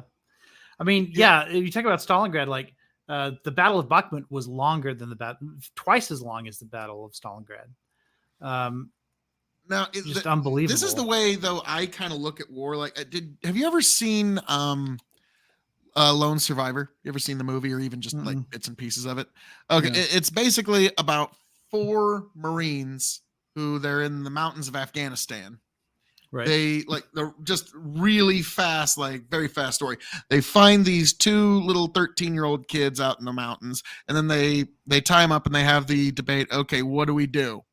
Do we let them go and have them inform the village, or do we schwack them right here? Right. And that's their word they keep using, is schwack. And the one guy look at these fucking kids' face. These aren't kids. These are warriors. Are you kidding me? But they let him go in the end because like, fuck, we'll do 25 in fucking the military prison for this. And so they let him go. And it's not an easy decision to make. Like, I understand. Like, it's all. And then literally you see these kids. Sophie's choice for sure. Jump down this mountain like a fucking mountain goat, like they've been doing this their whole lives, and they're down in the fucking village in 15 minutes, and they see 400 fucking Taliban coming up the mountain, AKs in hand, and they're taking bullets the whole time. And the beginning of the movie, it's the father of one of the main soldiers who goes like, just so you know, he took 2 bullets here, 5 bullets there, 3 bullets there, 7 bullets there. The reason I say this is he kept fighting, so you know how much of a tough son of a bitch my son was. And he throws the document down. And so these guys are just taking shots the whole time. They're returning fire still. And the way I look at and they're Saving Private Ryan, same kind of situation, right? Where they capture the German and like he convinces them, what are they going to do? Are they just going to execute them, or because they're not able to, they don't have what the resources they need to take him prisoner. Yeah, there's And nothing. so they take pity on him and they let him go. And then he later on, he murders one of them. Yeah.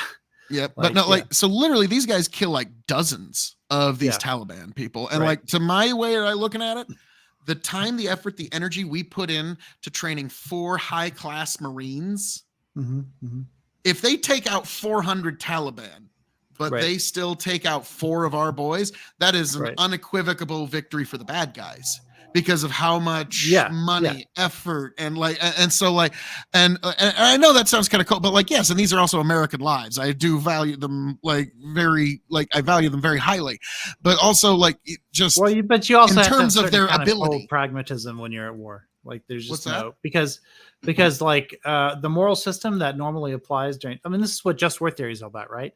Like, it's not that morality goes away when you're at war. It's just that the calculus changes, right? So for Aquinas, there are times when sparing the enemy is the sin, right? Because you're now putting your, situation, you're putting everybody in danger.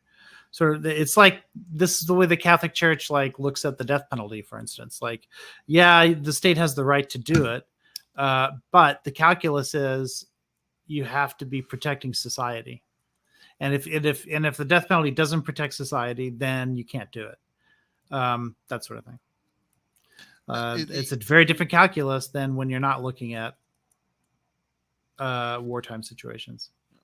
Just Alesta, well, people forget how hard it is to travel mountains. Also, the 4 soldiers thought at the time they had air support recon because that's what they were told before they left. Yeah, and their equipment for communication just did not work, so they were fucked. Right. It took American soldiers 30-40 minutes to hike up the rest of the mountain while the kids didn't have 60 pounds of gear going downhill. So the kids are going downhill. These guys are like, fuck, we got to go up. And then they get up to the top, what they think is the top. They say, fuck, false peak, and there's another peak on top, and they got it. It's rough. I mean, I don't know the situation because I haven't seen the movie, but it seems to me they could have taken the kids with them a certain distance and then let them go at a later point, so that they at least the kids could bound down the mountains. They'd have to go a little bit longer distance. Yeah, it's one of those that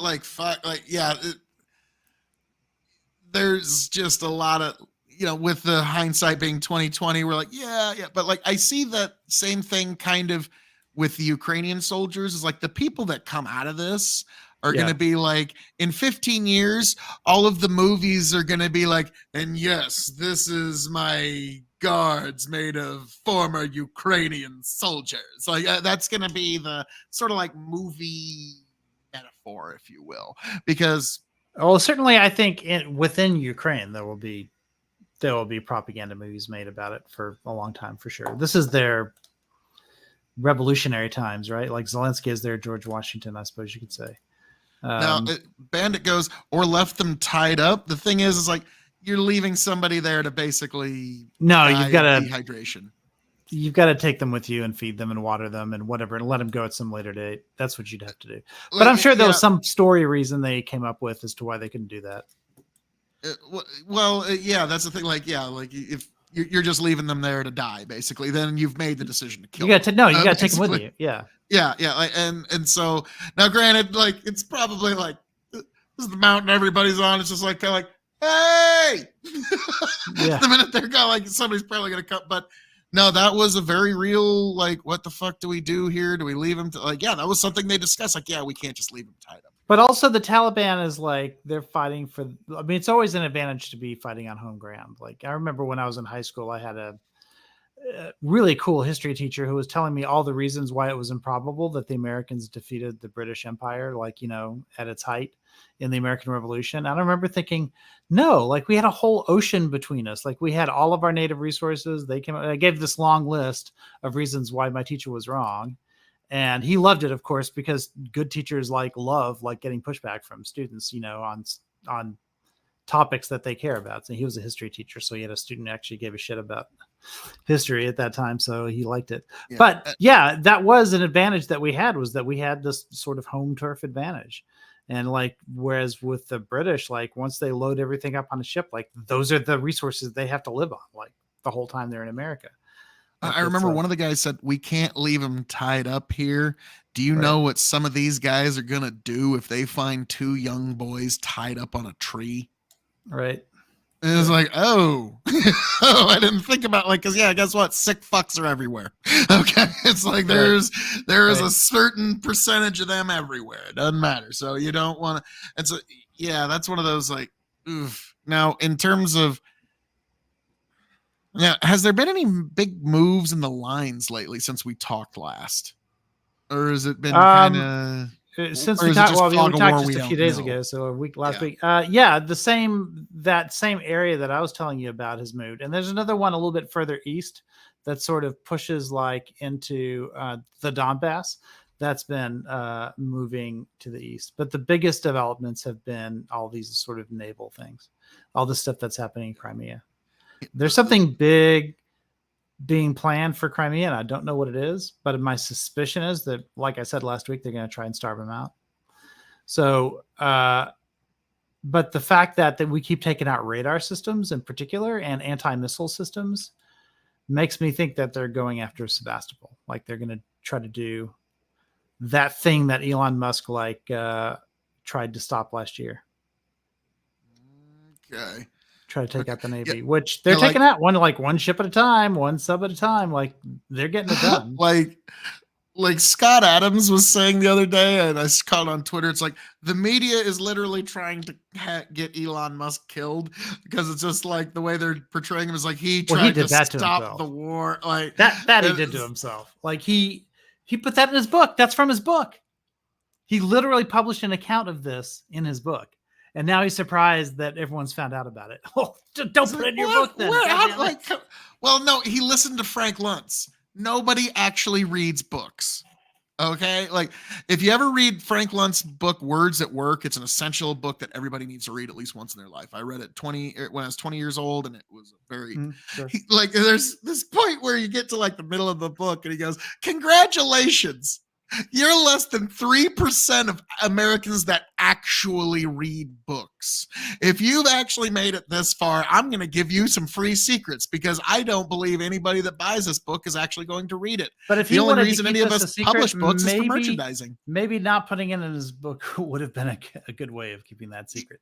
Like the cat's out of the bag now. Like he confirmed it himself. Like he's I trying totally to backtrack fucked now. Molly the other day. How did you find out about me fucking Molly? It was in your book, chapter 15. Yeah. Like, oh shit. Like, yeah, now granted that I totally get that, but like not the way the media is kind of portraying it of like, he stopped them from doing what they wanted to do in the moment. Like, I get that a lot. Like, I'll be honest with you. If I was in his shoes, I don't know what decision I would have made there because Well, I you- understand his argument of like, I don't want to be involved in this war. But you understand what happened after that. This is something we didn't know until now as well. But what happened after that is the United States said, look, we're pulling your contracts unless you turn over control of the portions of Starlink that are over this so that you can't do this again. And he agreed to it. And so like it's now the Pentagon that controls like the satellite, those sat links, which is why those stories about Starlink being mysteriously unavailable, those stories like stopped happening like, last fall. This is just, And we're it goes, finding all this Frank stuff Luntz, out the like a year pollster? after the fact. Yes, the pollster. I hate his pollster work because it's usually just the discredit people I don't like machine, but his study Hey, of the human you- language. You is keep talking. I second- got to go get a soda. I'll be back in a minute. You No, can rock keep and roll, talking. rock and roll. I know you're capable of it. But I was about to say, yes, I can. Like when it comes to, I'll go on about Frank Luntz for just a minute. Like, yeah, like his study of the English language and what words work and how they work will be studied 200 years from now. Okay. His pollster work is his money work. It's how he makes his money. But one thing, and I'm going to give you a freebie here from Frank Luntz's book. He said one of the best words. Excuse me. I also want to write something down here real quick because he was talking about Ukraine. Oh yeah. I wanted to write that down before I forget it. But Frank Luntz, when he said, this is a freebie from his book, the best word in the English language is the word imagine. And why is that? Because it immediately engages the listener. Okay? And the way he says this is if you're talking to somebody rather than, here is what we're going to do it like this, and this is how we're going to do it, and I like this. Instead, it's imagine if I could do this. Immediately, the audience is engaged. And the way that he did this was in a political speech. He was working for the Republican Party usually, but he had a good friend that was a Democrat. He's running for office, and I think Florida it was. Excuse me. I gotta keep my singing voice in fetch. And he had one of these speeches of, oh, the Republicans are evil. The Republicans want to take your health care. The Republicans want to kill the environment. The Republicans want to destroy everything. The Republicans want to pull legs off of ants and wings off of flies. Like, it was a speech like that. And Frank's like, let me rework this a bit. And he took that and he went from the Republicans are evil, and he turned the speech into, imagine a world where we all have health care. Imagine a world where the climate is safe. Imagine a world where we can all have free access to insurance. Imagine a world where we can drive down safe, clean roads with clean air on clean fuel. Imagine a world where George W. Bush and his debauchery... And then Frankie said, okay, using imagine 8 times might have been a little excessive, but he definitely got the point across. And that's why I think Words That Work, definitely a book that's worth reading at least once in your life. And at one point he does mock the fact that most people don't even read books. And then they come on, and it's like just amazing. When you like, okay. And that's when he gives away the Imagine one for free. Alesta, oh yes, American government strong arming a private citizen. Totally out. No, never once. It only happens every single day. Bandit worked for Lemon getting Chapman's or Lennon. Okay. But yeah, Frank Luntz, the pollster. But in terms of the Elon decision, that's a fascinating one. And I'm going to kind of unpack it here before Icow gets back, if he gets back. The Elon decision where he says, I'm shutting down Starlink because I don't want to be a part of this war. Okay. I totally get it. I think he's trying to judge himself as like an international citizen, which it's like one of those like, sorry, you're kind of in the American side now. Like, that's one of those like, I don't know. Because I know a lot of folks, even people who don't support this war, probably would have a different take on it. Let's see. Alesto, by the way, with the Elon thing, the American government can't deny that we are actively at war.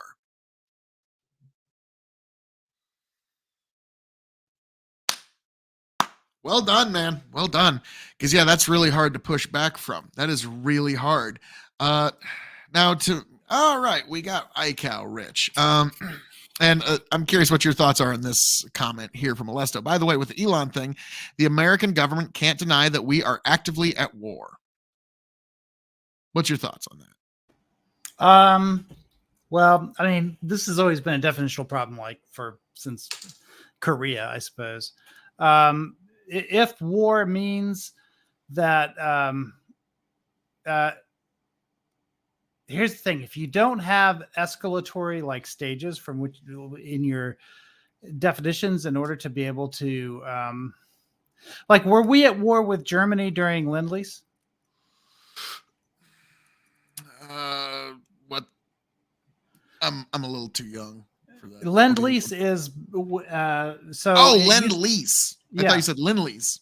Yeah, Lend-Lease. There was a time when we were giving the British the same kind of military aid, of course, the technology of the era that we're doing for Ukraine now, right?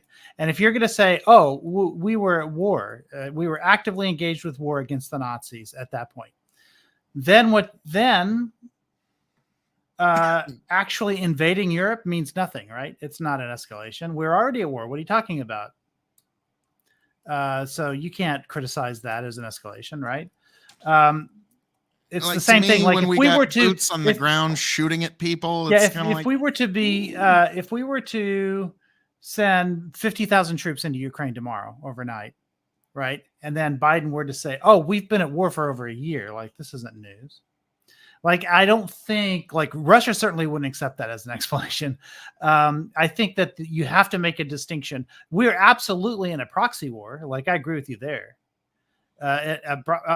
Just like when we were in the Cold War, that's described as a war, right? The Cold War was a war. So we were at war with Russia for like half a century, right? During the Cold War. You could call those wars, right? But then at this point, you got to say, okay, there are types of wars. What type of war are we in? Well, we're in a proxy war right now. This is like, and it's not even like Vietnam. Like Vietnam was a proxy war where millions of or hundreds of thousands of American soldiers were dying. Like that was like a massive conflict that we were involved in. This is really more like when we were arming, like in other proxy wars that never escalated to that point, right? I suppose you could say Russia is the people that have like invaded with thousands of men or whatever, but until they're matched by another military like of equal size, right, or even comparable size, that's a hot war, right? So we're in a proxy war, I guess we'd say, and not even as hot of a proxy war as no, this is I don't know. gonna be- Vietnam, I suppose you could say, is sort of the same, except we were the Russians in this case, right? Because we were the ones who invaded. Weirdly enough, if we were to really complete the metaphor though for Vietnam, it would be like Right. if Russia left Ukraine and China just fucking went in for Yeah, some right, reason. exactly. Yeah, Like, yeah. wait, what? So the French are leaving. So wait, why the fuck are the Americans here? What the fuck? Like, Yeah, yeah. like that would be if we really wanted to punish that metaphor. But about the Elon thing, though, one thing I would say, like, now, Rich, this is going to be a surprising answer to you, I know, but like, to me, I'm anti-war. But like, if I was in Elon's shoes, and I was thinking about this, like, honestly, okay, it'd be multifaceted because this is the intelligence agency and the law enforcement apparatus, and all my family lives here in the United States. So if you say no, like Rich, if you're in Elon's shoes and you said no, like everybody you've ever even had coffee with is getting audited the next day, and it's like okay, there's that, but also like to an extent, like red-blooded American. I'm here, there's. What I would do if I was in his shoes with all those factors would be like, oh, all right, you're going to be doing this thing with Starlink. I just turned off my phone that runs Starlink and I'm going on vacation. Yeah. Y'all have fun. That's what he should have done. Yeah. Like, That's I was basically like, what he I'm did done. do, right? He turned it off and the Pentagon took it over and he's been on vacation for a year now. Yeah, like I was like, I'm going on vacation. Like, no, I'm firing this back up in 3 days, but it sounds like you need 3 days of just motherfuckery. Oh, he can't. Well, he can't turn off. That's the thing is he can't do that. I mean, if he wants to be a military contractor. Now, if he wants to do this on a moral basis, because that's the way he describes it in his book, right? Is he didn't want to be responsible for World War III or whatever. I think at that point, what he could have said is, okay, Starlink is no longer a military contractor. We're going to go back to like purely civilian projects. We're going to let the United Launch Alliance take over all of our contracts. I'm not going to be a party to anything involving the military anymore. Yeah, that's the unfortunate, like, because the thing is, but like, he won't do that. He won't do that. But now the thing is, I totally understand why Elon did what he did. Like me of all people, I can totally get it. Okay, but even me, it's like I wonder, like, if like, because me, I stick, like, being anti-war, I've always like, I didn't join the military, wasn't part of it. My grandfather was, but it's like, to me, it's like I always feel like that's a dog you just always need to keep on the leash. Okay, like the war machine always wants off the leash. Okay, they're always coming up with a reason to be let off the leash. Yeah, but the question is, like, who gets to hold the leash, right? Is it one billionaire or is it the American people? Because, like, you can't just hand over the entire United States sort of like defense strategy to one guy. Like you just can't do that. And the military knew that, which is why, the second they realized he wasn't reliable in that way, he had to do a lot of backpedaling in order to convince the military. What do you that he like? wasn't They gonna- probably told like everyone you've ever known is about to go into V for Vendetta Kriege's Black. Well, they Bag. didn't even need to say that. They just had to say your military contracts are at risk. Okay, SpaceX is built- all right, we'll change everything. Yeah, it's Elon Musk. He's like, not my military contracts, but like, that's one of those things. SpaceX That, like, is built on that. SpaceX can't exist without those military contracts. like, here's the thing. Like, now this is why I'm not a military contractor, but if I was, like, I'd be like, okay, the military, and I'm not going to be the first guy this ever happened to. The military is at some point going to do something I don't like or agree with. Yeah, of course. Like that's just like every soldier in all history, and even the guy who's just mopping up the floor, or sweeping up the floor in all military history knows that. Yeah, Right. some shit's Right. gonna go down. You know exactly. Like, and so like that's one of those that like, no, Elon, you should just go to the beach today. Like, it's like that's one of those like, and I get like I wouldn't want to be involved in war in any way personally, but that's also like. But the moment you become a military contractor, like you give up You're like certain kind of- You're choices. kind of part of it. Like, yeah. Yeah. That's why. And you don't that's the get thing. to, as a single individual, like determine U.S. foreign policy. Like that's incredibly dangerous. Yeah. So you think coming up something pretty similar might be like now, if that does happen, that's going to be a motherfucker, and we're going to be right here to catch that. Now, actually, Bandit, Phil, ask about Pearl Harbor excuse for Biden skipping 9/11. Yeah, it's a bit of a shift, but I'm a little curious. Like Pearl Harbor, always- wasn't he in Alaska? Well, no, like there was a For 9/11 memorial, because Yeah, I'm sure you're what 9/11 Yeah. just. but he was in and Alaska. Biden that didn't day. He go wasn't to Pearl the Harbor. New York thing. He didn't go to the New York Memorial. No, yeah, he went to the Alaska thing. Yeah, which or whatever. He was in Alaska that day. which but, I mean, like What does he mean by Pearl Harbor? Biden said that no president was at the 22-year anniversary of Pearl Harbor either, and I think that was actually I see. like JFK had just been assassinated not too and we were like in government transition and shit. I might be wrong on that, but I remember somebody was dropping a factoid about that. Like, yeah, there was some reasoning behind that though. I don't know, but like, so that like, to me, it's one of those. Now, honestly, between you and me, this is one of those, like, as a debate coach, like, and as somebody that understands, like, this is one of those things where it costs you no points at all. Just say, oh yeah, Biden should have gone. Like, it costs no points at all. Just like, yeah, I probably should have gone. Like, and it's like, I understand rhetorically, like, that's kind of like what, but like, I'm curious, like, what's like, it's kind of like the old adage, you can't make a joke about a tragedy until after 22 years. And now we're here to where you can make jokes about tragedies. Too soon. Yeah.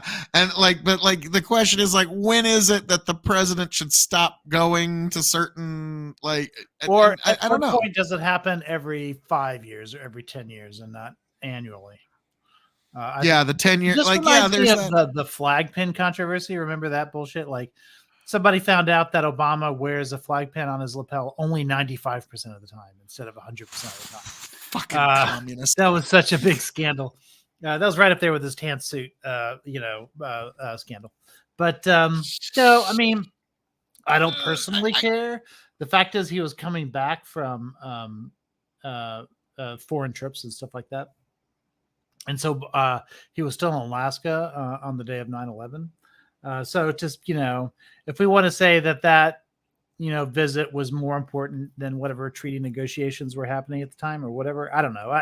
I don't know that most people are paying attention to that. Like, I don't think that anyone's really voting based on that. But rhetorically, if you're a politician, It's going to cost Biden New York, surely. it's sort of like saying, is it a scandal that he didn't kiss enough babies as he was running? Like, yeah, there might have been some advantages to going politically, but did he have like some sort of moral leadership responsibility to be there instead of where he was? No, I don't think so. But this is sometimes an interesting political one. decisions get made, that are purely political. If he was being Like- purely political, yeah, he'd go to that. I'll never 9/11. forget though. It was Ronald Reagan's funeral, and like go back and watch this sometime. And like this was too like I should say, but like Bill Clinton and Hillary were there, and Bill obviously didn't get a lot of rest the night before, because if you go back and watch the footage of Bill Clinton at Ronald Reagan's funeral, like your eyes will start to water. Like, because he's got one eye closed and one he's like twitching all red, trying to keep open. And I'm like, oh, my Sure, eyes are watering just watching this. Oh, fuck, Bill, just sit down, take a nap. Fuck. Like, and Yeah. so, yeah, like that, like, those are the weird political events you just have to fucking be to, though. And like, so Yeah, the sure. 9/11 thing, like, when I'm elected president, I will be at all 8 9/11 memorials during my administration. That I do promise, folks. Like rain or shine, I'll be there. 9/11. But this is a question I'm really curious. What my eyes are just watering just thinking about Bill Clinton and Ronald Reagan's funeral. Like, oh, that poor fuck. He was barely keeping his eyes open, and it was one of them. Right. But Alesto. But I find it weird. The same people that were opposed to Vietnam and Middle East are the same that want to send troops - assets to Ukraine. It's textbook hypocritical. Now, I don't know, like hypocritical, but to me, I have noticed this, that the people who were virulently against the Middle East wars with Bush there's a very heavy Venn diagram crossover with the folks who are very pro-Ukraine now. And I'm wondering, why do you think that is, sir? You're on the left Well, more I than me, so you would think have that better there's insight. a difference among all of them, because I am actually, even though I wasn't voting at that time, of course, but I think there was a lot more justification for Vietnam than people realize. The fact is, global communism was spreading. Domino theory was a reality, and nothing would have stopped them if the West wasn't going to stop them. So I think Vietnam absolutely had legitimate justifications to, I think, those reasons that were in there. Middle East is a different story. Middle East was like built on a lie. Like there were no WMDs. Iraq was not a threat to the United States. I do think we should have gone into Afghanistan, but regime change was not a realistic option. And if you were going to do regime change in Afghanistan, then that would have required not having a two-front war, so not being in Iraq. So at the very least, I could, even though I'm opposed to regime change in Afghanistan, but if you're going to do that, then you at the very least had to not do Iraq. These are all pragmatic calculations as to whether or not it's winnable, as to what the scenario would be if you do or don't go in, things like that. And so that's why I was opposed to the Iraq War.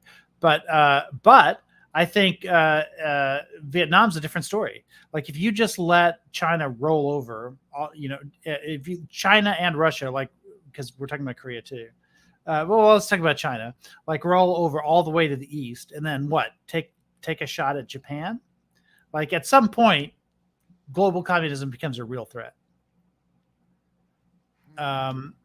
And so something's got to stand up to it. So you're Yeah. ICAL Rich, the neocon Democrat, everything from Vietnam to Ukraine. Oh man, that's gotta hurt a little bit. That's gotta ICAL, like 22-year-old ICAL inside. He's like, ow. Well, no, when I was 22, I was a Republican, so I was definitely for Vietnam at that point too, in retrospect. The narrative at that time was that the only reason we lost Vietnam was because Democrats are cowards, and and they pulled us out. But no, the justifications for Vietnam, I've always thought, okay, first of all, domino theory is real. If you deny that, then I don't know what to say. The conversation is kind of hard to continue if you don't acknowledge that. And if you do acknowledge look what we did with democracies and capitalist countries everywhere but the Middle East. Like we Yeah, spread that's that, right. like, That's right. So the domino theory goes both ways, and we were able to spread capitalism. We were able to win obviously. that domino game, in the Cold War for sure. Yeah, And so I yeah, think like without not only do I agree Vietnam- with you, but I'm saying that's a two-edged sword, actually. Well, I think without Vietnam, I mean, I tell you who builds on the legacy of Vietnam is Ronald Reagan, right? And ultimately wins the Cold War because the West was able to. The fact is, even though Vietnam fell, like the dominoes stopped falling because the cost was made such that the cost was too high for the Chinese to just keep rolling over country after country. If they had to pay that kind of cost with every invasion that they made, there's just no way they could do it. Which is why it stopped. Which is why the role of global communism, like to the east and west, like stopped. And I think that if you look at a world in which nobody opposed them in that way, where the Iron Curtain was allowed to remain as it was at its height, where the entire like eastern seaboard of Asia, and then like big chunks of I mean, what happens if India goes communist next? Like it becomes a big threat. It becomes a big threat. And I don't think you'd want to live in a world where global communism becomes like the dominant like ideology of the world. I don't think that's an ideal scenario for you. So I think Vietnam, like, it was a very costly war, but I think the alternative was worse. Now, again, like that's a very good explanation for your kind of personal story arc there. Mhm. But like Right. you're also a man that kind of has a bit more insight into the left than I do, and quite a few folks on the left were not for the war Still, in yeah. Vietnam or Almost the everyone on Middle the left East. disagrees with me on that. And I'm curious, why do you think there's been this because like your answer is consistent. Like nobody's got a hard time wrapping their mind around how the ABC works out, even whether you Right. agree with it or not. ABC works out for it.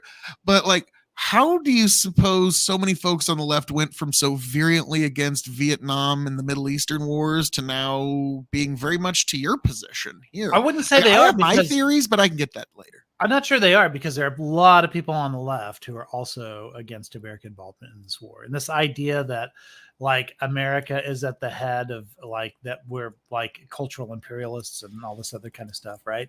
That capitalism is invading its way east into Europe, right? And that Russia has, the tankies believe that Russia has the moral right to push communist ideas further west and to compete with capitalist ideas in that way. And I suppose if you overlook like the differences in those ideologies and what they mean, then okay. But it's not the left that supports Ukraine here. It's liberals. And those are two different groups that you're talking about. Right? Yeah. Like I remember when we were on a panel together with Nina and you had to explain to her, it's like, Nina, the right doesn't like the left has like infinite bounds for like different boundaries they can put between each other, and like, well, Right. I'm this kind of leftist and that kind of leftist, and there's like this big complicated map.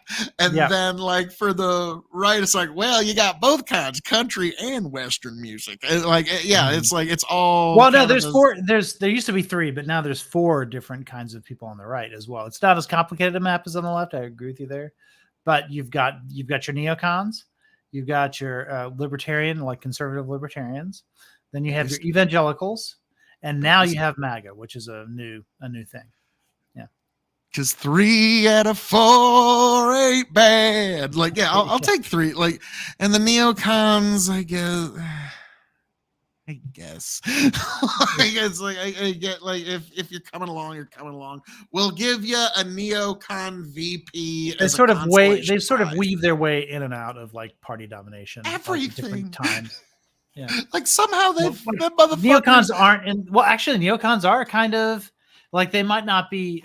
They're being very quiet about it, but the fact is, like most of the Republican Party supports Ukraine.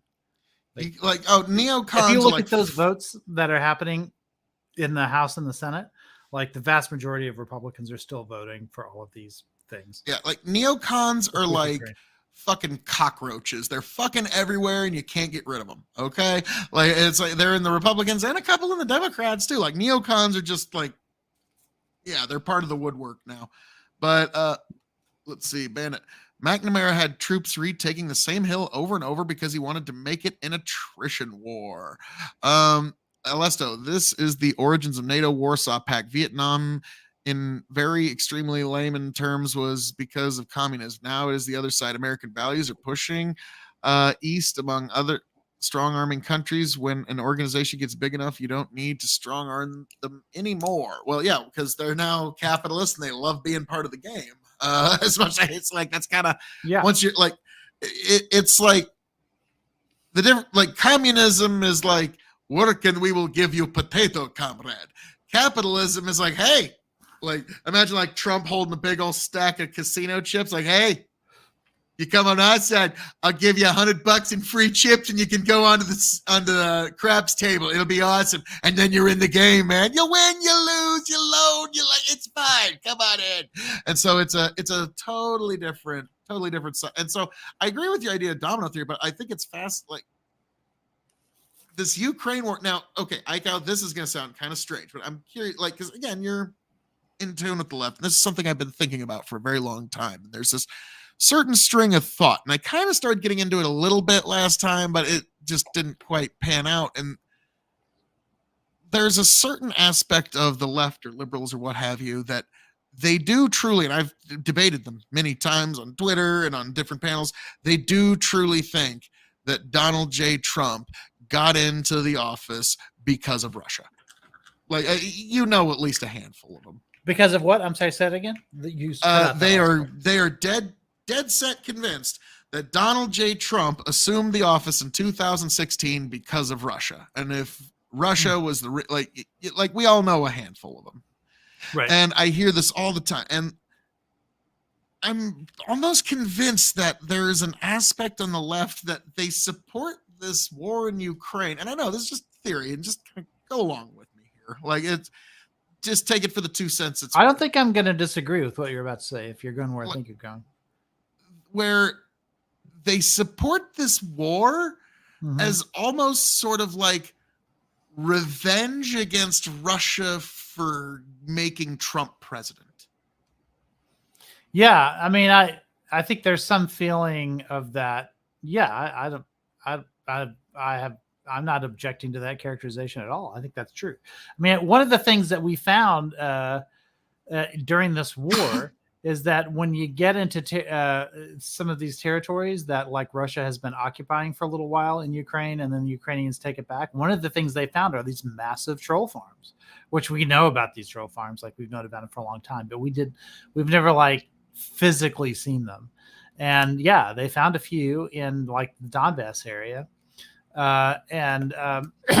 It is like, the problem is if you're going to be duking it back and forth like on partisan terms to score points, this message is going to be impossible to lose. But if you think about it in good faith for just a minute, like there was an investigation into the Russia thing. We do know that Russia supported 3 candidates. They supported Bernie, they supported Trump, and they supported Jill Stein. So one member from each party. And there was the Senate investigation found that all of this happened, that Russia was trying to get Trump elected, that they were like buying all these social media ads. You also had all of these like people in the Trump campaign that had these that were like passing information back and forth. Like, we know all of that stuff. But those were investigations into what happened in the campaign and what happened like with Russia itself. So that Russia was trying to get Trump elected is no secret. Like the Senate Republicans confirmed it too. Every investigation confirmed that. What the sticking point was in how much Trump knew. That's the part where, like, for instance, Mueller wasn't allowed to investigate Trump personally, so he couldn't address that question at all. And the Senate never had like a smoking gun showing that Trump like knew. I mean, we did have like suspicious things like him like saying, you know, hey, Russia, go, you know, if you're listening, go hack Hillary. And then she was hacked that very night, you know. Okay. But still, I'm gonna tell you, the right, like, because we were all like sharing memes and talking like, you know, like gas stations and bars and fucking little yeah, sure, dining hall restaurants. We were all laughing our balls off. I'm like, fucking Russia hacked Hillary. Like we thought that shit, like, cause that shit's funny. Like I'm sorry, Yeah. like, it's just a weird thing about it. They Like, hacked that was- her at Trump's request, but so that's the part that's in dispute is how much like Trump knew. Now we do know that Roger Stone was a back channel because he admitted that at trial. But if they were trying to get Trump personally, that's where the dispute is happening. But there's no question that Russia was trying to get Trump elected. And there's no question that they would like to get him elected again. The only difference is, like, we have defenses in place now to stop that from happening a second time. Like, people like kind of know what they're up to. Like the troll farms are much more easily identified now because there are certain patterns, that they leave. We know what fake accounts look like. We know when there's like a surge of a particular narrative that starts popping up all at once. And we don't even have to know that, like that the IP address comes out of Russia or something like, because we know they know how to mask that. But what you'll find is that a particular phrase will pop up, saying something favorable about Trump or whatever, and all of a sudden, like 4,000 accounts have that exact phrase in it, and they all like got tweeted out like within 4 minutes of each other. Like it's very easy to find that kind of stuff. And then your Uncle Unky Frats is sending it to, but like, yeah, that's because that's what they're wanting is Uncle Unky Frats to start sending it out once they see it, and that's when it's accomplished something. I mean, I think there was kind of a perfect storm in 2016 where not only was it a close enough election to where that kind of stuff could like maybe make a difference, but also because we were still naive about social media and what it can do. And we like nationally, like we didn't have a defense against it. And it wasn't just them. It was also China. It was also a bunch of other countries. Oh yeah, And they didn't everybody pick tries to Trump interfere in in particular. They elections. wanted to pick the most divisive people they could. And so like they backed Bernie for the same reason. They backed Jill Stein for the same reason. China backed Hillary, and shockingly they and that's why they still piss. But no, like I'm glad that like, because this is kind of a weird topic to kind of explore, but like I've always kind of sensed there's this connective tissue, but it's not quite as tight as other connective tissue thoughts of the people who really don't like Trump seem to really like this war. And like there's, and do you see what I kind of mean? Like there's some sort of connective then you have tissue people here. like Lindsey Graham who love Trump and love this war. Okay. Even that's not fair. Lindsey Graham never saw a war he didn't like. Okay, it gets his Yeah. little Peter hard. Okay, Yeah, I mean, it makes you wonder like why he supports Trump. Okay, this is pretty. Have you ever seen the show Our Cartoon President? Sure. If you don't, Stephen Colbert produced it. It was great. And there was one scene where Trump's having a meeting with all the Republicans, and like Lindsey Graham's there, and for some reason Ben Shapiro's there, and everybody, and like Lindsey Graham goes, "Mr. President Trump, I support everything you do, including when you had a pinball machine installed over my best friend John McCain's grave." But yeah, like it just didn't matter. Like he was there for it. And like, so, yeah, I've never Lindsey seen Graham- anybody. I mean, that guy just fascinates me. Like MAGA absolutely hates him, and he is still ride or die MAGA. Like he does not care. And, like to the point where he calls the Georgia Secretary of State and starts like asking him about like if they can change vote system. Like it's amazing, like what he'll do for this president, and he just gets shit on. It doesn't matter. Like it doesn't matter what it's like that kid that wants to sit at the popular kids table, but it just doesn't happen. Not like years ago, I wanted to make like kind of my own sketch show. It'd be animated, and it was the whole premise of the show was that that all of DC is kind of in a mass conspiracy to keep Lindsey Graham's mom from finding out he's gay. Wait, go back to that last comment because there's something in it that I very much Okay. agree with.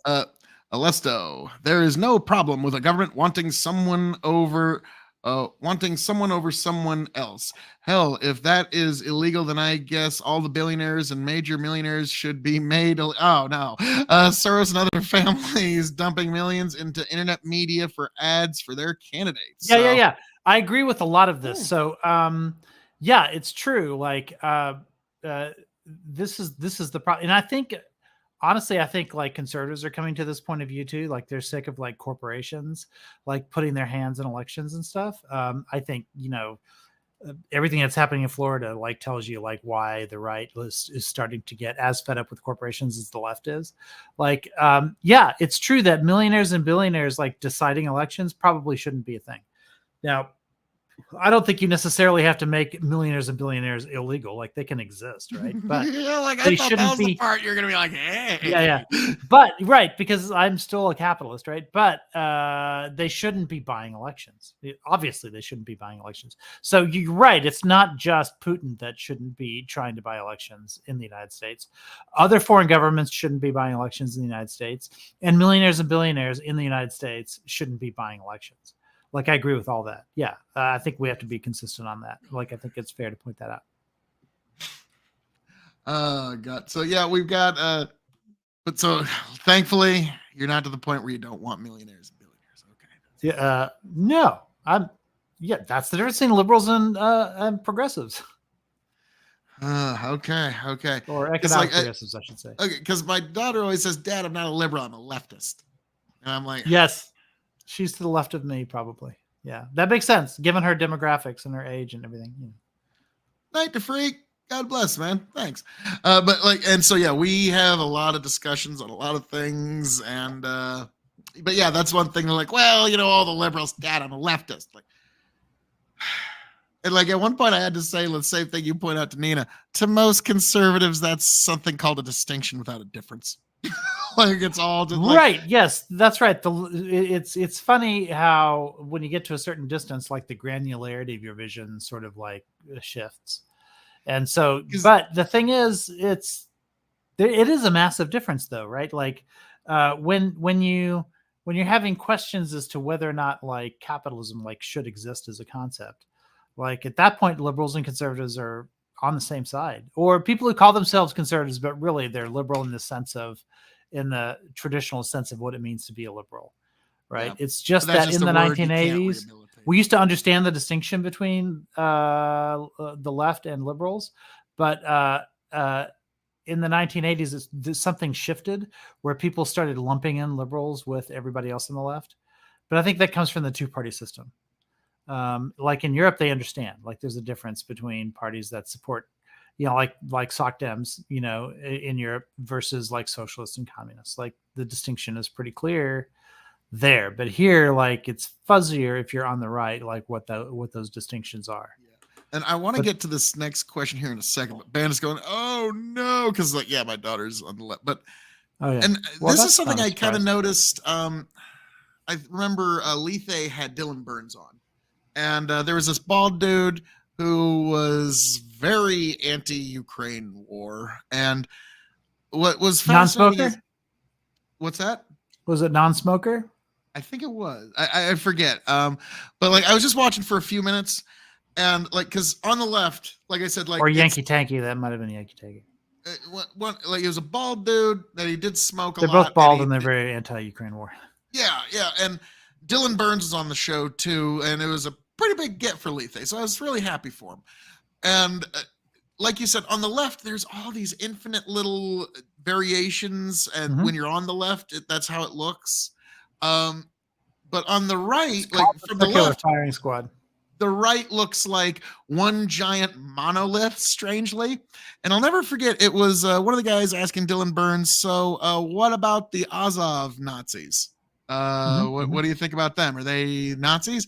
And Dylan Burns basically, like, he gave this like, well, they're kind of like, they're this tiny little division over here that's like, wow, suddenly you see room for there to be all these infinite rooms for divisions on the right, strangely, like, and so like, to me, now I don't accept Nazis in any way, and I don't even really think they're just part of their own fucking insanity. But like, to me, it's like, I've noticed that the right, we have our own variances, and we've got our own groups and people that we stick together, and like you said, there's at least 4 bases that are making up the Republican voting base at the moment, and there's going to be a fifth, the moderate normies that are kind of turned off by Biden right now, and there's going to be enough reason to be coming up shortly. I know you don't like that, but it's going to be a nail biter. No, if there's moderates that are going to shift the internal dynamics of the Republican Party, I'm pretty happy about that. Like I've said for a long time that I know that a Republican is going to be in the White House about 50% of the time. So I have an interest in making sure that whoever is in the White House, whatever Republican is in the White House, is not crazy, right? Okay. So yeah, if there's a moderating influence on the party that you're talking about, yeah, I'm pretty happy with that. Now, to Alesto's point, now this is going to sound insane to you, Aiko, but to me, somebody on the right, it's there doesn't seem to be a lot of distance between you and the aforementioned Nina here. Mm-hmm. And in terms of politics, I'm sure between the two of you, you see she hates Biden. Of just, yeah. So there's but to the two of you, there's this continents of difference, but to somebody on the right, it's well, they're just brothers in arms that aren't getting along at the moment. Does that make sense? Yeah, I mean, Nina and I get along great. I listen to her streams, we go on panels together or whatever. We disagree on stuff, but yeah, I think we get along just fine. But she hates Biden, and honestly, I'm not even sure how much she likes Bernie. She might consider him too moderate at this point. So yeah, I think the difference just is that there's that 2016. Shockingly, I'm really surprised about this actually, but 2016 actually convinced a lot of people on the left that, oh yeah, okay, maybe maybe not voting for Hillary did get Trump in office. All of these conversations that were happening on the left during the 2016 election were basically, if you sit it out because you don't like Hillary, you're just going to vote. You're just going to end up, Trump's going to win. I mean, this is an age-old argument. People are sick of hearing it on both sides because it's a constant refrain that repeats itself all the time. But the fact was that it was true. The predictions came true, and the margins for the Green Party were in those Rust Belt states were bigger than the margin of difference between Hillary and Trump. So if just half of those Jill Stein voters had voted for Hillary, then Hillary would have won. So I think enough of them were convinced, because that didn't happen in 2020. In 2020, people held their nose and voted for Biden because they saw Trump as a danger or whatever. That I think that's one of the big things, is that what was considered unthinkable on the left actually happened. And so now it wasn't, oh, I've been hearing this forever that something like this will happen, and it never does. Well, it did in 2016. And I think that helped. So I remember that actually there was a guy some of those divisions on the left a little bit.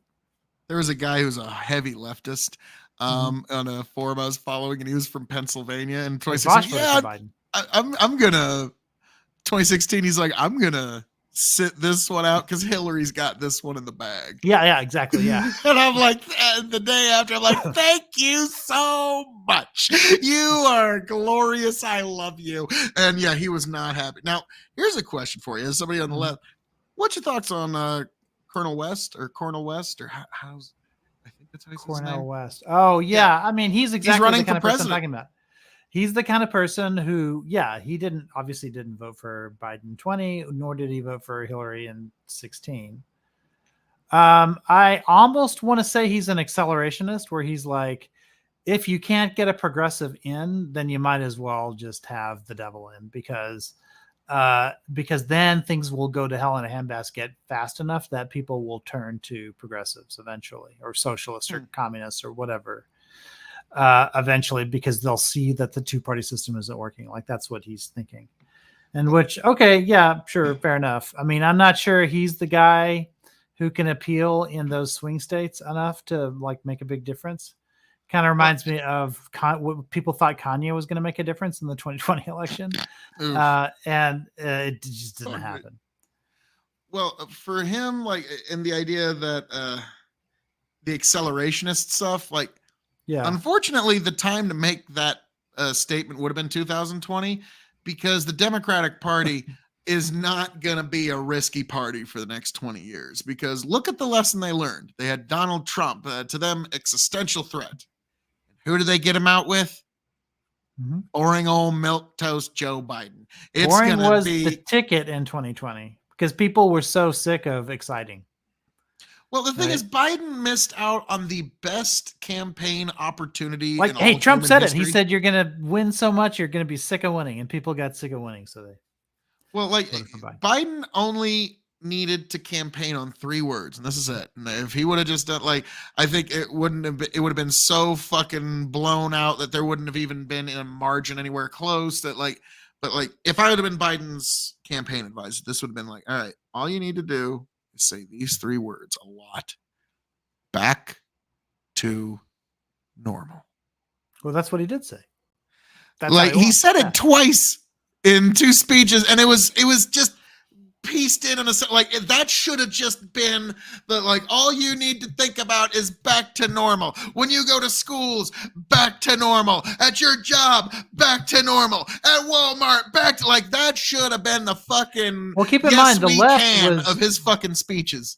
The left was pissed at him already because in the primaries, he at one point said nothing fundamental will change.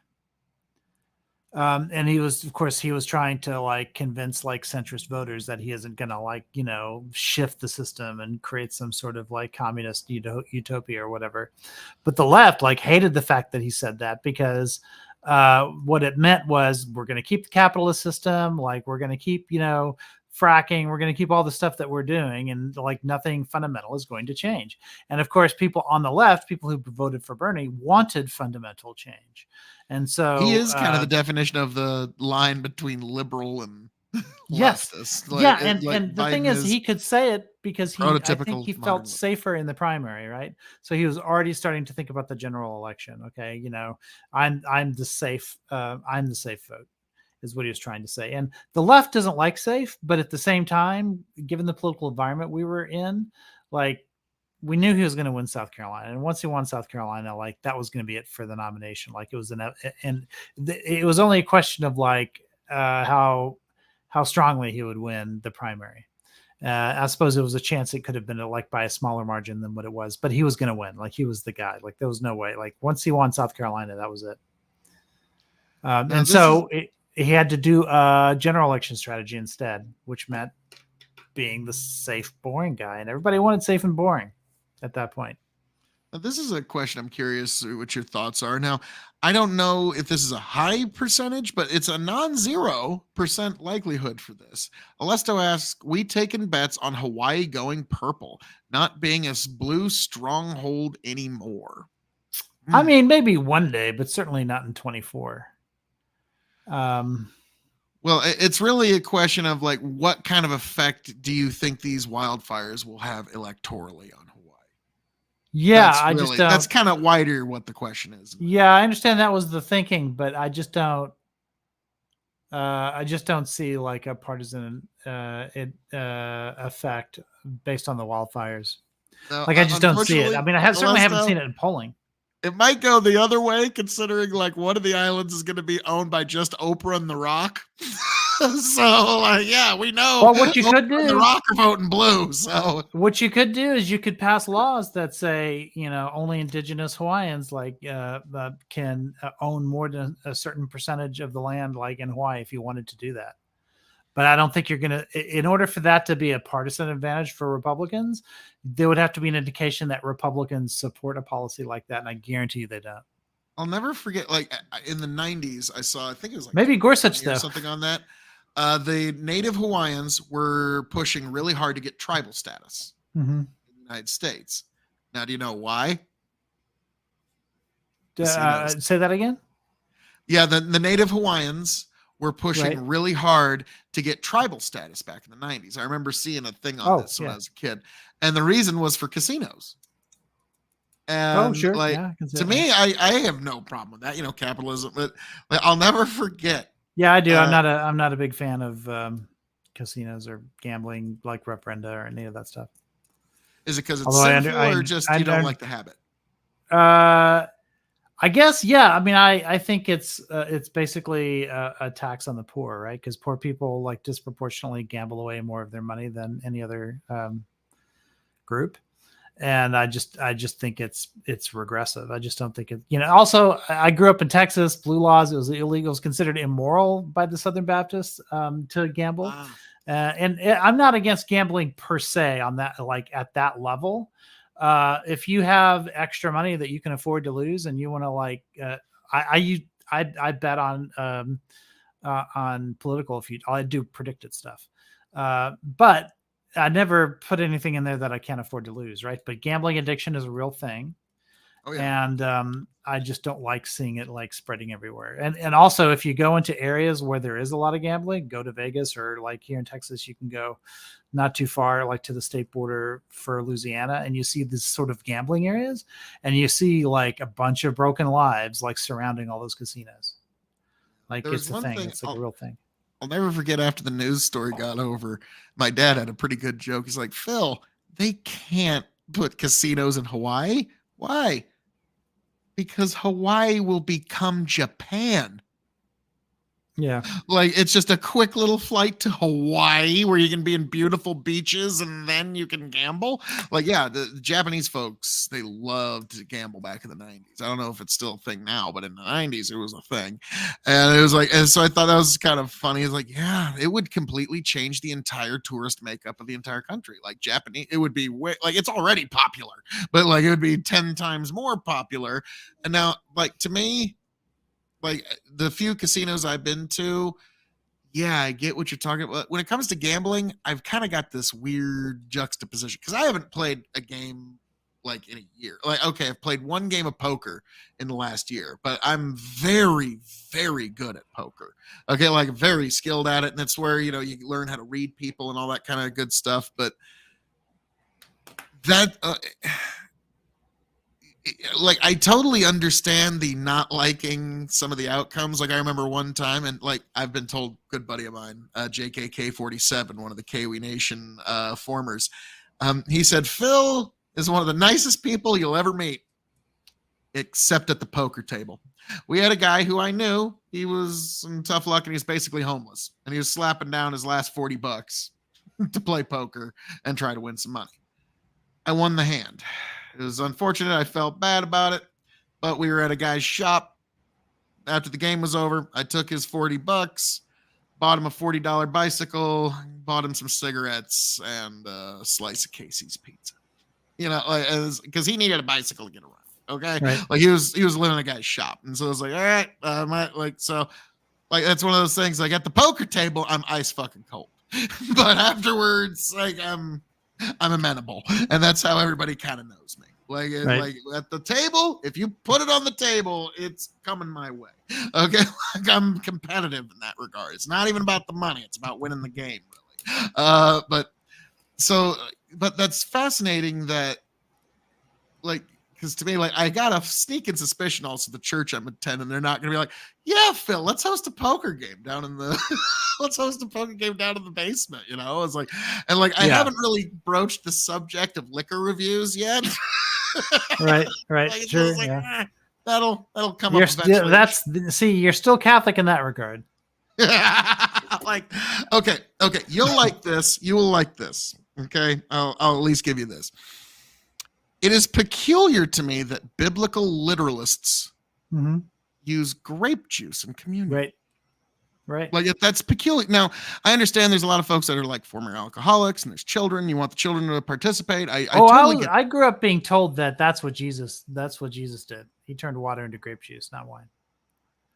Like, Interesting. it's not just that they're like taking liberties with it. It's that they literally think that, Jesus didn't drink alcohol It's like, or produce it. no, like he drank a lot of alcohol. Yeah. And and he wasn't just he didn't just distill in vineyards. Keep in mind, there was a reason. reason wine was like prescribed in the ancient world, and it wasn't because people Water wanted to was get drunk kind of, necessarily, although I'm sure people did. But obviously, it was the disinfectant, right? Like the Greeks would mix water and wine, like you would do like parts water, 1 part wine, and that was enough to disinfect the water and make it safe to drink. There are lots of like uses for wine for that reason, and so wine was considered sort of magical, right? It purified water, and purification, of course, is a big sort of religious symbol. It's yeah, absolutely. So the fact that Jesus like turned water into wine, he was basically taking the impure and turning it pure. Yeah, and like to me, like now I have no problem with a church that does communion because I understand like there's some people that like they're alcoholic. Like if they're alcoholics, you don't. Yeah, sure. Like I agree. you can't. That's put them through why. that. That's why you don't have to take the. You can just do the host, right? You can just do the bread. You don't have. You can do the body and not the blood. That's fine. Yeah. Like nothing wrong Gosh, with that. I remember like them having to explain to me like, no, it is the body, blood, soul, and divinity. It's like, wait, what? What? Like the kids at school already look at me weird enough. I have to tell them this now. Like, and because like I, as a Catholic, you'll know this. Like when I was a kid, like me and 2 other kids would go off for lunch and we would debate religion. And the teacher even called us the 3 theologians. And one of them came from a Reform background. One was a very strict Lutheran, and then there's me, the Catholic. Okay, and like they always had me cornered on Mother Mary in terms of argument because like it was one of those like, yeah, we are kind of venerated. You got me there. But the one like the kid who was Reformed, you'll love this. He was. I mean, I'll have the Mary conversation all day. I have no problem defending that. Oh no, like, and I totally like because there's certain things that we'll get into that, but yeah, he was Reformed, and so they believed in predestination. And so, like, whenever he got a bad grade, it's like, you were predestined to get that grade, man. Like, shut up, Phil. And I was predestined to say that. And you're like, yeah, we would tease him relentlessly about like, and in football, if he had a play that didn't go, sorry, you were predestined. And like, shut up. Like, and so that was kind of how we went back and forth. Now, okay, the Mother Mary topic. Okay, this is one thing that like I've noticed some Protestant churches do just to try to not be Catholic, which I don't think that's a good reason to do. Like just because Catholics might have done it, like Oliver Cromwell, he didn't want to do Christmas because it was too Catholic. Okay, it's like that's going a little too far. But like Mary gave birth to Jesus, so that would make like now that doesn't necessarily. If you believe in the doctrine of original sin, right? This is the logic train that the Catholic Church went through in order to like talk about this. If you believe in the concept, this is the only 2 things that have ever been declared ex cathedra, right? Are both about Mary, and one of them is that Mary had to be without sin, which means she was protected from inheriting original sin. So this was the Immaculate Conception. The people don't fully understand that. They think Immaculate Conception is referring to the conception of Jesus. It's not. It's referring to the conception of Mary. That when Mary was conceived, God protected her from inheriting original sin from her parents. And so she was born protected from original sin. And the reason that was important was because Jesus cannot have proceeded from somebody who contained original sin. So Mary had to be without sin in order for Jesus to become who he was. I'm going to say something like not a lot of people are going to agree with me. I'm going to piss off almost every Protestant and Catholic and creation here because I've had kind of an interesting journey. But this is how I view Mary. And like Protestants don't like using this term, but she was undoubtedly the mother of God. But I also do believe that she probably did have children later in life in a very human manner. And so that's the church believes that too. The church believes that because I've seen some Franciscan monks who will insist that she never. No. It's not a known thing, right? But there are some passages to indicate that Jesus had brothers. One of them being James, who's described as his brother. But the problem with the Greek is that that word can also be used to almost mean like brother from a different mother. You know what I mean? Like it's like, hey, my brother.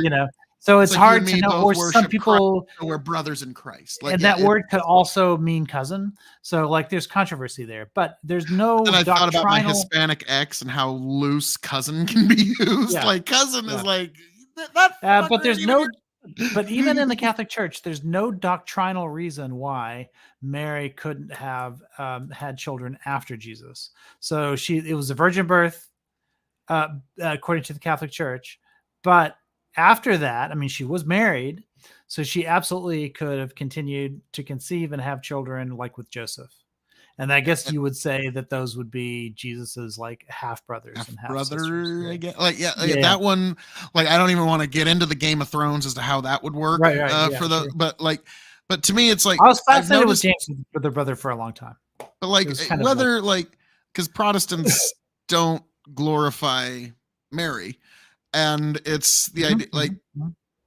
but I just don't like Even though the Bible does. even though like regardless of what your thoughts are on that, like she gave birth to Jesus is God, therefore even if you only confer it in title alone, she is the mother of God, even if you don't believe that like that infers anything that you should venerate beyond that. Like, because that's the one thing like I've noticed, like this current church I've noticed the term will come up, but I have been in some Protestant churches where they will absolutely like that is not a phrase they even want spoken in their church because it just sounds too vaguely Catholic. And it's like, well, no, I mean, Mary gave birth to Jesus. Jesus is God, so clearly she is the mother of God. Like, and so that's one of those things that, Right. other than that, like, I really like the theology of where I'm currently at, but like that's just one thing I've noticed a lot of different Protestant churches have a very hard time with, and like Lamb of God. Like that's imagery that I've even gotten some pushback on. And I find that kind of fascinating. But it's like, well, I mean, it's regardless how you want to look at it, it's still traditional Christian teachings. But I'm curious, what are your like? Because you actually used to come from a low church tradition, like, and you're one of the few people that actually knows what the fuck that means. For my audience, Sure. low church, high church is some church that like the rituals and the traditions are as important or even more important than scripture. And the Catholic Church claims it is. Well, nothing's more important than scripture, but they claim but to I know have what you the mean. sole ability to interpret scripture. So, and they also said they constructed the Bible so they don't think they're subservient to it. And so that was at least a I Pope don't John Paul's agree with position. any I don't of know that. about Yeah. Francis, but I remember when I was a kid, that was Pope John Paul's position. Or at least that's what Monsignor told me. He could be full of shit, but but anyway. I would take issue with that because I mean, even for the Catholic Church, which definitely has a history of giving tradition like very high priority in terms of authority, but it's always like one rung down from the Gospels. Like the Gospels are like the top level of authority in the Catholic Church, but then tradition sort of proceeds from there, right? There are logical like conclusions that you can make because of data that's in the Gospels, and then you can, like, for instance, like what we just talked about with like how Mary was immaculately conceived or whatever. That's not from Scripture, but they're conclusions that are made from data that's. I believe Scripture. Jesus was born without any human male intervention, but how Mary got to be here without script, I don't know. Like, you could be right, I don't know, but that's my position. Well, it's just a logical conclusion that like theologians made, like based on a close study of Scripture. But there's nothing in Scripture that outright says that Mary was like immaculately conceived, which is why tradition like makes the argument, because it's not in Scripture. So for the church, like, yeah, it's infallible. It's the closest thing to Scripture that the church has ever done, because it was made. And I dispute infallibility as a power that the Pope has. So I'm not the perfect person to be talking to about that. Back. Come on Yes. back. No, I'm kidding. No, there are absolutely many Catholic arguments as to why ex cathedra statements cannot be infallible. So it's a misconception to think that if you're Catholic, you have to believe in ex cathedra infallibility. That's not true. It's just that there are a lot of people in the church that do believe it, and which is why he was able to get away with that. But no, I think Fortunately for us, the only 2 times it's been used, it's been for relatively innocuous things like the nature of Mary. Like it's never been used to like settle like politically important questions. So it's kind of a harmless thing, but it's something I don't believe in. Like if a pope ever tried to say something important and then make it infallible through ex-cathedra statements or whatever, even if it's something I agreed with, like the Pope wrote a papal encyclical about climate change. That was the first big thing that Pope Francis did, and I loved it. And I think it was fantastic. If he tried to say that was infallible, I'd tell him to fuck off. Yeah, like I think it was 1965 where they kind of cleaned up a few things. Where it's like, okay, the Pope only occasionally makes infallible statements. Not like everything that falls out of his gourd. Because like in 1500, they said any old thing that falls out of the Pope's gourd, infallible. Because they were trying to get back at the Protestant Reformation. There is something that I call the rules of the game analysis, which is to say, if you're Catholic, you have to believe X. And you can say that that's infallible because you're setting the rules of the game, right? It's like saying three strikes and you're out in baseball. That's an infallible rule in baseball, right? Because if you don't play by that rule, then you're not playing baseball, like by definition. So if the church wants to say stuff like that, like doctrinally, you're not Catholic unless you believe this or whatever, I don't have problems with that because you're setting the rules, like what the definition is to be Catholic. So I don't have a problem with that. Just like if you want to say in order to be Baptist, you have to believe in dunking and not sprinkling. Yeah, sure, because you're defining what a Baptist is, so it's fine. Like that's fine. Like when I found like, wait, so. But if you ever tried to say like pi is equal to 3, which by the way that has happened in America, there were some conservative county in the South, I can't remember where, that found that people were failing too many math tests, and so they passed a law that said pi is equal to 3.0. Don't try to build a bridge using that assumption, by the way. It doesn't want, you don't want to. But I like your joke you made last time, cradle Catholics, because that was me. Yeah. Like I never learned any, like I was an altar boy, never learned any scripture until I went to a Protestant church. And I'll never forget, I was watching a friar who said, like, the one thing that I do, he said the one thing that he admires about Protestants that he wished Catholics would adopt is, a Protestant Bible is beat up, marked, there's pages, and that thing is read almost every day. A Catholic Bible is collecting dust in the corner and they feel like they shouldn't touch it. Although strangely, if you're reading the Bible in Greek, like if you're Catholic, you're far more likely to read the Bible in the original Greek, or at least the New Testament, because there is something about dead languages and Catholics. We like our Latin, we like our Greek. Well, you'll love not this. so much Hebrew, but we're not very good at that. But I straight up said this at a Bible study one time that one of the best like gateway entries for Protestantism for Catholics is the King James Bible. Oh, I love the King James Bible because the language is beautiful, and Catholics generally associate old with better. Yeah. And so like it's got the these, the thous, the arts, the thines. And so you'll notice a lot of my biblical verse of the weeks. All, like in the, in Europe and in America, all 46 of them. Catholic in terms of its liturgy. Yeah, they're basically kind of Catholic. Now, what's funny is if you look at I was looking up at the numbers for Anglicans, they're almost extinct in Europe and in North America, but in Africa, they're exploding. Like it's like 80% of the world's Anglicans are in Africa, and I was like, well done, Anglicans. You avoided extinction somehow because they were on the like in England. There's like nobody goes to the church. Yeah, that's true. And so, but Europeans generally like they just don't like religion. Especially the further north you go. So like Germany, like the Scandinavians, stuff like that. But Hebrew isn't a dead language. Actually, the Bible Hebrew is no longer a dead language. Yeah, that's true. But in most parts of the world, it's still a dead language. It's only spoken in Orthodox communities or in Israel. Now, to me, like I never actually got to this explanation, but the Catholics are an example of high church. A low church is one that like the gospel is very like pretty much takes precedent over anything anybody else has got to say. And other than the 2 sacraments of Protestant churches, the other rituals aren't very important. And that's called low church. Where Yeah, basically, the further away you get from the Catholic Church, the fewer you have.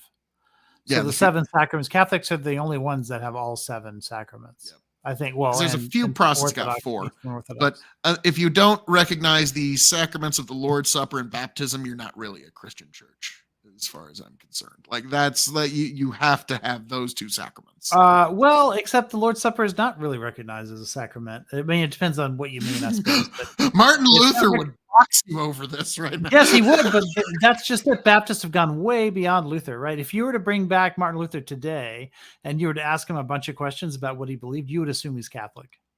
You wouldn't. He would assume be he's pretty fucking close. Like he almost Yeah. got into a fucking decking match with Zwingli over is means is in the like because Right. they were trying to is the Lord's Supper symbolic like the Reforms, or is it still really the body, blood, soul, and divinity of Jesus Christ? And Luther was like, is means is. He even pulled out a knife and carved it into a table and said, is means is. And so he would not like, and so yeah, you're right. Like he like between you and me, there's like Martin Luther. What, like you said, he would have like really struck you as like a Catholic So- priest that eventually wanted to sleep with somebody. Like, Yeah, exactly. I would say, look, I mean, it is true that technically all denominations would say that they have communion, right? But if you believe communion to be symbolic, like growing up, like obviously we didn't drink wine for that's the not reasons what I that you think. of Martin stated Luther. as a Southern Baptist. We considered it to be symbolic, and we also didn't do it every week. We did it like whenever we felt like it. It seems like I'd go years between times when they started handing out like crackers and grape juice or whatever, but it didn't really seem to mean anything to anybody really.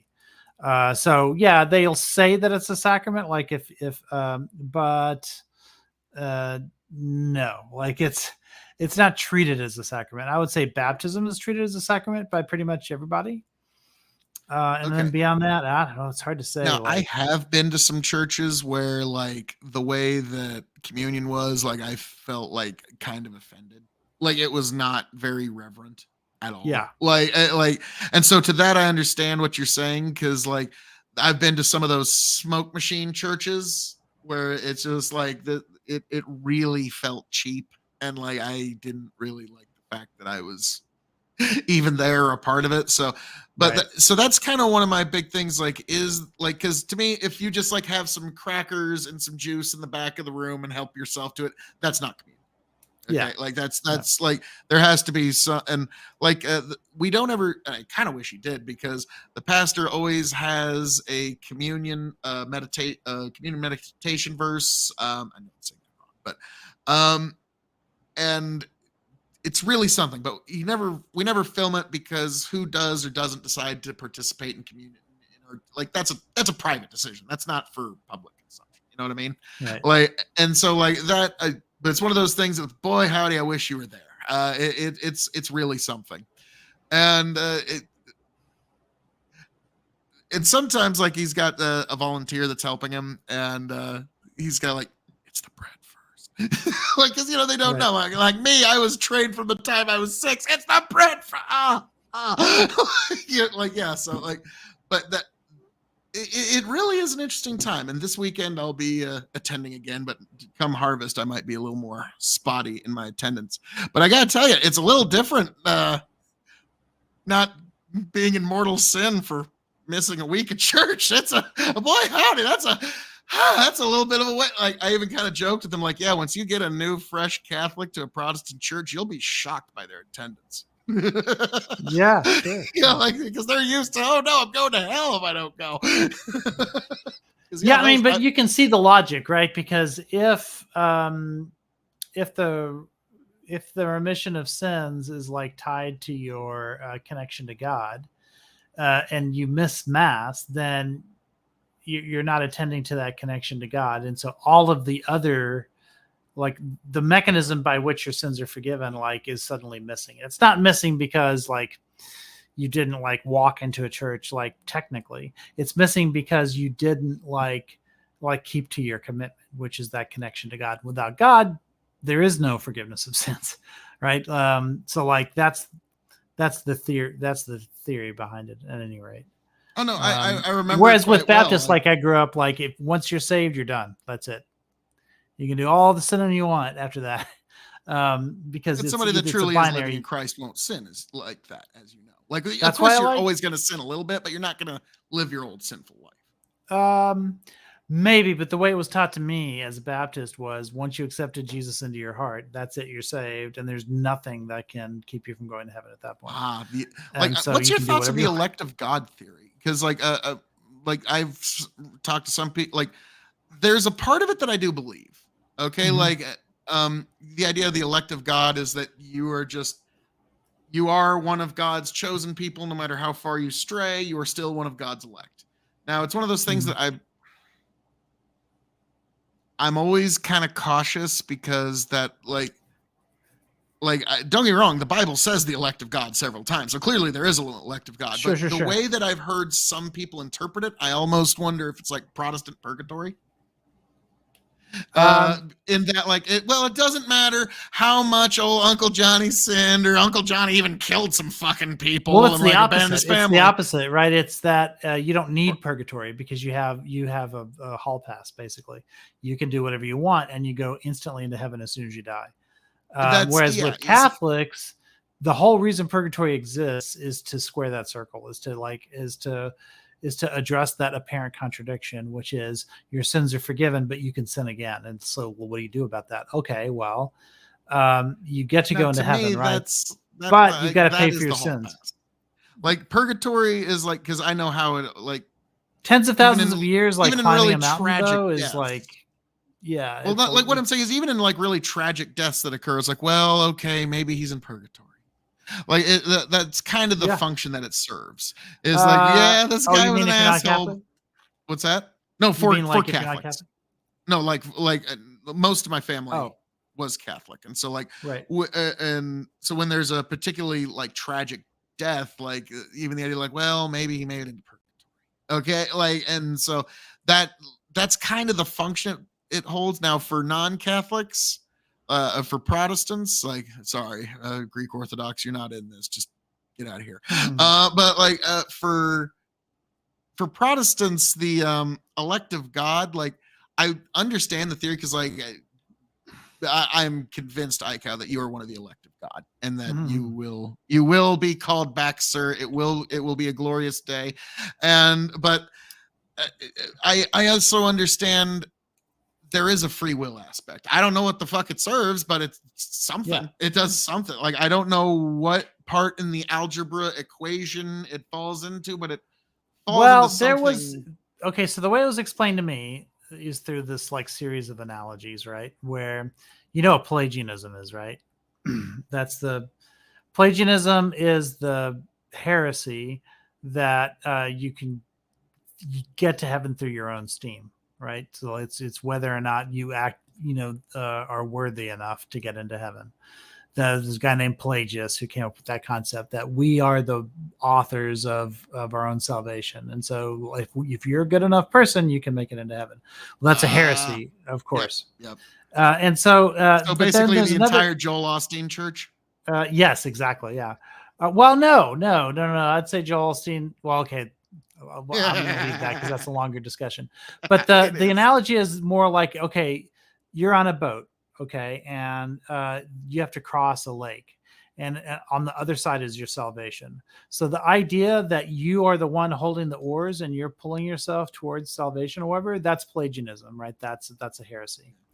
And so then other people are like, okay, there's this thing called semi-Pelagianism, which is basically you have to be good, but also you need God's grace. You need both. And that's called semi-Pelagianism. And the analogy for that is you've got one oar and God has the other oar, and you're both sort of pulling. But that's also a heresy. Semi-Pelagianism is also a heresy. Because I was always taught like it's faith and good works. Yeah. Faith without good works is dead. Then there's the idea of predestination, which is basically you're on a sailboat and you're strapped to the mast. and it's up to God to push you to salvation wherever you're going to go, and you have like no say in the matter. Okay, that's one way of looking at it. But if you believe in free will, what it really is, and this is the analogy that I believe, is you're on a sailboat and you get to like point the boat and you can like catch the winds that come by moving the sails and stuff like that. I was But just it's thinking that. but it's Like, God that provides the wind. And so, in other words, It's going to push like, your boat that way, whether you want to put the sail up or not. You're still going that direct. God's pushing you, but And I think if that's- you finally accept the wind, it'll. I take think you that's where what Paul means when he says faith without works is dead. You have to catch those winds. You can't just sit there on the boat and expect God to do all the work. Even though you're 100% dependent on grace, like you're not going anywhere if that wind doesn't blow. But at the same time, you have a responsibility to accept that grace.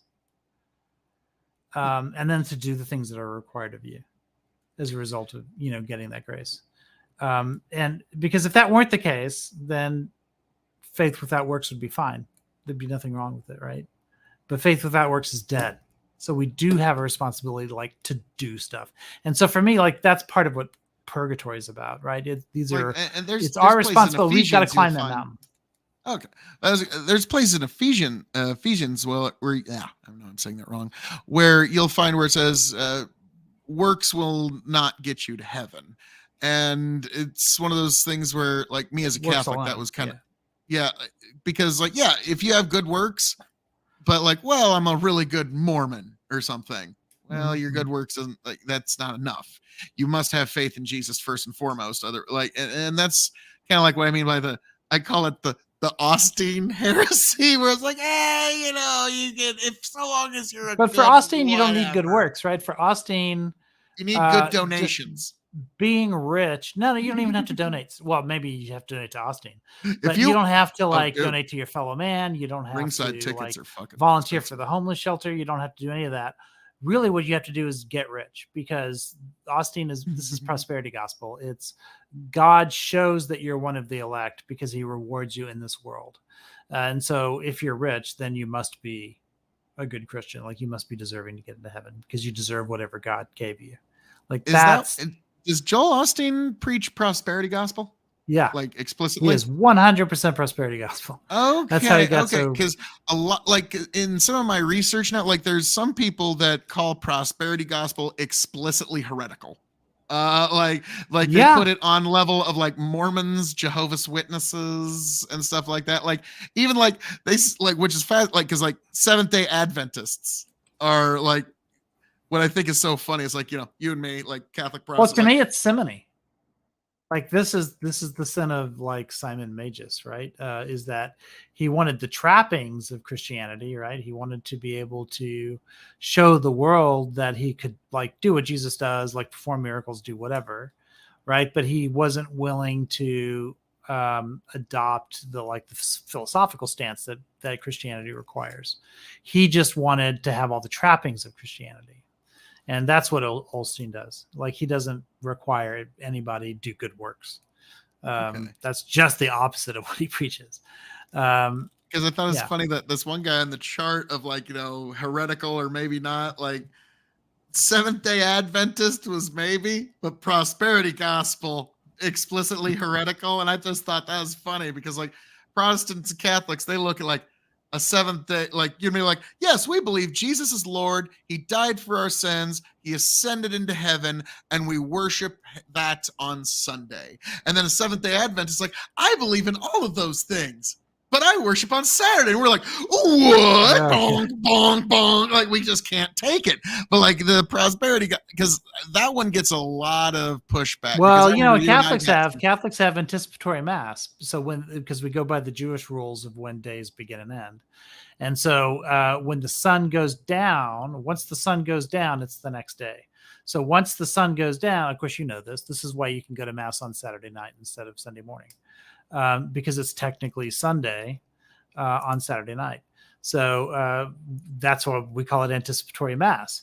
And so that's especially important during Lent, because whatever it is you gave up for Lent, now you get to have, like once the sun goes down on Saturday, you get to indulge in it because it's Sunday.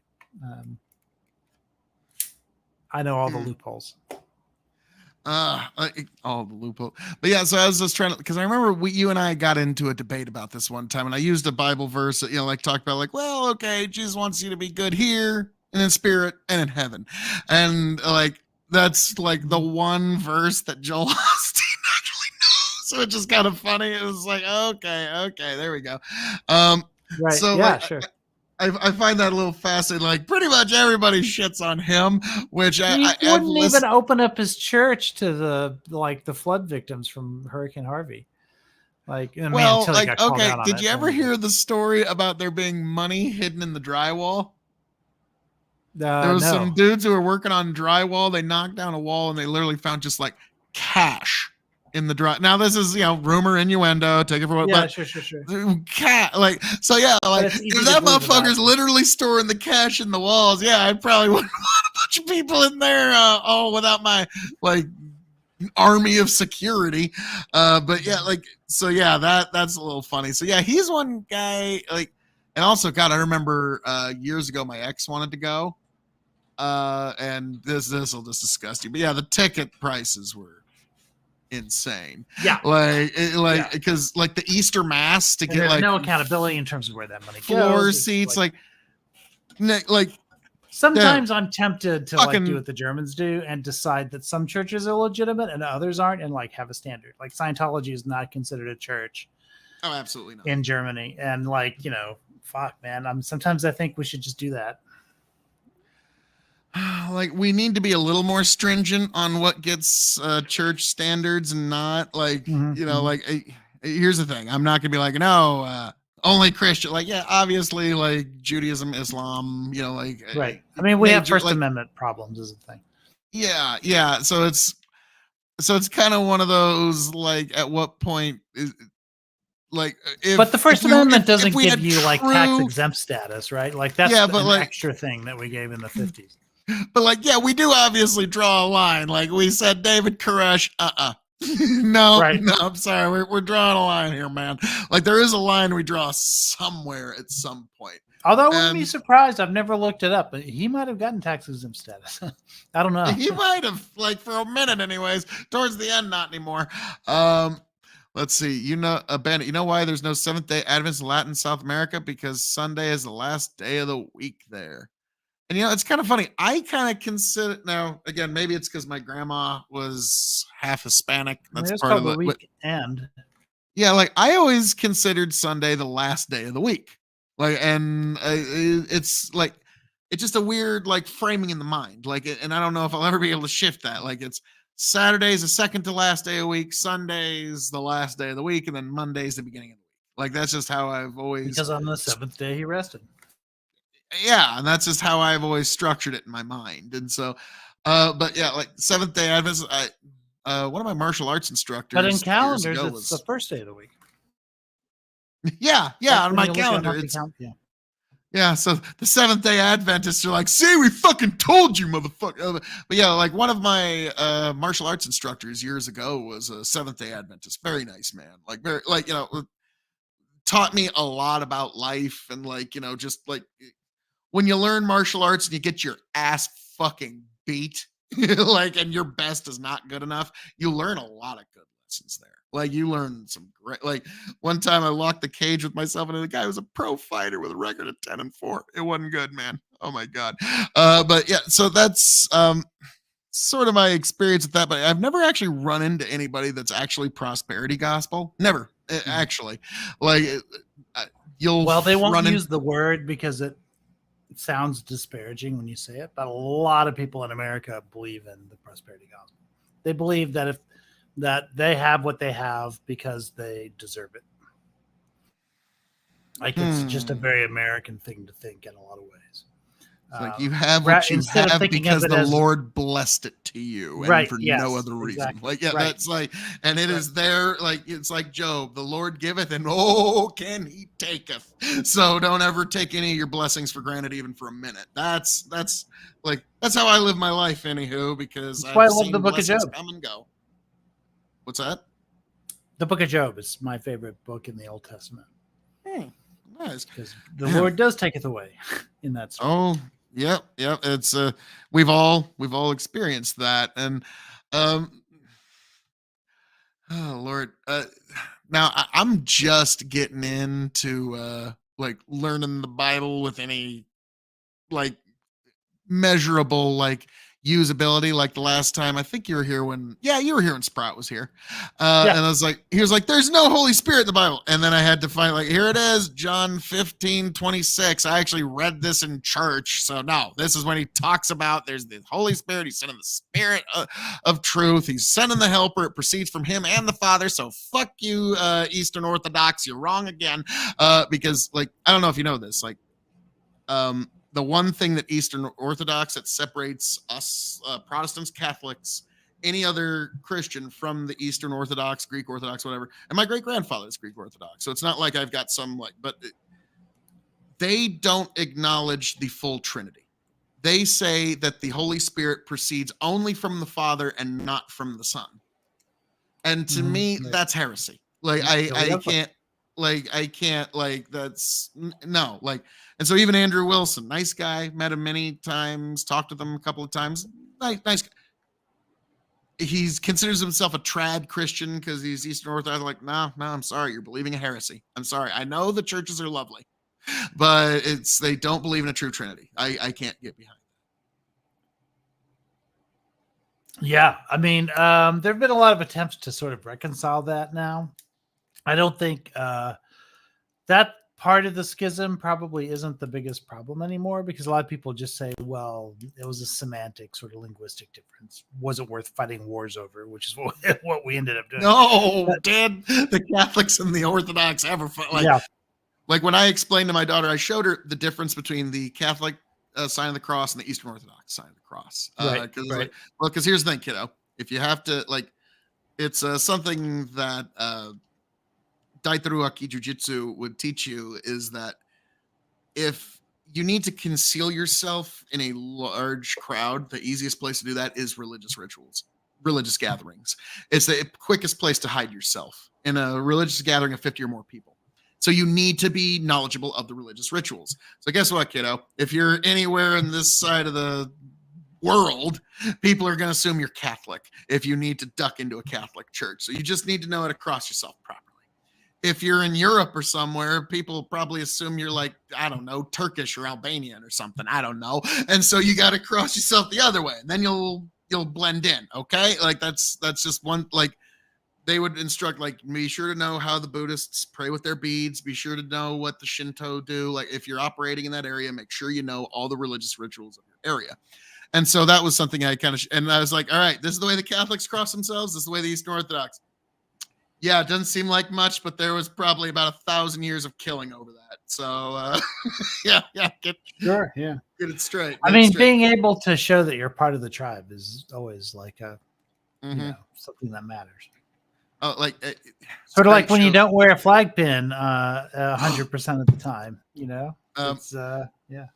Okay, Bandit's like, what's the difference? Okay, like I don't cross myself anymore. Would you like, okay, that is the Catholic crossing. Now, the way the Orthodox do it is they go from the right shoulder to the left. That's it. That's the one difference from the right hand of the Father. Yep, that's it. That's how a 1,000-year war of death and destruction has been fought over that. Okay, but like, yeah, the Catholics cross themselves in that one way, and it's, you know, Father, Son, Holy Spirit, and that. The show Peaky Blinders, and it's actually happened in real time, is the spy actually got exposed because of this. She was raised Church of England. She's a spy trying to break into a gang that's Catholic Romani. And she comes into the Catholic church. She walks in all pretty, walks right in, sits down. Mob boss goes, so you're a liar and a Protestant. What do you mean? No Catholic girl would ever enter a Catholic church without first making the sign of the cross. Like, oh, she just outed herself as Protestant. Like, it's like, oh, fuck. And so, yeah, that's a real thing. You need to know what's proper if you're going into those areas. Yeah, so, they also know you're an American. Like when I was in Italy, like they knew you're American instantly if you were a girl and you walked into a church and your shoulders were exposed. because you would never do that in Italy. No, it's funny is like my daughter, I've taken her to my church a couple of times now. She go like usually it's like some with her mother, it's usually some sort of Pentecostal, which I've always kind of like the tongues thing. I've never been a fan, gonna be honest, never a fan. And they do not dress conservatively or to me very reverently. Like that was the one thing I always noticed. Like it's like you're not going to the club. What the fuck? But anyways, Oh man, one time I went to an Eastern Orthodox like monastery, and we had to be warned not to eat within 2 or 3 hours of going inside, because you are not allowed to be gestating while you're inside of the monastery, like we're inside of the chapel that's at the monastery, because you can't have anything in your stomach that would mix with the host. Can't have Wow. Jesus and your, lunch like mixing together.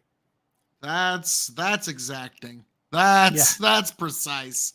You know, like, and again, like that's another, folks. That's You have an to go to the example of church high hungry. church. Like you go, you don't even come in with a like. So that, wow.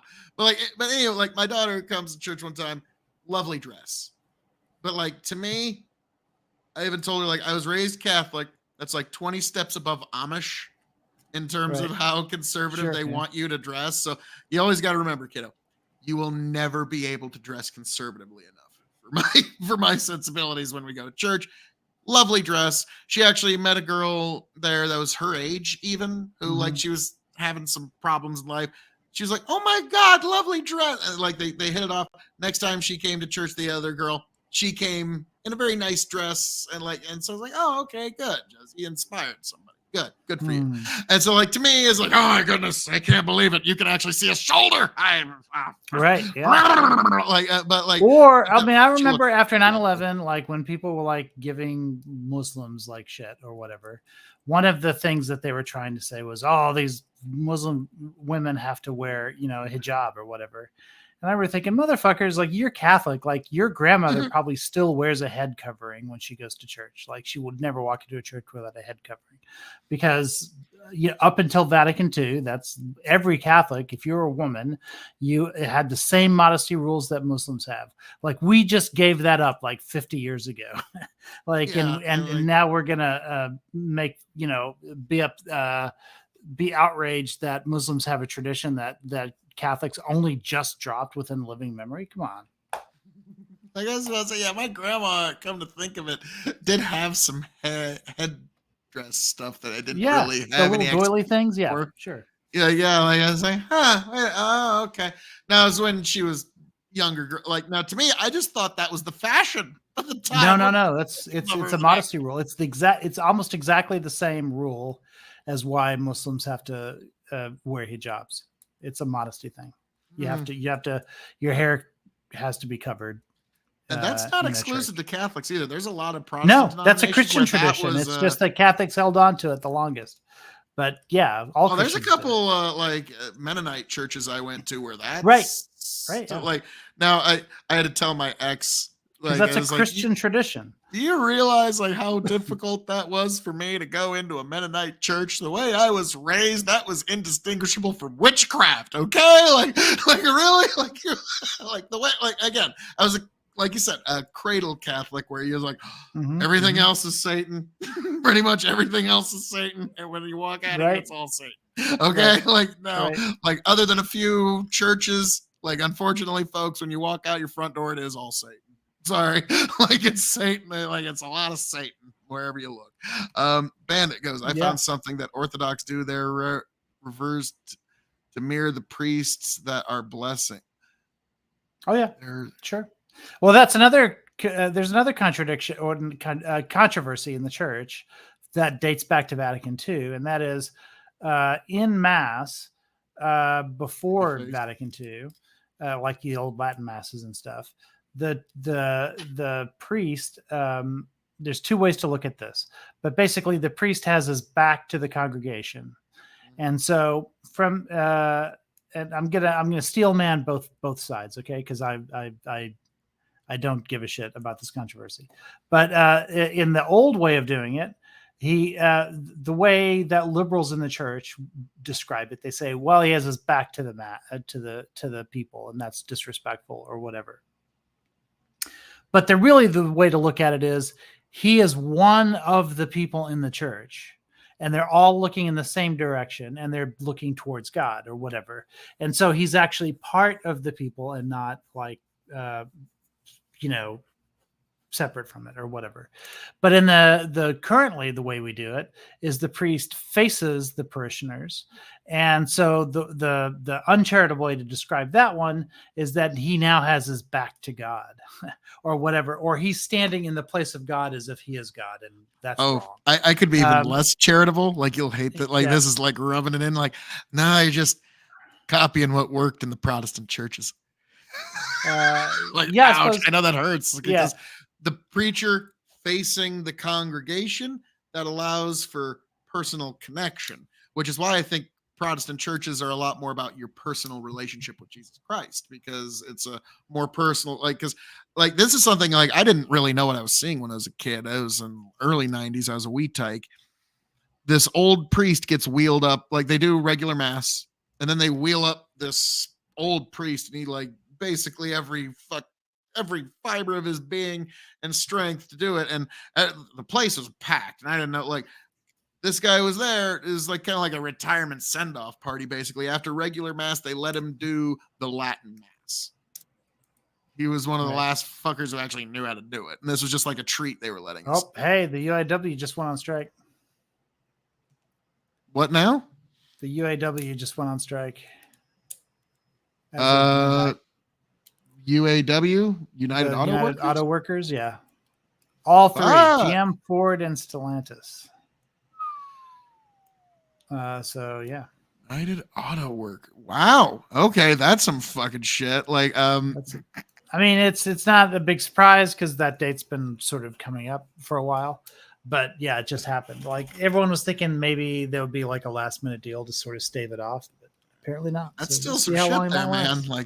I doubt it'll go as long as the writers' strike, but we'll see. Now I'm curious. Yeah, it's a bigger deal than the writers' strike in a lot of ways. We'll get back to theology. I think the writers are going to win on that one, but I'm not I was just sure. going to ask you, what's your thoughts on this? I support the writers' strike. I'm a skeptic on unions because of the abuses of the past or whatever. But at the same time, I think we've reached a point in terms of where workers are in America, where I think you have to balance your risks. There will come a time again when I'm fed up with unions and fuck them, but I don't think we're there yet. I think we're to the point now where there's an opportunity for workers to sort of stand up. Right now, there's a labor shortage, right? Unemployment is really low. This is a really good time for workers to sort of demand more, collectively. It's not going to be easy to find scabs when you go on strike if unemployment is super low. The only way you'd be able to attract people to take the place of those striking workers is if you paid them more, and paying them more is what they don't want to do. That's the whole point of them not giving into union demands right now. So I think unions have a lot of leverage right now, just sort of naturally. So for now, I support them, but they're. I remember a time when unions were pretty, the union fuckery was pretty bad. I don't know if I told you the story, when I was a kid in the 80s, I remember there was a strike, firefighter strike. And what they would do is they would go to the homes of houses that were burning, and they would set up lawn chairs and drink beers and stuff and cheer on the fire. As the crying family is, on the lawn, shit like that. That's the kind of bullshit of so I have this really strong sort of bias, from growing up in terms of I could tell you so many stories about people I knew who, or stories about unions. And I knew a guy who managed a place, and the guy knew that he couldn't be fired unless he was written up 3 times in a 90-day period. And so he would just take naps on the job. And the first 2 times they would write him up, he would know, okay, now I can't do it again until the 90 days is up or whatever. And so this went on for years where he was just taking naps on the job and they couldn't do anything until finally one day he fucked up and he did it like 3 times. And they were able to fire him. But like, that's the kind of shit that in my brain I associate with unions and I don't like it. But it doesn't look like that's what unions are doing right now. It seems like they're fighting for like better working conditions, like health benefits, better pay, things like that. Well, there's also there's a much bigger issue to this than just, simple unionism to me. Right. The writers are not wanting basically Chat GPT to take their jobs. Right, exactly. Yeah, that's another thing that unions are really good at is seeing future threats and like sort of staving them off. Yeah, for sure. Now, this is one of those things like I'm torn about it because I understand like, authentic human art to me has more value, but it's also one of those like, remember when we stopped doing stem cell research? It's like, God, I understand it, but boy, you hate to stop progress. Right. Like it's one of those things you're torn because like eventually. Well, it's not that they don't want these automated services to exist. It's that they want to be fairly compensated when it does. So here's the problem. The problem isn't ChatGPT like doing their work for them. The problem is if you have an actor, or this is a writer too, if you have like if you have something that you've written and then it gets scanned into an artificial intelligence that can spit out 30 more scripts just like it, then it's really using your work 30 times, but only paying you for the first time. Or an actor, the actors are striking for the same thing, right? They get these body scans done of their image. We'll be able to have a Star Trek that has a young Captain Kirk in it, who's like, who a computer generated Shatner, and not a different actor. Stuff like that, right? So where you can continually make MCU movies long after those actors, have aged out of their roles and stuff like that. Well, you're still using their image and their likeness, deeper, man. Like you can go, like eventually there will be an app where it's like I'm on the drive home. It's like, all right, I want you to, by the time I get home, make me a Quentin Tarantino style comedy starring George Clooney, William Shatner, and Butterbean. And I want it to be a comedy about werewolves hunting zombies. And they'll have that shit just ready for you by the time you get home. And you'll have a custom made movie experience. You don't need writers anymore.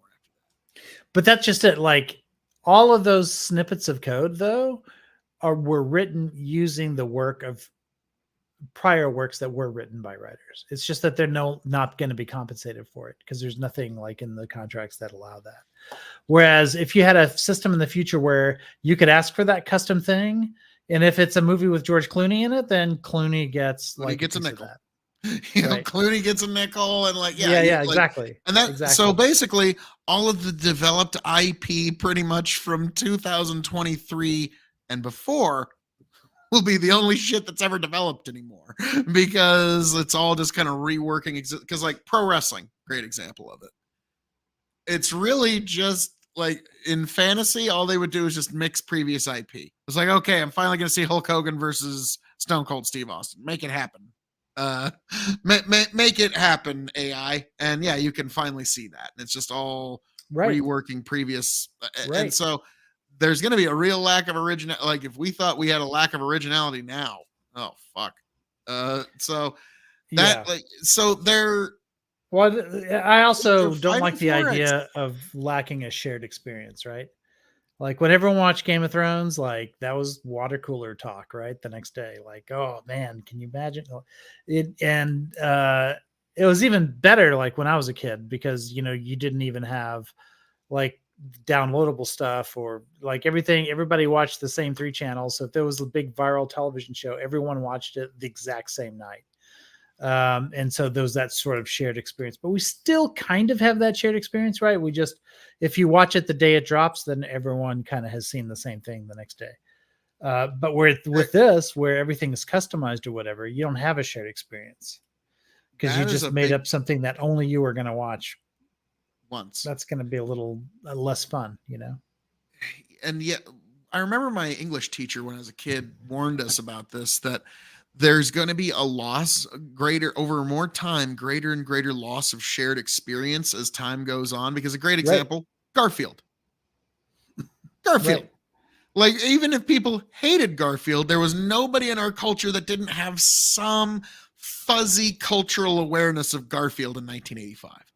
Sure. Okay, or like 1995 or 2002. And now that's sort of gone away, where there's something even like Garfield, where everybody, like, I guess the only equivalent we have now is Hello Kitty. Like, everybody's got at least some fuzzy awareness. Pokemon, Yeah, like maybe. I would say, I would argue like the MCU is something that's kind of. I think I read somewhere like the Superman symbol is the symbol that's most known around the world. Like Fascinating. followed quickly by like Coca-Cola or something. But yeah, everyone knows Superman apparently. Well done, marketing Yeah. team. Like, Yeah, it's sure. like, what's fascinating is Batman and Superman. Mhm. They're literally, in a weird way, the embodiment of Batman, and it's actually in lore. He was raised Catholic. Superman was raised some form of non-denominational Protestant. Okay, like, and I forget which one it was, but it's some sort of like very nice. Low Yeah, church, I no would pictures of peg him Jesus. as like a Methodist, maybe Yeah, Methodist would be good. Equal, Lutheran, but like, potentially. where you've got like Batman, very strict legalism. Okay, Right. like, you've got a code, and it's what's right is right, and it doesn't matter because it's right. Superman's more of like that warm mercy. Okay, like, yeah, it's like the actual mercy of Jesus. Like, yes, I could absolutely crush you, but I'm going to save you instead. And it's very. It's Yeah, I suppose you could say fascinating. he's kind of New Testament versus Old Testament, sort of like approaches to things for sure. Well, like, to me, I think like both heroes are actually New Testament, but it's how Catholic versus Protestant approaches the idea of justice. Because you'll notice, like, between the two, who's going to be more merciful? You can always count on Superman to be more merciful. But also, than Superman Batman. is a rule follower, which is kind of Catholic, whereas Batman like breaks a lot of rules. Like, but it's too. But do you like? And I get your metaphor there, but like, again, I think, yeah, actually, well, Catholics are rule Catholic- followers.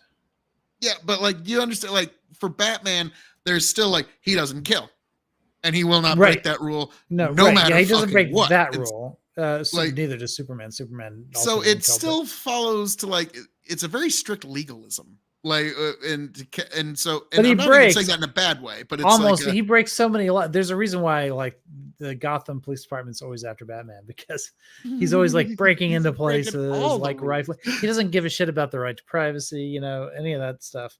Like if he's after you, he's after you. Yeah, he won't kill you. He might break every bone in your body, but he won't kill But I you. didn't kill you.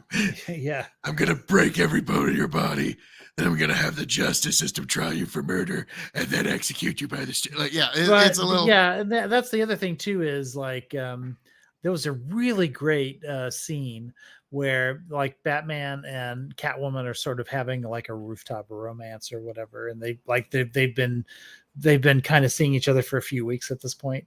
But then there's this villain like who's been trying to kill, like at one point in that scene even had almost killed Catwoman, but Batman sort of like swoops in and saves her or whatever, but then also saves him, and he's also like killed a bunch of people like throughout the story or whatever. And then Catwoman's like, "Are you insane? What are you doing?" And he just tried to kill me. He killed a whole bunch of people. Like, why are you? Because he risked his life. He did like a whole bunch of shit in order to save that villain's life or whatever. And finally he said, well, he can be saved. Like, I could save him, so I saved him. And she's like, oh, now I get it. You're insane. Like, you're as bad as they are. Like, you have this like psychotic inability to kill, even if like that's what it takes to protect Gotham, to protect the people around you, to protect yourself. You just cannot do it. And that is true. Like, if he had to kill somebody in order to save the people he loves most in the world, save Alfred, he wouldn't do it. and it's, I mean, the sparing the Joker like has cost I don't know how many lives, like because the Joker always kills people like when he gets free or whatever, and he always gets free. Like in the world of Gotham, like it's a deeply immoral act to allow the Joker to live. It just is. There's two explanations that one under the Red Hood I always loved where Mhm. there's this, Jason Todd and Batman are like, why is he still alive? Jason Todd's Why have right. you not killed him? Yeah. And all the friends he's crippled, the graveyards he's filled, and Batman goes, Yeah. no, it wouldn't be too easy to cross. It'd be too hard to cross that line. It'd be too easy. And their exchange there. Yeah. Then there's It's another one it's a that I classic always line in the- have you ever read the comic The Death of the Family? The death of Okay. death what? Oh, death. Of course, It's of course, of course. Death of not I death voted. in the family. I Death voted of in the- Death of the Family. You know about that vote, right? No. So several months before they published that issue, they said, okay, there's this thing that's going to happen or whatever with Robin. And I think they had published that part of it. And then they voted like, should Jason Todd survive or not? Like, should we kill him? Because people didn't like Jason Todd. And so they were like, okay, fans, fuck you. We're going to give you an opportunity to kill him if you want, which they were thinking that the fan base would never do it, right? Which is why they did it, right? But then everybody voted to kill him. And so they were like, oh, fuck, now we got to do it. And so that's how they killed Robin. That's how they killed Jason Todd was because of a fan vote. Yeah, I and I knew voted in about that. that I voted one. to spare him. I just want to say I voted to spare Oh. him. I didn't want him dead. No kidding. Okay, wow. So we have comic book legendary royalty here. Actually, Yeah. we've got a guy who actually voted in the Death in the Family comic. But Yeah. like what I'm talking about is, and it's one you definitely need to read. It's a newer one called Death of the Family. Oh, Where- okay, no, I haven't read that one. Joker has. I'm gonna very very quickly just to kind of get you to the point. Sure. Joker has a guy called some plastic surgeon guy cuts his face off, completely Mhm. cuts it off, and when he escapes from Arkham, plasters it on the wall, Right. and then his face is left there. So they leave it in a freezer in the police lockbox, and he's gone for a year. Doesn't Duella get that mask eventually? Hang on. Okay. What happens is then one day at the I police vaguely remember station, the lights go out, and Gordon's like, "Oh God, it's the Joker!" And you hear snap, snap, snap, like the Joker's killing people while he's laughing, but he's laughing in a different way. And what he does is he takes the face that was in the police locker room, and then he straps it back to his face. Right. So he's right, I got remember this that. like sick grin all the time. And what happens They is did like some of that in Gotham too in the TV show. They kind of lifted off of that. okay, and storyline. yeah, a little bit. Now the big the big point here is at one point, Joker's captured Batman. He's captured the entire Bat family, and they're all sitting there at this table. They're all tied up, and he admits to all of them, "None of you ever knew? I've known who all of you are this whole time. Batman told me who he was the first time he captured me at Gotham. And he never told any of you. He thought I was never getting out. And he said, 'Joker, I'm the one who put you in.' And he never told any of you that I knew the whole time. And do you know why? Because he loves me more than any of you." And like that's the big reveal, is that Right. Batman put them all in danger, never telling them that he revealed his identity to the Joker. So he was able to really easy 1, 2, 3 figure out who everybody was from there. And the reason is he enjoyed the game. Like, it wasn't that he enjoyed the game, he had to prove him wrong. Like, he Right. couldn't just beat him, he had to prove him wrong too. Right. And at that point, he didn't kill anybody. He didn't hurt anybody at all. He left. Like they had, and Right. that was but at that point, none of them trust him anymore. His Right. own son, Damien, doesn't trust him anymore. No, and that's Death of the Family. Joker broke the Bat family. And it's a beautiful, beautiful story. And like, I'm not even going to get into the deeper psychology, but that moment where the Joker, you don't understand, he loves me. But in a way, more it's than any true. of Like you. Batman's like greatest ambition is to cure the Joker, is for him to like reform. Which Because if he can actually you get reform to him, see in the White he's Knight right. series.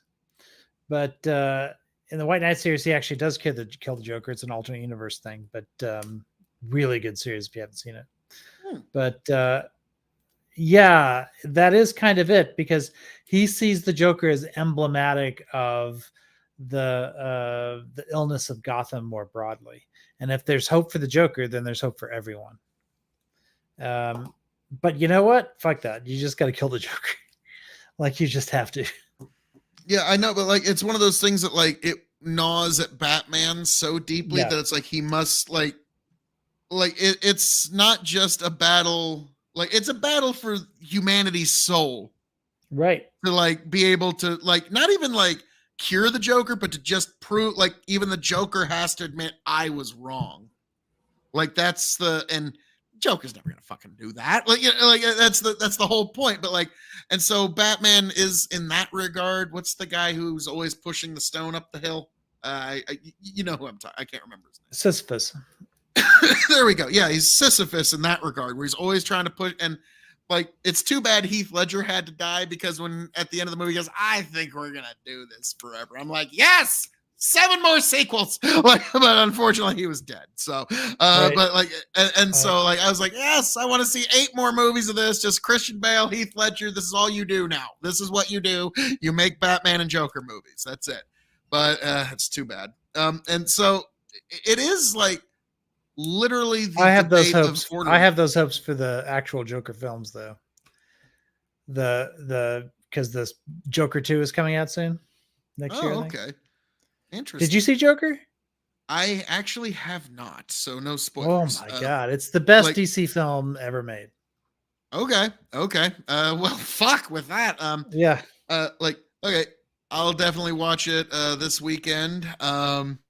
This weekend, me and the kiddo, we're gonna watch either Thank You for Smoking or That's a very good movie. it's it's the greatest movie ever made in my as to my worldview. It's one of the greatest movies ever made. Okay, like it's amazing. Like, it's just like, no, kiddo, that's the power of argument. Like when he's explaining to his son the power of argument, very powerful stuff. Like because like I've always told my daughter, persuasion, if properly wielded, is more powerful than gravity. Okay. I'm not sure how you're going to feel about this, but I showed that movie to one of my debate classes on the day that Rush Limbaugh died, because he has that history with promoting smoking and like denying the cancer. Actually, no, connection and it's all this stuff. appropriate, and Rush would have even preferred it if I know, because that's the kind of movie that he would have been like, oh yeah, and show. But I mean, the thing is, like, okay, everyone knows he killed himself with cigarettes, right? But how many of his fan base did he kill with cigarettes? Because really, cigars is what he promoted more than anything else. But like, how many people are dead specifically because he thought the way to own the libs was to smoke more? now the thing is, like, I always tell people that it's kind of the unfortunate reality of life. Like, people think like you shouldn't smoke because it could get you, or you need to jog more. You need to like. Unfortunate reality of it is none of us are getting out of this shit a lot. Well, yeah, no, just hear me out here. Because this is the unfortunate reality is none of us are getting out of this shit alive. And the reason you die, it might have something to do with your choices. It might not. Like, yeah, but I tell you what, lung cancer is a horrible way to die. Like, it's I know my grandma died of it. It's terrible. It's not a way I would wish on anybody. I'd much rather have a heart attack or whatever. There's a lot of other ways to die. Like, that's one of the worst. I'm hoping not that being I think able it was to breathe. either Moderna or Pfizer. They're working on an actual, because of the COVID mRNA, they got now granted, folks, it's for one specific kind of cancer and blah, blah, blah, blah, but they actually do have an mRNA potential cancer vaccine. Now, again, that's that's we're the not one there thing yet. everyone. We're not there yet, but That's the one thing everyone should be able to agree on, and get together and put their partisan differences aside, is that cancer moonshot that Biden wants to do. Like, we should just fucking do it. Let's just do it. Yeah, there's nobody that's gonna be like, you know what I like more of. But yeah, there's nobody that's gonna be like, yeah, down for like, yeah, we need to get like it's time to put cancer down. That'd be nice. I mean, I think maybe if he gets a second term, I think he'll go for the cancer moonshot thing as one of his priorities for sure. But when he does, I hope he doesn't get resistance on it. I hope everyone just says, you know what, let's just for once, can we just this one thing that we all agree on? We hate cancer, and then we can go back to hating each other after that. Now, the thing is, like, if we can actually figure out a way to really beat cancer and Alzheimer's, then there's actual motivation to really take care of yourself. Because I've seen 80. Right. It doesn't look good with all the Alzheimer and like. No, I'm caring for. I mean, I don't know if it's Alzheimer, but my mom has some form of dementia, and I'm her caretaker right now. And so like I'm witnessing it firsthand, and I'm like doing a lot of research on it and stuff, talking to doctors and whatever. If it's not Alzheimer's, then it's vascular, but it's some kind of. So I absolutely think it's certainly it's a fair priority for sure. Yeah, but I mean, I think we just should all agree on the cancer thing. Yeah, you're not going to get any like disagreement with me on this. Like a pretty funny video game, Saints Row the Fourth, where you're the president. You start the game as the president of the United States. You're already in control of everything, and your assistant comes like, "All right, do we end homelessness or do we end cancer?"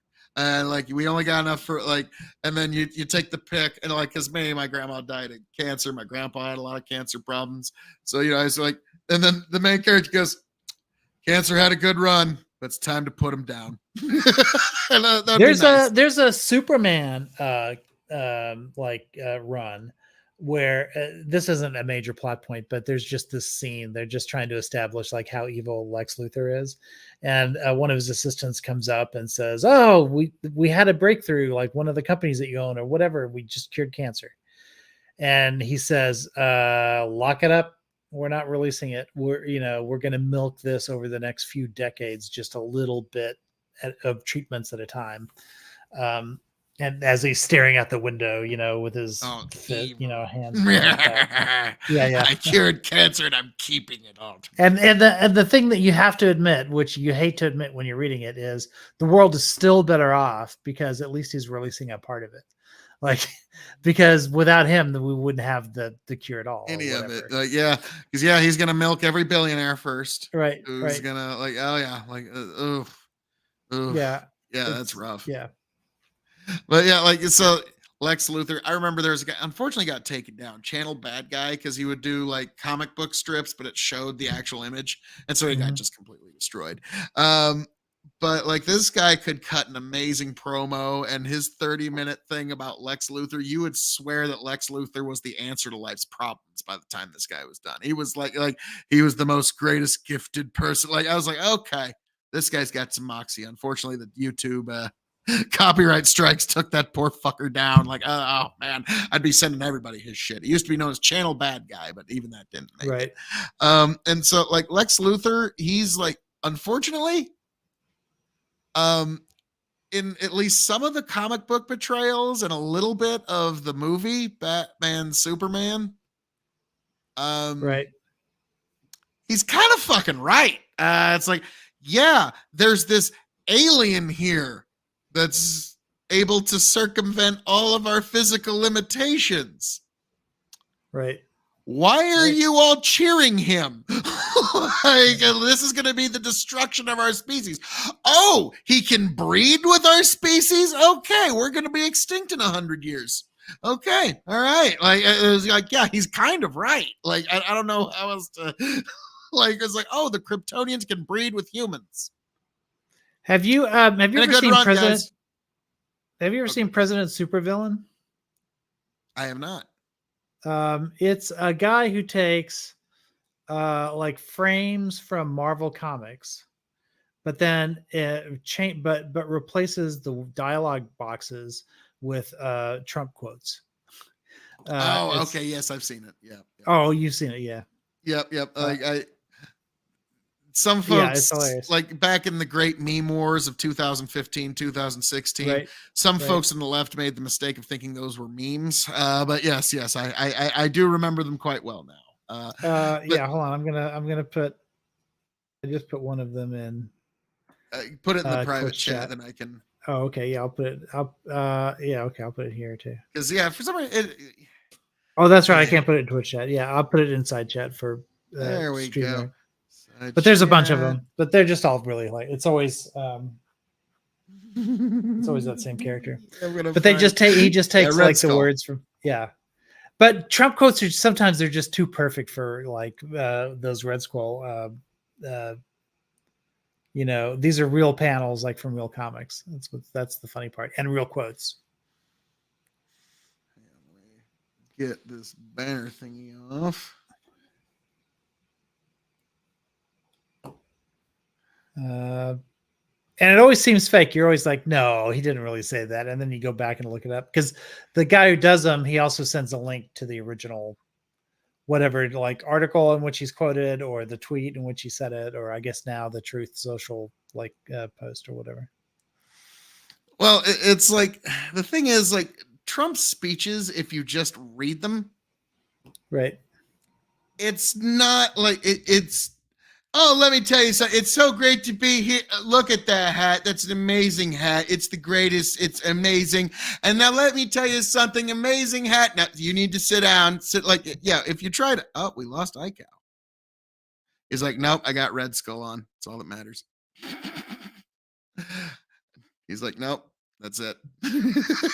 Okay, he's back. It's like, nope, you got your Red Skull on the screen. That's it. Mission Yeah. accomplished. Like, ha ha, got him. Like, he doesn't see it. There's a little tiny Yeah. wiener drawn on there. Ha ha. Like, oh, really? Yeah, I hit a wrong button. Oh no, I'm it's fine. It's boomerang fine. heavily today. But like, yeah, like Trump, he's always got that very strange delivery. That's like, it. If you read it, it makes no sense. If you hear it, it makes perfect sense. Because like, here's the thing, Ical. Like, here's another one of the. Oh, it's reasons why- worrisome when you hear it because he usually shouts it. Because he's Well- usually at a microphone in front of a big like crowd or whatever, and you know, like that effect, like the microphone, like it sounds different to the microphone than it does like to the big crowd or whatever. You know, like that. Who was that guy? The Yeehaw guy, like from 2004 or Howard whatever. Dean. Howard Dean. Ah! I Yeah, remember him. exactly. Like if you ask anybody who was in the room that day, like he sounded fine. Like there was nothing wrong with what he was saying or doing. But the microphone wasn't picking up all of the ambient like crowd noises. So it sounded insane, like on the microphone. But it was fine. Like if you were in the room, it was fine. Like there was Trump's kind of like that. Like if he's in front of that microphone and he's like shouting unnecessarily loud is what it seems like. But it's just because he's in a room, you know, stadium full of people or whatever. And so I think sometimes the audio makes them sound worse.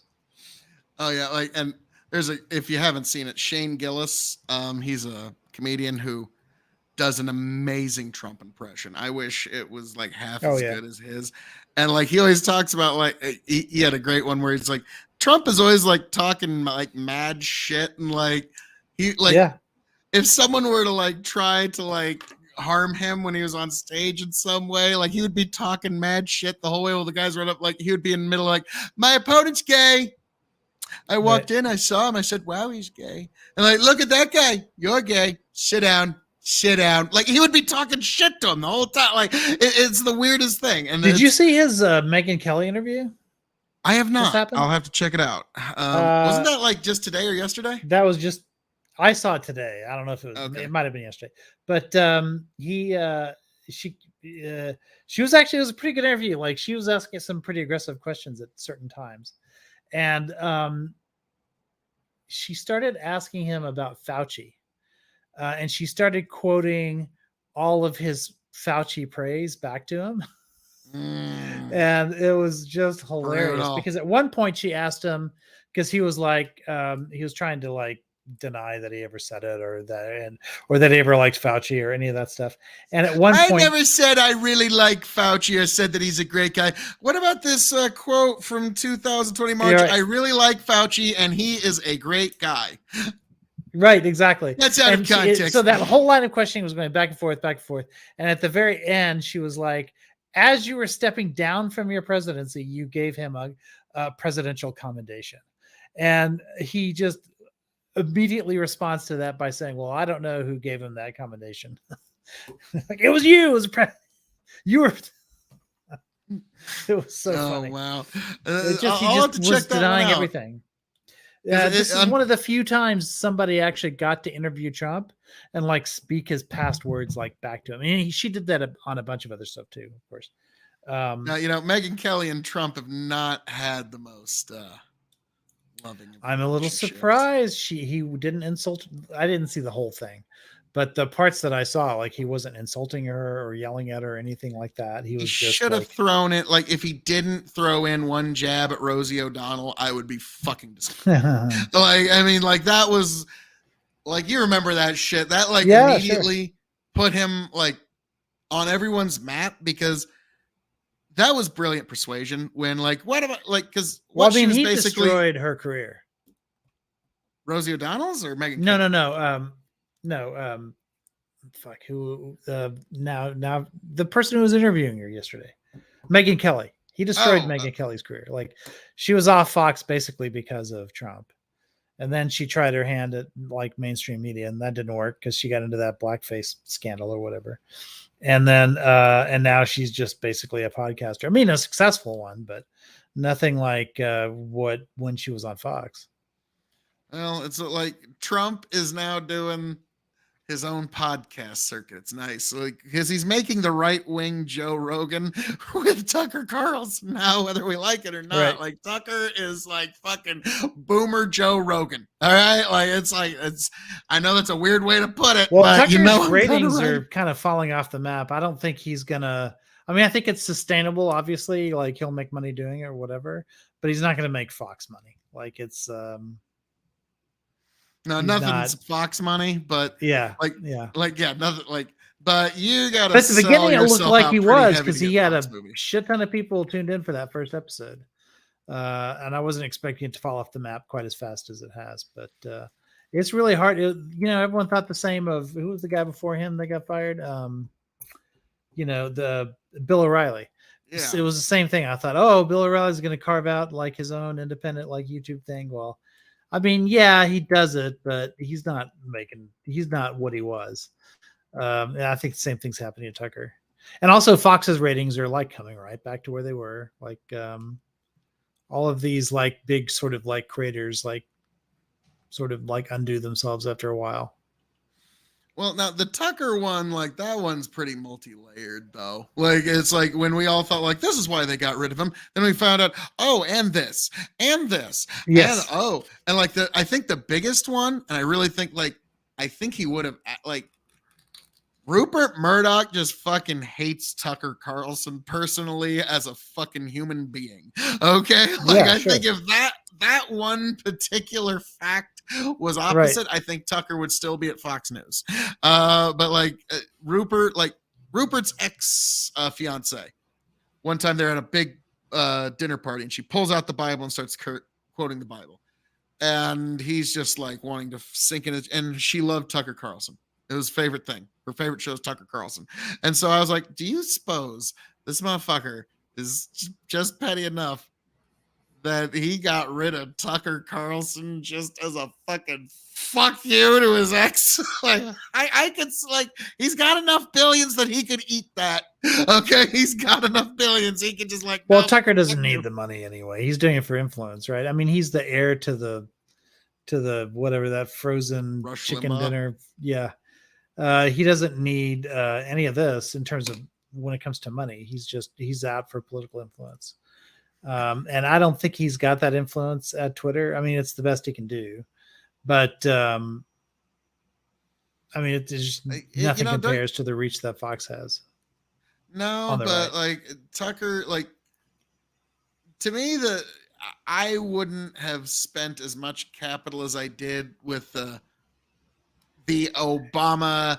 Hey, I totally like the guy who's just kind of claiming that he had sex with Obama and should have like. Right. I don't think like. Yeah. Yeah, Like- that was so funny. I watched that thing from beginning to end. It was fascinating. I couldn't take my eyes off of it.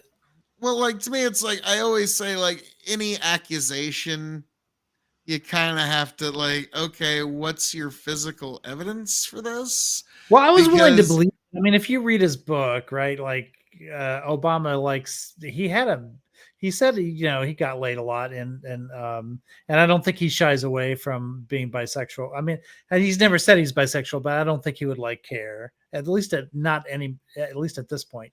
Yeah, Since the when he letters wrote the came book, he out, wouldn't. we all kind of know. Yeah, yeah.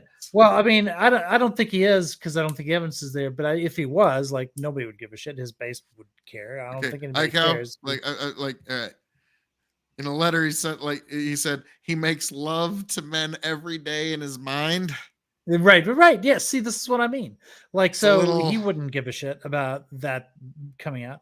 But but the problem is, like, this guy, when he said this in 2008, he took a lie detector test, which Tucker pointed out. He was so, this was such a convincing story that he even took a lie detector test.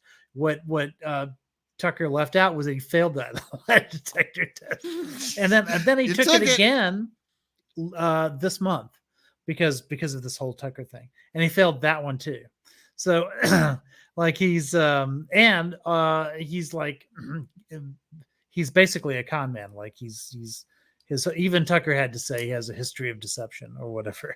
So I don't know why Tucker expects his audience to believe it, except for the fact that he knows that they'll believe anything he says, a certain segment of his audience at any rate. I just gotta think give him credit though. Like, this is kind of a weird story, but like it or not, Tucker brings it forward. You and I both know here's a guy who says he fucked Obama now. Yeah, like, whoa, sure, like yeah, this of motherfucker. course. Like, sure, his reach might not be as much as the first episode, but fuck, he's still getting it out there, man. Like, it's well, a weird. he's getting stuff out there that he could never do at Fox. Exactly. Oh man. So And the fact that he did jump his leash one 2024 time, is like, gonna be cost him fucking $800 million. So yeah, and I'm sure Tucker just cries himself to sleep at all that money across Rupert Murdoch. but, I'm sure but keep in mind, like- like, he's also on the list. Like, he hasn't been his own lawsuit with Dominion hasn't happened yet. So they sued Fox, but they're also suing Tucker personally. And we all know what they've got on him because, like, it all came out with the leak, right? So yeah, he'll still be. You'll rich notice even he after strangely the settlement. hasn't mentioned the word Dominion. Yes. Since like, Yeah. let's just see how that all. And then the minute that's all settled, let me tell you about Satan. And then incarnate. Smartmatic Dominion is coming. Like, that lawsuit is about a year and a half away, I think, still. Lawfare. It's fun. Yeah. But like, to me, regardless, like, yeah, Tucker's gonna, like, unfortunately, like, all of the big times now, Tucker, Rachel, fucking Piers Morgan, you find yourself in court at some point. It doesn't matter how big you get, you're going to court. Like, it's Yeah, but this was a pretty unprecedented, like, large sum, like $800 million. And we're not even, like, we're only part way through all of this shitstorm from all of that. Like, I think that should at least, like, make Fox, like, a little more responsible on election night the next time around. In terms of, no matter, what they everybody's gonna report. watching Tucker and he's gonna go off. He's like, fuck it. Ah! Like, well, with Tucker, Ride there's no one forth! else you can sue, right? Like, you can just sue Tucker. It's not like you can sue, like, Elon or whatever. I mean, unless you decide that the exemption that social media has for that kind of stuff, like, it has to go away. Have you noticed Republicans aren't talking about that anymore? no, it's kind of Getting funny. rid You of notice the how section- Democrats have suddenly had a come to Jesus moment about their private company can do whatever they want. Well, no. I mean, they still are. I still say that about Twitter. They can do whatever they want. But the threat that Republicans have made to make Section 320? What the fuck's it called? I can't even remember the name of it anymore. 250 something. Like, yeah, I know what you're talking about, but it's section Yeah. whatever the fuck. Like, we'll go with that. Section whatever the fuck we need to do. Well, now that we got Section 230, yeah. okay, yeah, you were closer. Yeah, it's still the case. He can do what he wants. The problem is doing what he wants is, like, causing Twitter to, like, Grab a soda. inexorably fail. Like, it's he's still losing money. I think he just tweeted something not too long ago too about how he still has lost 60% of his of Twitter's income, like, since he took over. I just don't know what his plan is for that. And I'm back. Like I was just like Baba Booey, Howard Stern's penis the whole time I'm gone. I'm sure that's Yep. it. Now you're saying you think Twitter's gonna fail? I don't know. Like they've been. I mean, having it is some- failing, right? Like it's only, but that doesn't mean last month it had one of its all-time records for usage. So, or maybe the month before. But yeah, like Elon was just posting like, well, right. yeah, we but had he one of keeps our shifting all-time his usage. metrics around that it's impossible to know like what that means. What we do know is that his advertising revenue still is at 40% of what it was last year. yeah, So, but we're going to a subscription base now. So yeah, there's going to be some differences. but I subscription like it hasn't better. brought in the money, nowhere near enough money to take the place of that revenue. Well, drop. yeah, when the difference is $8 versus $15,000 to $30,000 for a blue check mark, yeah, Right, you're gonna right. see some. Like, I think- now, I think- regardless of how we want to look, that shit was fucked. Okay, like, and so it's better that Elon's in charge now because, like, the weird, you got to know somebody to get a blue check mark, and you got to bribe some fucker $15,000 to get it. Like that was like that. Like, and we yeah, I mean, I don't know discovered how that any of when that. Elon All I took know over. is like a blue check mark was is supposed to mean that you are who you say you are, and that required like a big apparatus behind it. If you pay $8 to Twitter now or to X now, they won't verify that you are who you say they are because that apparatus is gone. So the check mark, like if he had charged $8 for a check mark but still did the verification, I'd be fine with that. But now you can just get a blue check mark and they don't do anything to verify you are who you say they are. So you can just get a blue check mark. It doesn't mean verified anymore. I don't know what it means. Like they need a new word for it, but it doesn't mean that you're verified because that verification required a ton of like infrastructure within the company that just no longer exists. So he can't verify people anymore if he wanted to. Well, part of that infrastructure was apparently bribes. So I don't like, even if we're having to lose a little bit of something, I think we're having a far. I mean, you can better pay. system now. I don't know what you mean by like. You could say that you're bribing him now if you pay him $8, like whatever. It's a private company. Like if you're paying somebody, if somebody paid you today, like whatever does subscribes to your channel or whatever, like you're gonna give them.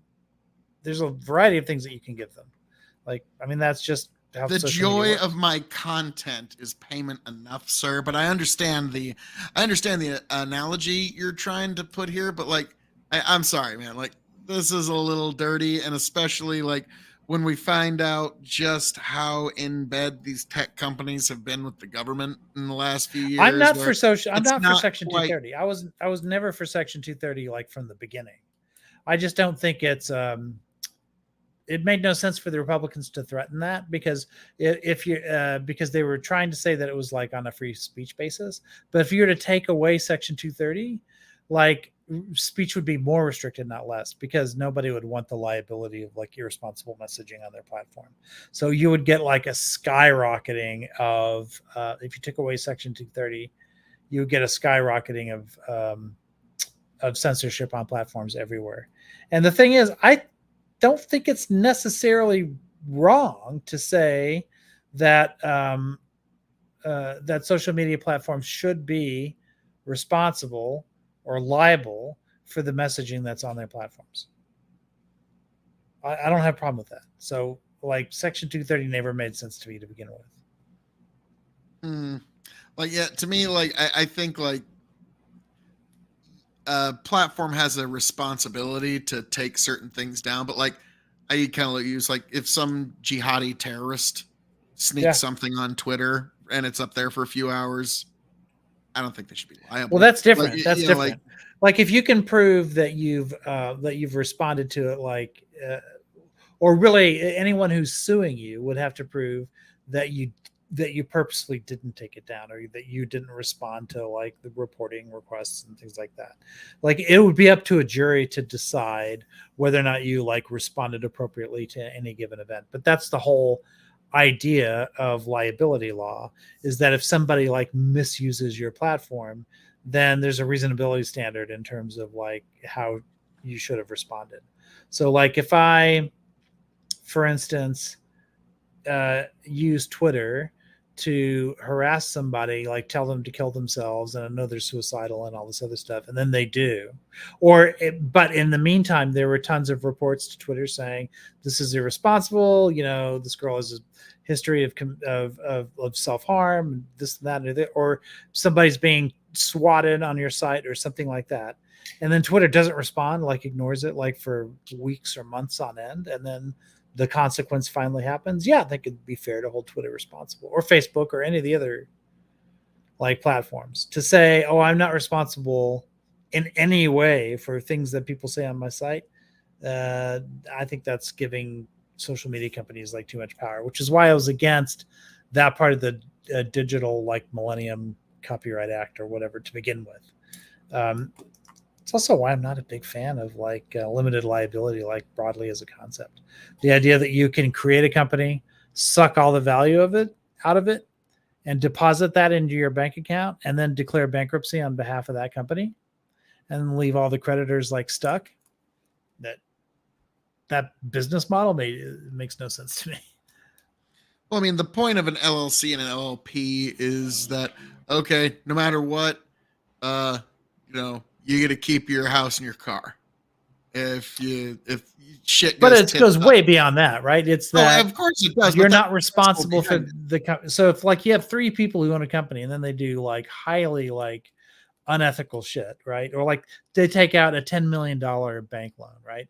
And then they all like those 3 people like withdraw like a 3 million each, and then they declare bankruptcy. That doesn't make any. And that's a very simplified version of. I was about to say, like that argument is kind of, you're saying bankruptcy is theft. That's how I would. It can be. Like Bain Capital made a lot of its money that way. They would take over a corporation, pull all of the assets out, and then have it declare bankruptcy. Like that. No, you shouldn't be able to do that. Like you should have a fiduciary responsibility to your employees, to the people who have like loaned you money, and your investors, all that stuff. And you should be like as a part owner in the company, you should be liable for doing those kinds of things. Yeah, I'm not going to name names, but I know a guy in this county actually, and people don't do business with him, but on a cash basis now. But he's an old timer and he's passed now, but he figured out, like, he basically built himself a McMansion out in the middle of the country, middle of nowhere, Right. got all the contractors in town, the lumberyard, the plumbers, the electricians, everybody. He owed a whole lot of money, declared bankruptcy. Right. And can't take his house, can't take his car. He'd already, before he did this, put all of his previous property in his son's name, and basically just stole from every contractor in town. And like, it's one of those, when you see, like, he ain't got no credit account and no store in town now, because like, nope, sorry, we know you ain't good for it. So it's cash up front for you. And so, yeah, that's one of those things that, like bankruptcy court is one of those that when it's abused, it is just kind of legalized theft. And so like when you're like, but like for LLCs, LLPs, it's a useful way for different people to incorporate. So it's one of the things that I don't like. Now, well, what makes it useful is that you're not responsible for what your company does. That's what makes it useful, right? But that's what's created. In my opinion, it's created a massive, like, sort of mess, because it becomes. Well, what's funny is it's kind of also false, because guess what?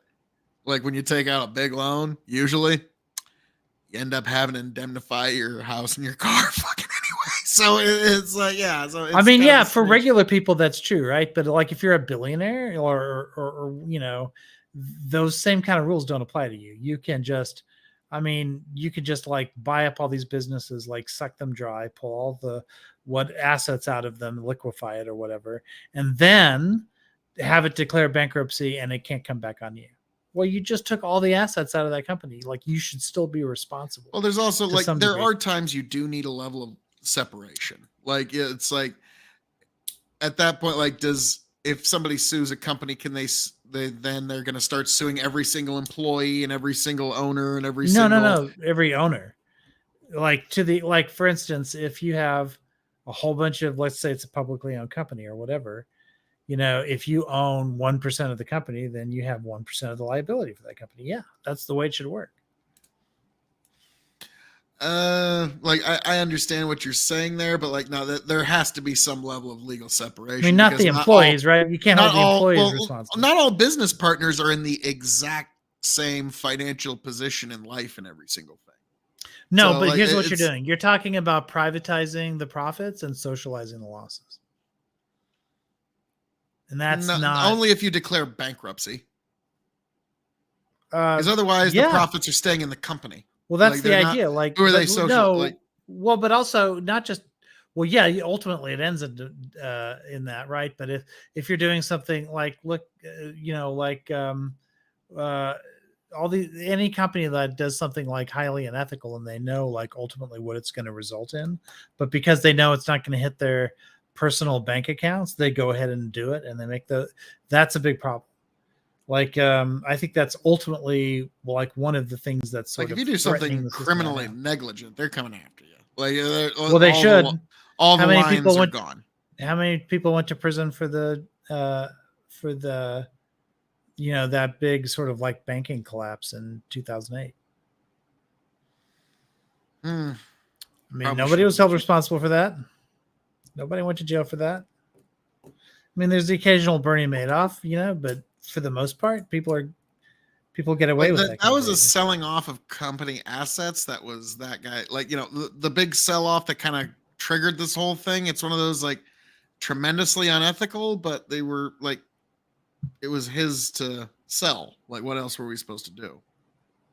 What do you mean? You're talking about? I'm talking about the way they 2008 repackaged crash. Yeah, where the way they repackaged bad loans or whatever, and then the loss was going to be greater than the market capitalization. I think it was Merrill Lynch. No. I don't blame them for the bailout. I I don't blame them.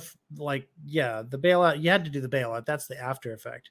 I'm talking about, but people who like made the decisions to take these bad loans and then slice them up and then sell them and then get them a high rating by bribing the rating agencies like Fitch and Moody's and stuff.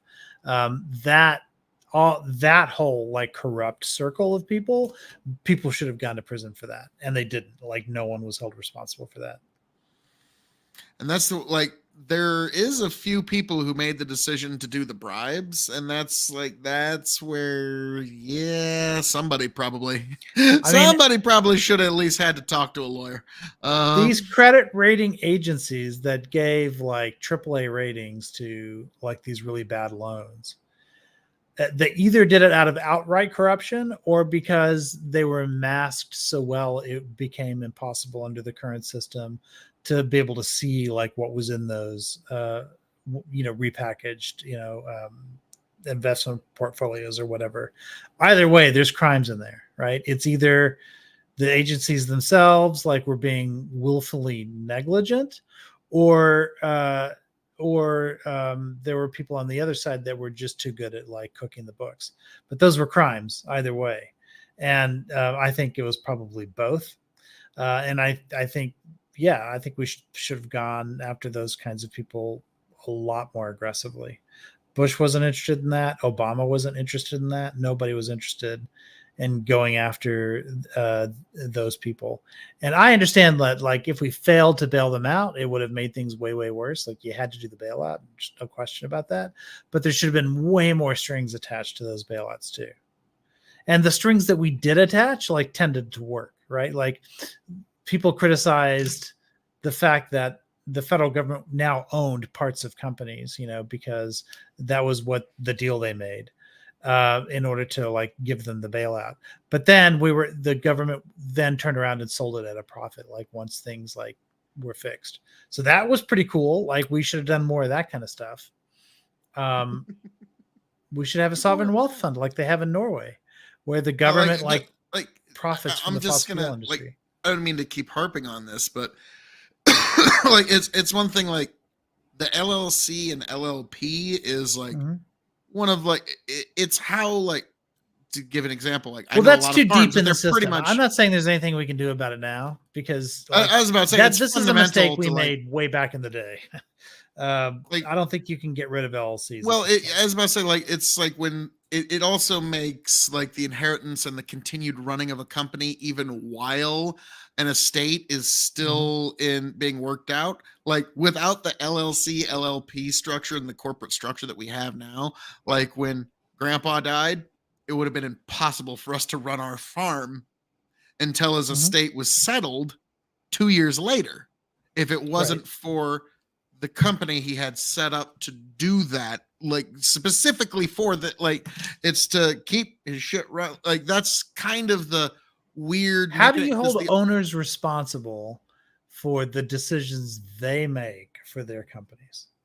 Because we're not putting people in prison, and we're not letting them be liable, like for the. what do you think should be consequences. done? Like, and I'm not being dense here. I'm just wondering. Well, like, I'm saying genuinely- back when this first thing was structured to begin with, we should have had another way. Let me put it this way: when we talk about doing this kind of limited liability or whatever on the consumer end, it's a non-starter, right? Like student loan forgiveness, for instance. No, like this is the debt you have; you shouldn't be released from it ever. But we don't have that. At the corporate level, like it's way more easier. It's way easier for a corporation to commit bankruptcy, and then for the people who own it to like not have any liability for what happens as a result of that because of limited liability. And yet, there's got to be a way. Like I'm not a lawyer, and also we would have to go back in time for this because our entire system is structured around this now. To where if you were to get rid of limited liability now, it would be unworkable. It would be impossible. the to do. fucking roads wouldn't even like they might just Yeah, turn that's what I'm right saying. over. Like Our it's system just is like too no, dependent on it. Yeah, But like, it's also unsustainable because it becomes too basically, the credit rating agencies and the banks are just going to have to get better at being able to detect risk because a lot of basically it's the middle class that takes it on the chin every single time something like this happens because they're the medium level investor that is left holding the bag when shit goes down. But no, I'm really curious here. Like, when you say there's no like, what do you think should happen? Like, what should be the consequence? You think here? All right, let's say you're bank Like, capital. do you think right? people should go And to you like buy- prison? Do you think they should like be thrown out on the streets? Like, obviously, you're wanting some kind of pain. Here. If people are doing something like this on purpose, yeah, for sure they go to prison. Of course, I mean, of course, if you commit a crime, you should go to prison. But also, We have if you're going to federal law for drain a company of all of its resources with the intention of having it declare bankruptcy and then leaving all the creditors on the hook, you shouldn't be able to do that. Like some of your assets that you pulled out for that intent, like people should have to prove it. Like the creditors should have to prove it, but they should be able to go after that money and claw it back. I'm talking like corporations like Bain Capital that are doing this now. Like you can exempt the first $10 million underneath it or something in order to protect people who are just like protecting their like family assets or whatever. But I mean, I'm talking about, like when Bain Capital would just take over like, $100 billion corporation and then just pull all of its assets out and then have it declare bankruptcy. Like that shit is unsustainable, like in a capitalist system. Like you have to be able to, there's only so much debt that you can allow to just like sort of disappear off the books before like bank. This is why the banking system collapsed and why it looks like it's on its way to collapsing again. Because these sorts of things are unsustainable and something's going to have to fix it. And quantitative easing, can only go so far. There's got to be other way because quantitative easing is like just taking all of that money out of everybody's pockets. Now, I will say from the 2008 crash, there's one thing that like I had to like give that motherfucker credit. Okay, you probably heard him called the Oracle of Omaha, Warren Buffett. Yeah, Okay. sure, yeah. Now, what's funny is whenever anything wrong in Nebraska ever happens, eventually somebody calls into the radio show and just basically asks, "Well, why doesn't Uncle Warren pay for it?" It's kind of funny, but Yeah. in the aftermath of 2008, derivatives were banned in most of the United States market, with one Mhm. exception. And that would be Berkshire Hathaway. Warren Buffett is the only guy that's allowed to construct derivatives anymore because he's basically like, well, yeah, they all fucked up, but come on, government, you can trust old me, Warren Buffett, to do derivatives, right? Well, this is Okay. isn't this the issue like with our system is that there are certain players in markets that are so big that you just can't you just have to let them do what they want. And at some point you have to ask That would yourself, be Warren. how is that sustainable, right? So there's got to be a Yeah, way. they always die. That's how. And then They that die, shit but gets- they don't unless they split their like wealth. I mean, yeah, he's going to because he's taken the pledge to give away all of his money. But not every billionaire does that. Well, even if they don't, it doesn't matter because here's the thing. Like, let's say Warren Buffett gave every penny to only his children and nothing more. They're or all going to only have one children. child. They're all going to die. And it's all like the thing is, nobody gets to take it with you. But, Like, right, it but that's all not just a gets that's right not a quick into enough the fix, turn right? game, Because if man. that money, like nothing's the ever last immediate. time wealth concentration in this country was as high If you as try to it do is it now. arbitrarily, it's going to be done wrong. Like price You know when is the a last very time wealth precise mechanism. Do you know when the last time wealth concentration was this high in the United States?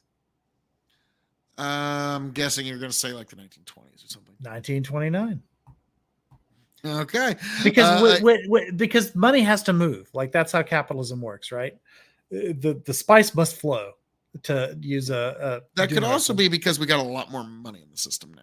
And so the very rich just sucked up a lot of that inflation into their, coffers over the last. Yeah. And see, this is what I'm saying is that when that money sits in a bank and just sits there unproductive, because there's more money in the system than there ever has been before, you need more money to flow through the system than we've ever had before. And money flows up. Like if a poor person has money, you put that money in a poor person's pocket. The money doesn't sit in a bank unproductive. That bank loans It that does. out to other people. No, but And that's so just it. the idea that it sits unproductive, what do you think the bank does? You think they just put it in the vault and just look at it? No, In order- it's the money that you got for your mortgage. They try to loan it out, but the problem is in times like now, there's not enough. So there's not enough places Never to invest enough. it in. In fact, That's why the interest rates are so high. the economy is overheated right now, which has to do with unemployment being as low as it is and productivity as high as it is and everything else. And so there's like that money has to, in order for it to flow, you can't just do the supply end. You can't just like invest in a company, because if you're investing in that company and there's nobody who can buy those services, then that company is going to fail and it's not going to be able to pay back its loans. So what you need is, on the demand side, you need people to also be spending.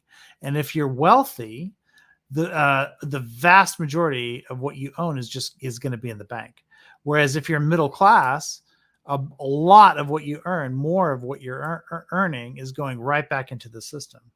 And so you're buying stuff, and that's sort of like stimulates the economy. And so at some point, because money flows up, because at some point you need some of that money to flow back down so it can flow up again. And when it doesn't, you get something like the Great Depression. So in 1929, wealth concentrations were so high that none of that was sustainable anymore, and everything came crashing down. Well, And again, the I Fed understand, is like, there when to you're saying make it's not sure doing anything. that- Like the money in that bank is being reinvested. It's always sloshing in the sluices. The idea that it's just being under the floorboards, like that's But the it only is. money that's truly useless, when it's under floorboards. well, you know, Even what if velocity it's is. getting, even if it's if it's in a CD, if you will, where you think it's not, That's just a bank knowing that they're not going to have money withdrawn for an extra long time so that they can make even more adventurous loans. But the That reason money that is CD pays always more, sloshing in the sluices. yeah, but the reason that money pays more is they're getting it off the higher interest rates because the prime rate's higher right now. So you can actually put money in a CD and it can actually like sort of pay back more. But it's not from investment. Like it can be, some of it can be from investment, but it's not enough. The money has to flow in both directions. So yeah, investing in companies by lending that money out can work, but it has to work in both directions. So that means you have to lend, which means that's you're lending down, right, to help like companies be able to produce stuff. But then people have to buy that stuff, which means you need to be healthy on the demand level too. And rich people aren't demanding as much. They're not spending their money, they're saving more of their money. And so part of what you need in order to maintain the growth rates that capitalism requires is you need your savings rate to be relatively low. In other words, you want people spending money and not saving it as much. John Maynard Keynes, he would be so happy to hear everything you just said. But everyone became a Keynesian in 2008 when they fuck. saw that they could what was happening. Well, everybody became a Keynesian, whether half the world liked it or not. The government just said we're doing that now. Well, That's right. Just the But I mean, the you world. just said so yourself. Like we had to do the bailout, right? Like what was No, the I didn't alternative? say we had to do the like. No. Oh. Like I like that. I was just saying like no. That's how we arrived here. I didn't say it was something we like. Even the auto bailout, like to me, it's gonna sound really brutal, but if it wouldn't have been Just bailed let out, China have the somebody would have come in and bought the company on pennies upon the dollar, and we would have eventually arrived Probably at the a Chinese. much more nimble, lean, capable car manufacturer. Because right now, like GM, I remember their CEO said in 2007, excuse me, we're not really a car company. We're a healthcare provider that sells cars in order to cash flow it. Yeah, but that lean And once you're that bloated, you're entity- not really you've lost But sight that of lean what your entity company's that you're even talking for. about that would have like taken over that market is the Chinese. Might have. Like they're the It only might have. ones that are investing in the kinds Might have been of Elon Musk making El- battery powered cars 10 years just- earlier than they may just- have got popular. But you just repeated what I said because when you say Elon, I hear China. Like Okay. I know you're first of all, he pledged to China that he believed in core socialist values. He's not going to piss them off. He knows that his assets said what in you got to America- do to go do business there. Every fucking like. Well, it's not so just I'm that, assuming but you the- hate LeBron he James. knows he knows who's going to cap him and who isn't, right? Like in Europe, his assets in Hate Europe LeBron and in James. North America, like he has certain rights that aren't going to be violated. But in China, he can't piss them off. So ultimately, he has to do China's bidding. And Well, he's also you got to say their doubling- Boy Scout pledge before you get in to do their business. It's like I get it, but Well, yeah. But not like so when you say that's the same thing, like no, Elon's his own man, he's his own. Well, like, no, as yeah, we've he is his seen, own- of he is course not is. going to follow any government's express making my bidding. point. Starlink actually showed that, so he's actually very That much makes his my own. point too. You're saying No, he doesn't feel because threatened by China would not like no. China will do what's best for business. Elon actually has principles that he's going to stand on, and he's one person versus an entire company. Well, no, Two he totally doesn't. He No, doesn't. no. And he- What? No, what? No, how many people does Elon oppress? Zero. No, Turkey. Elon oppresses no one. Who's he No, no, no. oppressing? Turkey. No, China oppresses plenty. Just ask the Muslim minorities in China. No. How many people does Elon oppress? No, I'm not Zero. saying- So I'm sorry. No, I'm When saying you're Elon saying the is exact pressed, same right? thing. You have When to Turkey acknowledge says- that Elon is not oppressing anybody. Well, yeah, when Turkey says to Elon, "Hey, remove all criticism of our president before these elections," he said, "Okay," and he did it. He did what Turkey wanted. And then when people asked him, like, "How doesn't this violate your free speech principles?" and he said, "Well, what do you want me to do? Like, lose all that business in Turkey?" Like, no, I'm not going to do No, that. he said he's always going to operate within the law. and see, he doesn't make the law. So in he's not a Turkey. free speech absolutist. He's not. No, going it's on the Turkish principles. He's people who going are on oppressing the people pragmatism. in Turkey. Nice try, though. And he's helping them No, do that. he He said he would within the never do law. that He's always before. said with no. Sorry, man, you're wrong here. He said he's I- going to do I whatever accept he your has to apology. within the law, and he is a free speech absolutist within the law. Turkey had a law. He doesn't like the law. So what he you're didn't saying make is- the law. so what you're So I'm saying is sorry. So Elon still oppresses nobody. No. So but what you're saying Turkey is did oppress what- some people. So I'm what you're sorry you're not saying going is to get away with that. You're trying to just made my smuggle point. something into the argument that's just not there. you just Sorry. repeated my point, which is that he No, knows more smuggling. he knows he can do what he wants in free countries like America and in like Western Europe, but then when he wants to operate in countries where he's not allowed to, then those are the people he has to listen to. So Because who's- those but are the no. laws- You because still those are haven't laws answered that my question. require Who's him to do it. oppressing though? Because you tried with the Turkey thing. That's not true. That's the Turkish government's own law. But it is. So no. Sorry, He nice caved try. to So the who's he Turkish actually government there. oppressing? He's going. So to you cave think to Elon the- is oppressing the people of Turkey? Who is he he's- actually oppressing? He's part of the system that is doing the oppressing. He didn't have to go into China, but he knows that they have cheap slave labor there, and so he wanted to take advantage of that, and so he was willing to go into that So market. Now he could stand on principle. It's not illegal to refuse to invest in China. Okay, so it's not like the law But who's forced him to being invest in oppressed? China. Like again, like I keep saying, like you're saying China and Elon are the exact same, and I've demonstrated a pretty significant difference between the two that you just don't want to. Well, hold on, but why is he even in China? If what you're saying is true, why is he even in China? Because he's a businessman and he doesn't leave money on the table. Okay, so he cares more about money than he does about his principles. I agree with that. Now the two can be not mutually can be mutually exclusive or not mutually exclusive. I don't think Who's slave saying labor and like principles, or at least the kinds of principles that I'm thinking about here, are compatible. No, he's trying to like- sell his cars in China and shit. Okay, like that's what. Well, no, he's trying- exporting his cars from China to the West as well. In fact, more and more of his cars are going to be coming from like cheaper places like that. Like the next place he's going to open up, which is admittedly far better than China, but his next gigafactory is going to be in Mexico. Like he's interested in going where the cheap labor is, and he's So, not like, particularly interested You in. think anything made in China that's slave labor? No, I'm saying, well, yeah, probably so, actually. Unless there are individual companies that are in China that are paying above the market rate because of their principles, which there might be some. The But thing is, yeah, I would agree there is mean- slave labor in China, but I don't think Right. every single person laboring in China is a slave per se. let me put it this way: like he's got the people that he's Like the folks in those Muslim minority camps, yeah, that's yeah, straight for up sure. slave labor. Okay, there's Yeah. no denying that. But like, once you're like the But factory don't you agree? worker, Like, they should- isn't Trump all about like disinvesting in China? Biden too. Oh, Biden and Trump China agree on does this, bad by the shit, way. but it's mostly like the oppressing of their people is the thing. But like the idea is like, I don't know, like, But it's, should we Should we be helping? there is a China, point like, where it's compete not quite against as the West? clean. So is what I'm saying is, what's that? Should we be helping China like compete against the West? Oh boy, then you must really not want Biden back in.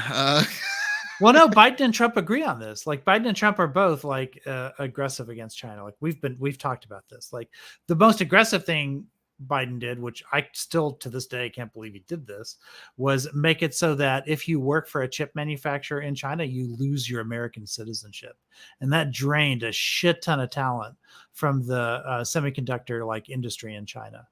And honestly, I'm surprised more people aren't like complaining about it because it was like.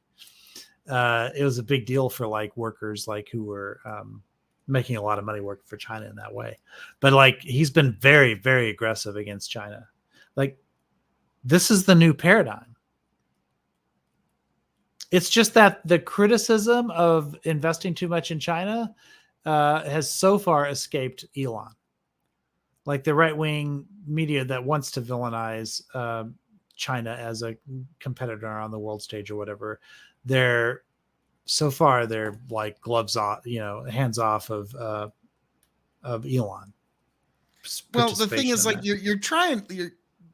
putting Elon to a standard that I don't have a feeling you would hold anyone else to.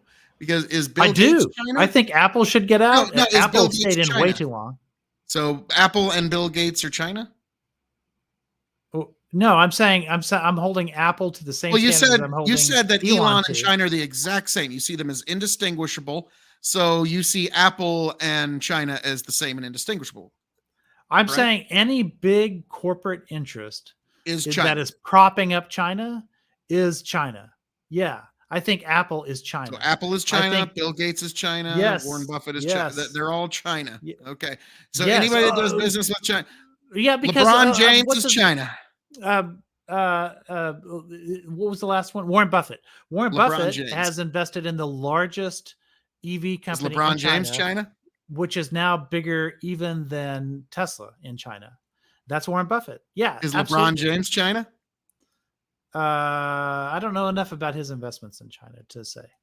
Oh, he's been getting a lot of money from China, and he has just been. No, the Chinese government is amazing. Like he's been playing nothing but lip service. Yeah. So, Yeah, then he's all right, so China. Yeah, LeBron James. absolutely. Okay, Like, I mean, okay. if So we're gonna do anybody that, does any business in China is China now. if we're gonna do what Trump says, which is that we need to like sever them because they are an oppressive regime, like sever their economic power like from the West, the way that he says he wants to do, then we have to include the big players that are enabling China to do this. And by the way, enough of them you think we should are ban TikTok? yes. Complete ban. Oh yeah, for a long time. Complete Yeah, ban for a of long TikTok. time.